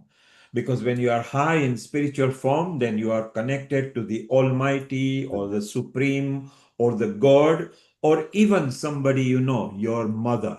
Because it is a mother who gives you a birth, and our affinity and close to mother is very simple. They are like God because they gave the birth to us. So to get high in a spiritual format is a moksha where you really want to be there, and it's beautiful. So Barry, for those, if they don't like what you are saying, get them getting high with you spiritually, and then they will realize you don't need drugs, you don't need alcohol, you just need that peace of mind spiritually, which you have found that. I want to ask another question. And Ulrich, you touched it because in, I think, one of your statistics, there was an addition to Tai Chi and Qigong and Agnihotra and how together it benefited. So what I want to ask each one of you, that do you adopt any other form with Agnihotra to each one of you? Quick fire round question, okay? Evan, we go first with you. Well, long ago and far away, I learned a set of disciplines that has been described as Homa lifestyle, and I live that way. I get up early, I do yoga, I do Agnihotra, I do an hour of home Trambakam every day. I keep all the meditation times. I try and eat good food and sleep enough. It all adds up to good health. So Evan says that Agnihotra, good food, good sleep really helps. Monica, what do you combine your Agnihotra with? Oh, for me, it is the combination for a happy life and for a really balanced feeling in myself. Because since I do Agnihotra, I really feel why I am here on earth and what is my job and what is my future to look at. And this is very beautiful for me because I know my place where I am on earth and my work, what I have to do. Fantastic. Agnihotra gives Monica to find her purpose, why she is here.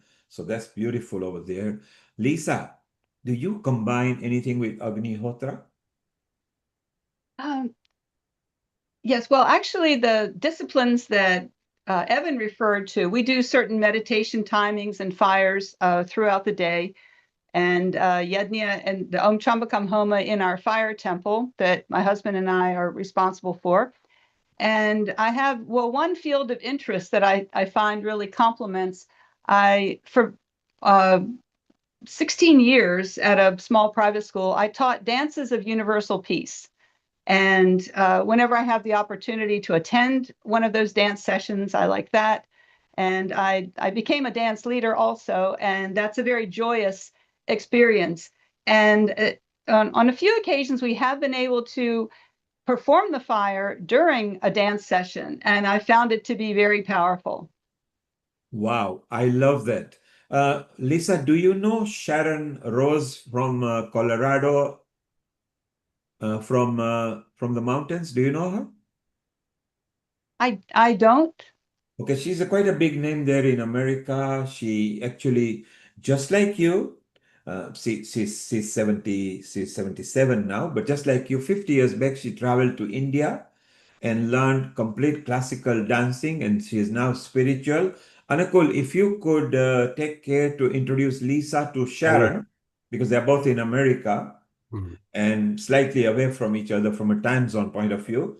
But it'll be very nice that you can combine, because Lisa is very right. Dance with spirituality, meditation, yoga, Agnihotra goes a long way, and that's why I want to know the combination. So, Anukul, if you could do that, I will.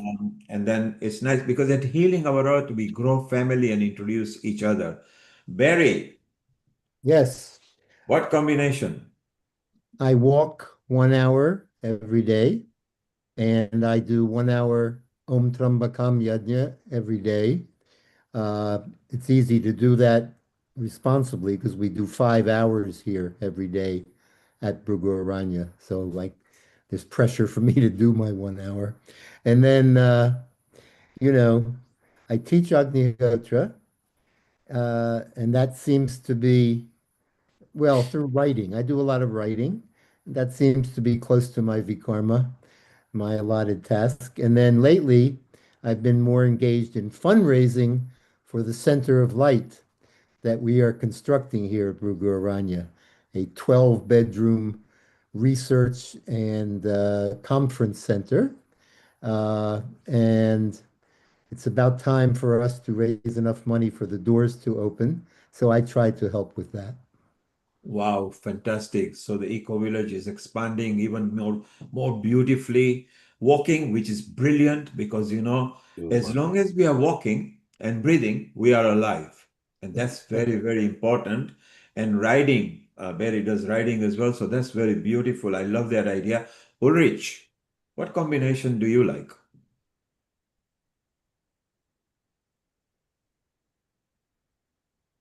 I mean, these things. Earlier, I did a little bit of yoga, which was good. I have stopped that. Maybe I should start again. Now, I still do pranayama rather regularly. And otherwise, I just sit in front of the computer and try to coordinate more research on the subject of Agnihotra. And I travel around to meet scientists and go to conference and so on. That is my main focus. I love the combination travel, which is very soothing, computer, not just idle surfing, but research. So again, beautiful in today's day and age technology, even if you are not connected via computer. So we can't say computers are completely bad. Use them for the right purpose at the right time. So it's very beautiful. Anakul, from today, you've learned a bit about Agnihotra, so that's exciting for you. You're, of course, a top-class surgeon, orthopedic surgeon. You also advise health authority here. You do know quite a lot about Agnihotra because And you were... here's my Agnihotra as well. Oh, Yeah, great. yes, Hey. yes. We all know that, okay, while you are asking questions, you do know practice and you do know your stuff. But what are you going to combine from today onwards? I think the most important part is to be regulated in terms of what we are doing in form of habits, in terms of routine, and what we formed in the form of rituals. And that's one of the point I was putting. That deliberate action for every action that we do through the day is what actually makes you focus and puts all your energy in the right direction. And I think once we're able to take that into mind, our ability to perform our Agnihotra will also improve. But I've got one question to ask Barry about is those patients who had undergone treatment under you with Agnihotra, were they still continuing with the medications, or were they told to stop the medications at any given time? Oh, gee. Mostly we find that, well, let me say this. For example, Alcoholics Anonymous is the most successful program in the world for addiction for alcoholism. How successful is it? 20%. Yeah. 20% only. So, we don't usually advise people to get off of medication. They would do it on their own and substitute Agnihotra ash and doing Agnihotra. Now, all of my clients don't do Agnihotra. I don't even tell all of them about it if they come from a family that's, wouldn't understand a little bit, But the ones who start doing Agnihotra, they don't need medication, and they are much more in control of their addiction, like their therapist, me. All right. So I want to ask next question. In order to adopt Agnihotra in different countries, today we discussed what is required, how probably it can be done. You've seen a lot of different Westerners moved into Poland, and they're not Polish necessarily, and they love it down there. What if some people want to practice and they don't have the cow dung? They don't know what ghee is, or maybe the ghee is not available from the village or something, although ghee is quite wild now, widely available. Do you feel that there is an alternative and yet practice the Agnihotra? Let's start with Lisa. No, there's absolutely no substitute for Agnihotra.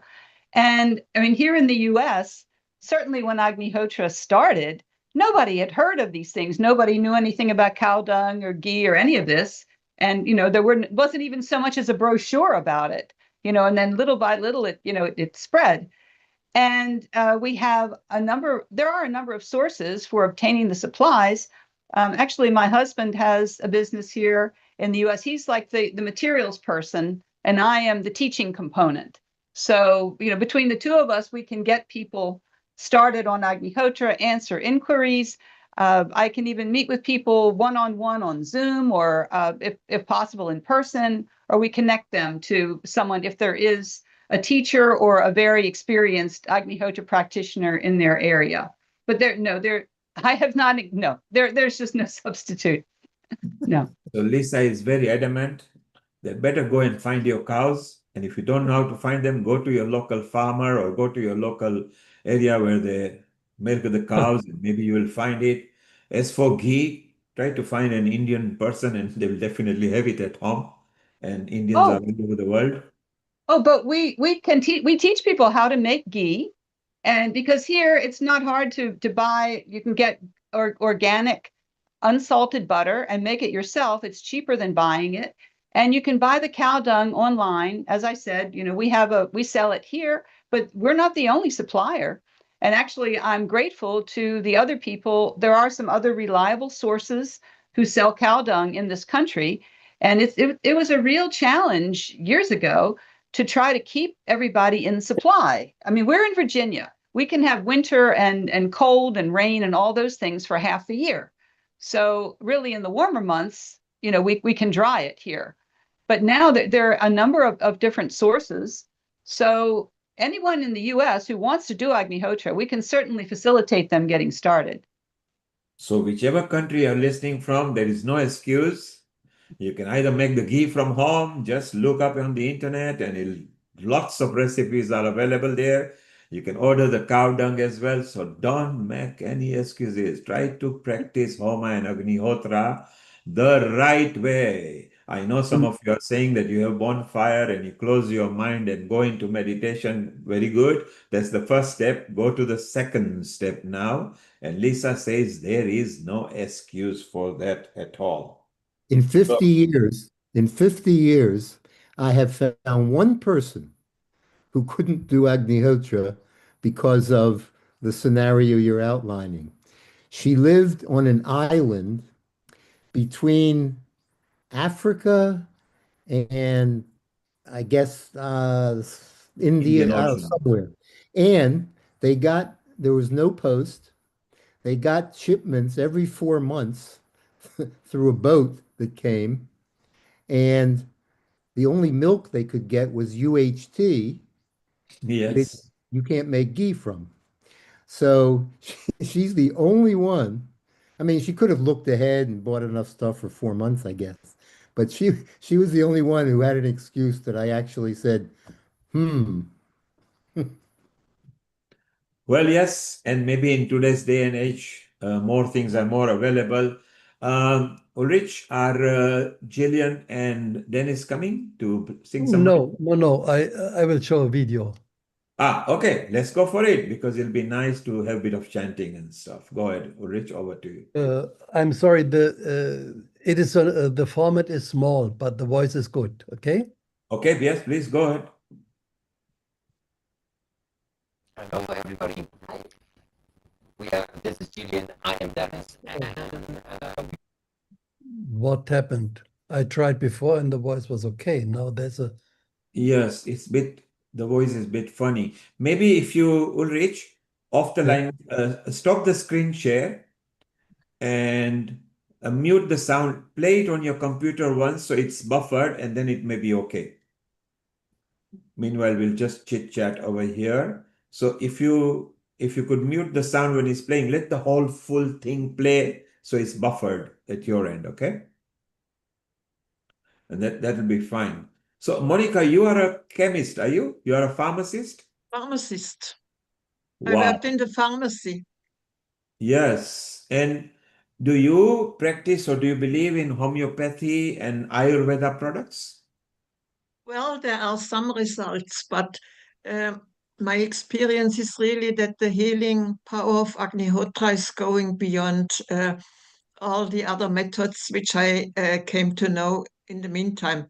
Because, for example, I was invited to go to Kazakhstan, and there they had more than 400 atom bombs in the 90s as a test area for the Soviet Union.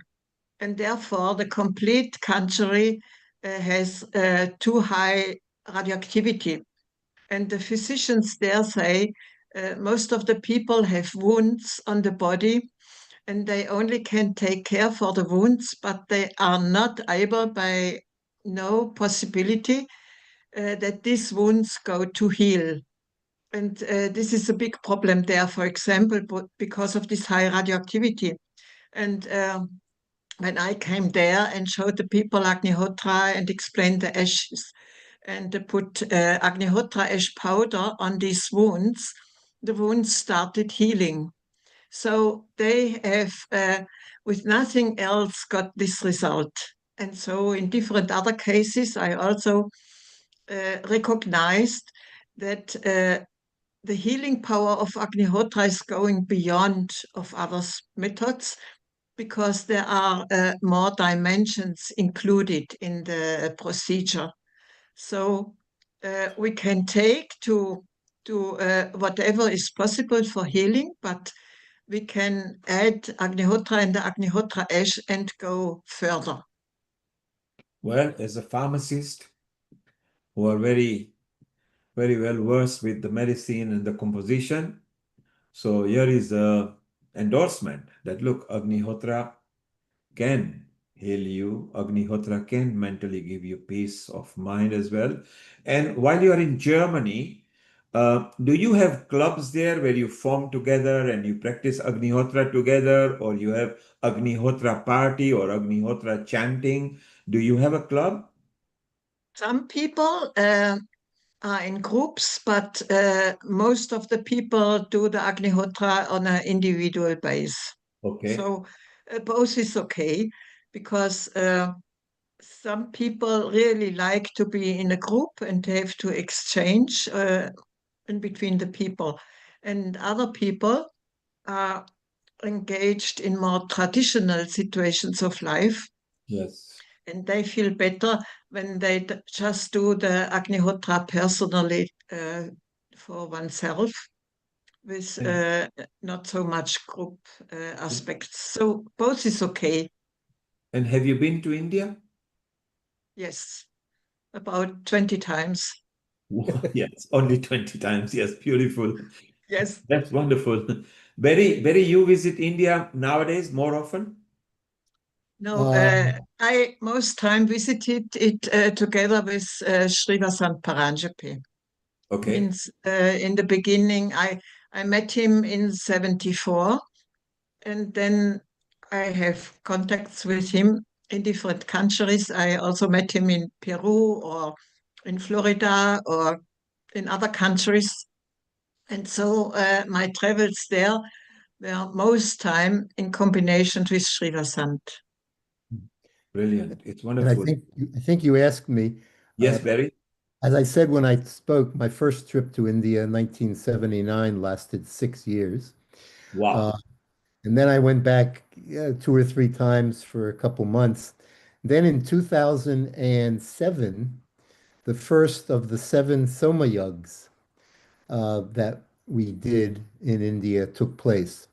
So in the 10 years from 2007 to 2017, I attended each of the 7 Somayugs.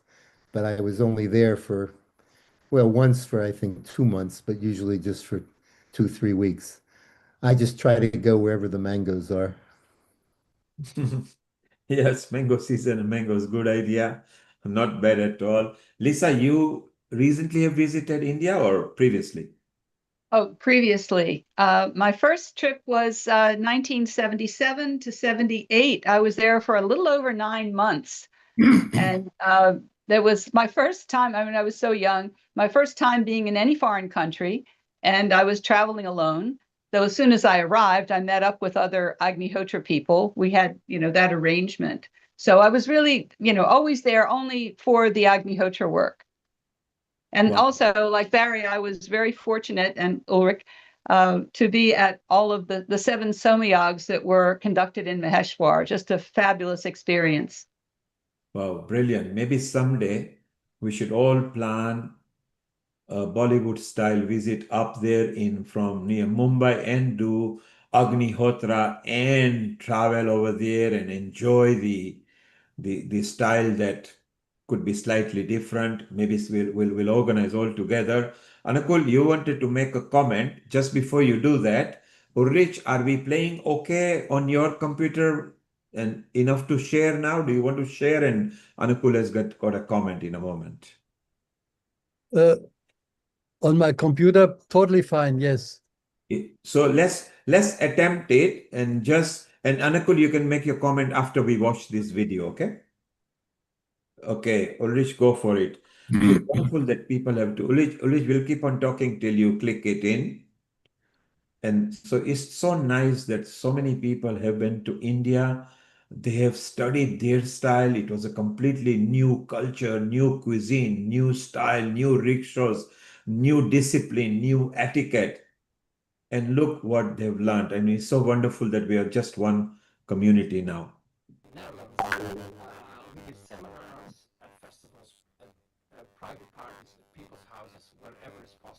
Ulrich, we are still having the same problem. Yeah, It's a I buzzing don't understand. sound. Okay, then Is it it looks like an MP4 version? correct, yes. Do you want to throw it in the chat here and see? I'll try to see what happens to it. Can you play it on your computer, Ulrich, and we can hear the music at least, or? Nothing is coming actually. He's sharing the sound. Yeah, but rather than a screen share, if he just plays it on his computer, which he says Then it will not come correctly.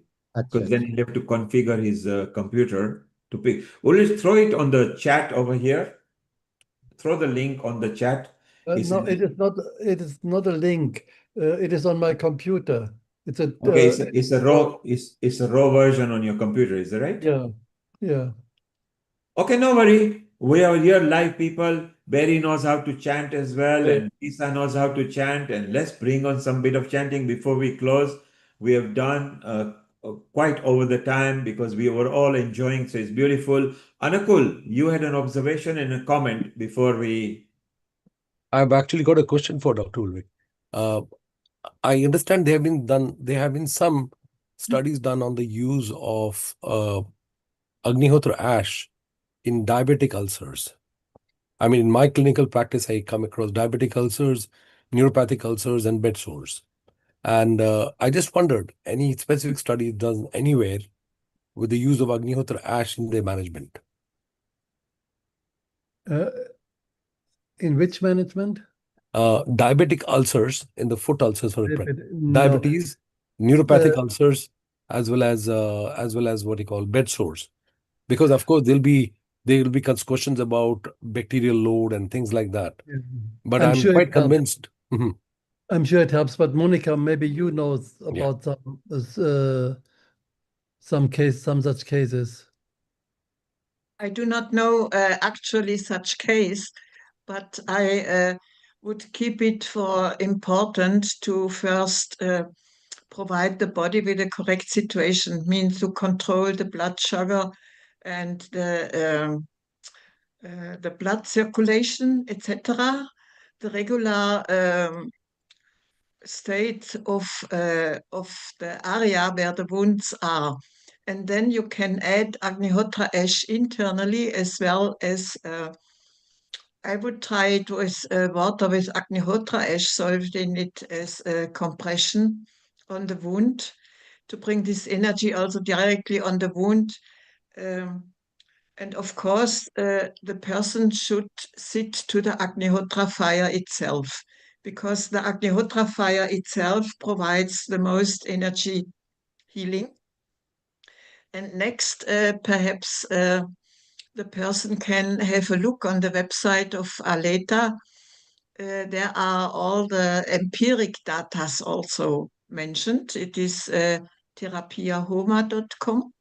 No, it's because, better. Homahealth.com is better. Okay, then this one. Homa Health, Because- what Lisa mentioned.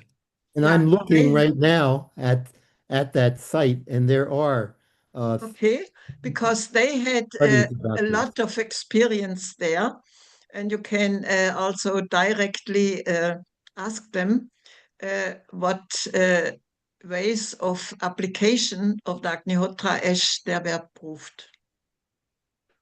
Certainly. Brilliant. So Thank we you. want a bit of chanting as well, whoever can know any mantra. Just before that, the viewers who are tagged to us on a social media, website, etc., let's tell them what the future episodes are here at Healing Our Earth. So next week is International Women's Day special. Women in empowerment, empathy, tenacity, and media and mentoring. So empowering humanity. Women actually builds good community as well. Following week is the World Kidney Day. So the kidney experts and kidney transplant and kidney donors and kidney recipients will be here. If you know anybody who is suffering from any kidney matters, please refer them to Healing Our Earth and they can maybe benefit. And following week is Ram Navami. This is Ram's birthday, where you can come and do bhajan, kirtan, any stories, Agnihotra if you want to talk about it. Agnihotra was practiced during their time as well, in the Hindu ritual, during weddings, during the string ceremony, even on the death. Havan is always practiced and it's very important. And then following week is the vegan and vegetarian kitchen. If any one of you are cook or you practice something good and you want to be part of Healing Our Earth, just go and contact whoever has brought you on here and they will refer you to the producer, which is Seema. Today's producer is Ulrich and Amrita. So different producers are there. Then the following week is the health one with autism. And on the 12th, we have got a special episode celebrating 6 years at Healing Our Earth. So effectively, it's 6 years to pandemic. Here we go. Now, who is going to chant a mantra or two? So we could do Saptashloki. Everybody knows that. Yeah. But if we do it together, it's not going to sound good. The synchronization is, I don't think you can do more than one at a time. Am I correct? You can't do all together on a Zoom, but you can do one verse and the next one can do next, but you'll have to point your hand so the next one knows to take it over. Otherwise, you'll be talking over each other. Or each one of you do verse or half the mantras together separately. It's okay. We just want a bit of energy. Yada srishtam jagat sarvam tadalo kapitamaha chaturveda samayuktam shashvatam dharmamadishat. All right. Kim zat karma kemadyatmam yadivinyatu mahati sarvashastreshu granteshu pramanam pramam shrutihi. Lisa? Aspashtam chakada spashtam tattvajnana vivechanam anyatra lavyate kintu pramanam paramam shrutihi. Evan? Ashagranteshu sarveshu shruti pramanyameva cha sarvata saramaradhyat nijakalyana hetave. Monika? Shkavadaratahke chinnanyadastiti vadinaha sarvete vilyam yanti mitya kalakarinaha. Nastika Veda Nindakaha Pakanda Veda Dushakaha Ete Sarve Vinashanti Mityachara Pravartakaha.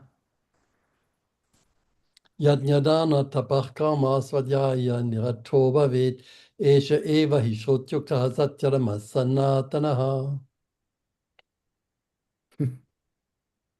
Wonderful, wonderful. I love it that each one of you were able to pronounce some of the words which are not either in your origin language or into English, because the Sanskrit and Hindi is very highly phonetic, which means you can never misspell it. I mean, you can misspell it, but you can't mispronounce